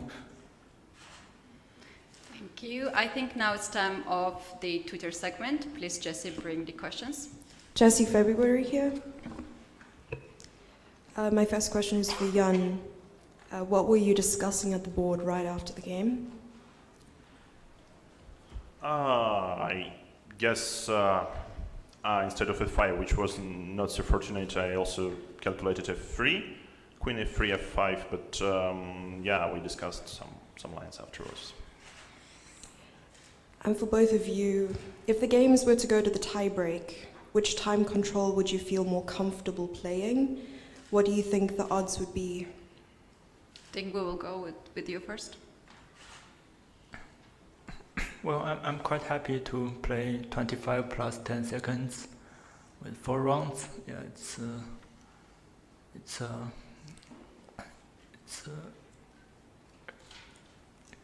yeah, because I have played many tournaments like this time control. Right, Jan? I mean, there are like 2 classical games, so that's not the time to think about it. Okay, thank you. Next question. My last question is for Jan. This is not the first time you've managed to open up the G file and used it to attack. Did you feel you were better at any point after G takes? Yeah, good question. I think after knight G6, okay, after all this G4 plan, Black is massively better. Might be not winning, but surely Black has an upper hand. And I guess the fun part that, like, I guess instead of 5, okay, F3, Queen F3, F5, Queen E3, like, whatever, like Knight F4 takes and F takes G4. Should also be quite alright for Black, but yeah, happens, as I said. Thank you. Do we have more questions? This can be the last chance for the press to ask the question. Otherwise, I would like to conclude today's press conference. Tomorrow, the round 13 will start at 3 p.m. local time. So thank you very much.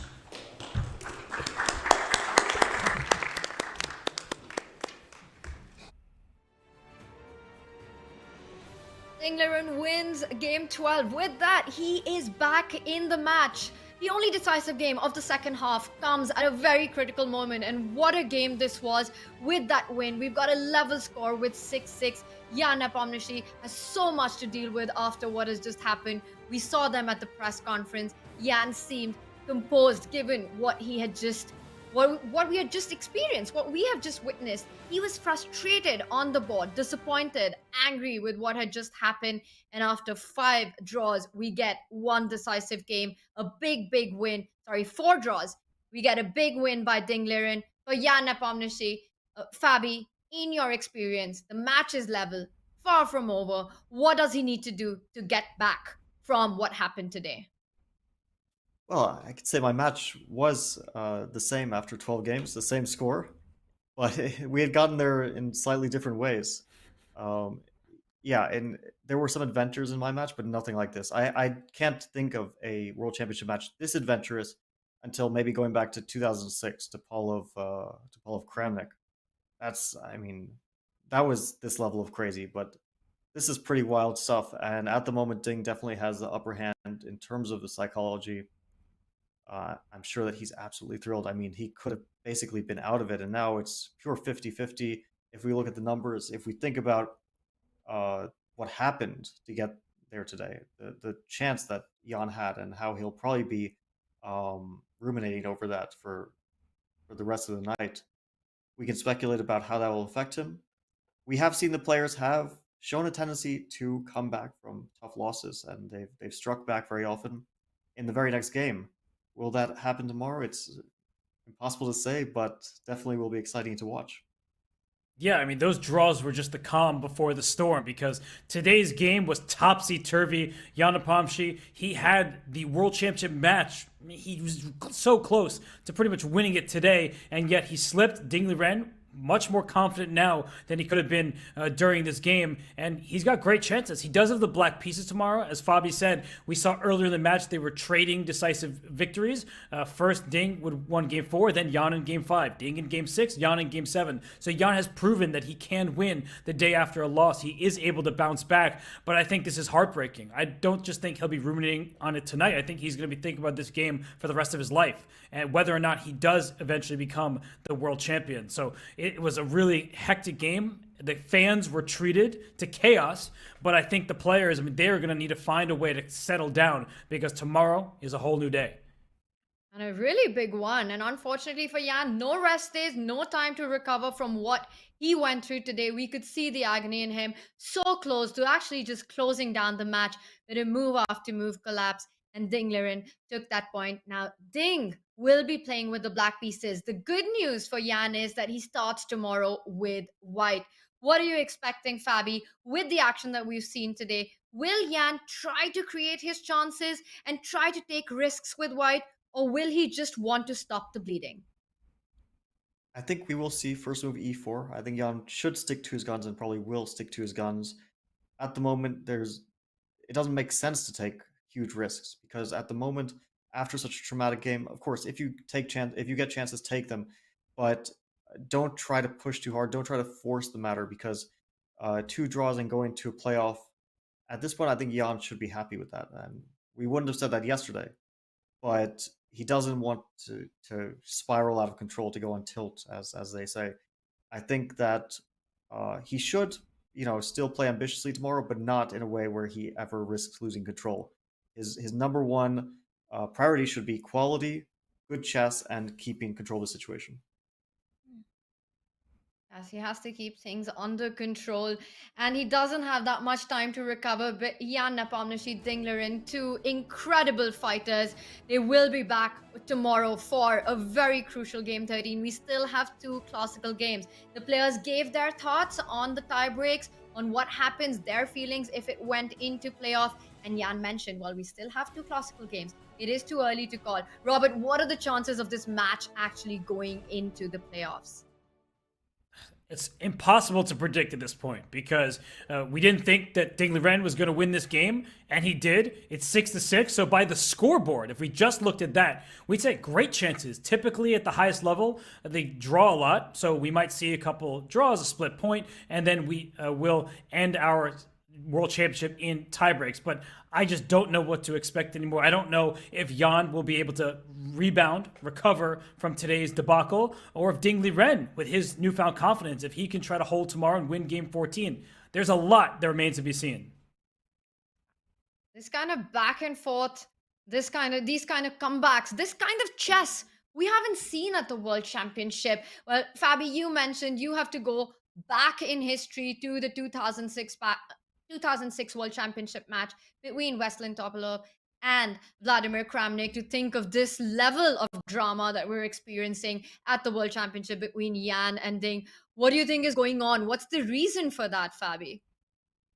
Well, at this point, I really think tiredness and nerves plays a huge part. And although Jan said that it was still mostly about the chess, I think Ding was more on the spot with his assessment that it is probably about nerves, and that although the quality was low, right now it's going to be a battle of who can hold it together best. And we can only imagine how tired you are after 12 games of back and forth, tough, a lot of emotions, especially, and we know that emotional games where you're losing or you're winning, or there's those emotional swings that saps a lot of your nervous energy. So they've had to deal with a lot of that throughout the match, multiple times by now. And today is like the culmination of all of that crazy stuff. And I think today will be exhausting for both of them because Ding, he won, but for sure it sapped a lot of his emotional and mental energy because he also realized that he was on the verge of losing, and the excitement of winning as well. All of that is definitely an addition to the stress. For Jan, of course, yeah, I can't imagine how he feels. I mean, it must be completely heartbreaking, um, especially as he knows that he was winning. He felt it. We all knew that he was on the verge of winning that game, and it just fell apart at that super crucial moment when he was so close to the finish line, at least in this game and potentially in the entire match. Yeah, and I mean, I just had a thought based on what you were saying before, Fabi, about this World Championship and how it's so decisive. Tanya, your question, I think this is a rarity, right? We're having a World Championship where the best player in the world is not taking part. And so we don't see maybe as accurate chess as we would if Magnus Carlsen were playing. That's no disrespect meant towards the players. It's just objective fact that Magnus Carlsen, he has been the best player for a long time now. He was the world champion. He decided not to take part. So it's been fun. It's a roller coaster ride, and I'm happy to be on it. But I think maybe for some out there, they're looking at this match and they're saying, I enjoy the fighting chess we're seeing. I like the decisive games, but maybe in some ways the world championship title is a bit diminished without Magnus Carlsen taking part. I'm not sure. Food for thought there. But Robert, for me, this has been a really emotional day. I have to say, the kind of chess we saw, it just felt like excellent play by both these players.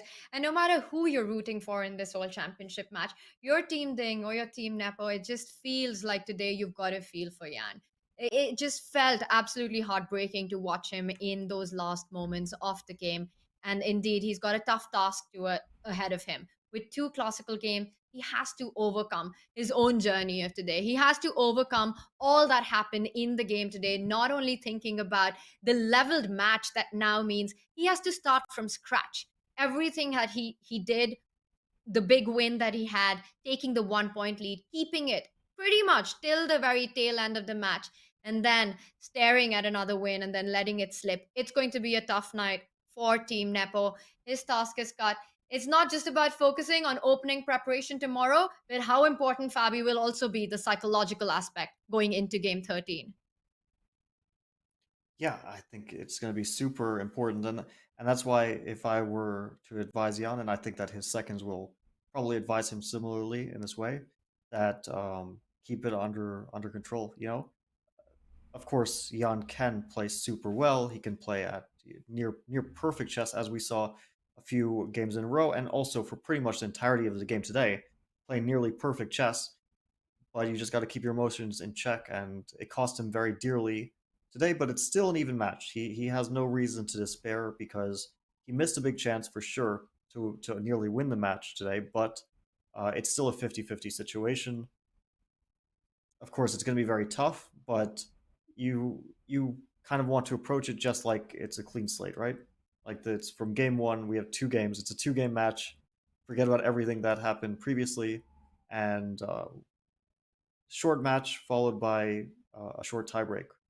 It's either of these guys could be world champion in a few days. I wouldn't even venture to guess who at this point. Had a topsy-turvy day of chess, and I want to give a big shout out to chat who joined us for this match. It's been amazing, Robert and Fabi, calling this out with you guys. You guys have been incredible breaking down the action that these world-class players have been bringing on, getting into their minds and calling it all out. So thank you, Robert. Thank you, Fabi. We will be back with Game 13 action. Chess is beautiful, but equally brutal. And that's what we saw today. We leave you with the emotional roller coaster that was Game 13. For Ding Liren, I want to see him come out fighting, not make a peaceful, solid draw. He really needs to throw everything but the kitchen sink at Jan Nepomniachtchi today. I have a feeling 1d4. Come on, Ding. Do this for the chat. Do it for the commentators. E3. Oh my goodness, he is playing a quiet line. This is known as the Cole, right? Bishop D7. I see, Robert, that it's a bad move. This is honestly a great outcome from the opening for Ding Liren. I am very, very shocked by the fact that he played Bishop D7 and then Bishop G4. It feels like he just gave Ding a tempo for free. It looks like Jan's the one who's feeling the comfort in this position. I'm getting worried for Ding here. He needs to make a move, and second, he needs to show more confidence in this position. Sometimes it feels unfair in chess when you're like, wait, I thought that I made a good move. Why am I getting a question mark? But this was a mistake. This is a really, really great move from Jan Nepomniachtchi. He played it quickly, he played it confidently, and it's just one of those moves that you need to make in order to become a world champion. Maybe there was a bishop takes g6 that should have been played first, but he plays bishop b8, does Jan Nepomniachtchi, and oh my goodness! Whoa! The evaluation bar went all the way up in Dingley Ren's favor. Queen b7 was Ding's choice. He also doesn't find the best move. I have to say, these guys are just fried at this point. Like, they've stopped calculating. Plays f5? F5. It's on losing the the spot! And oh my gosh! Rook takes e6? Drops another pawn. What What's does he the want? third pawn that Jan gives up? Quickly played and resigned. Handshakes, and that is it. e6 on the board. Dingley Ren comes back in the match. We've got a match on our hands.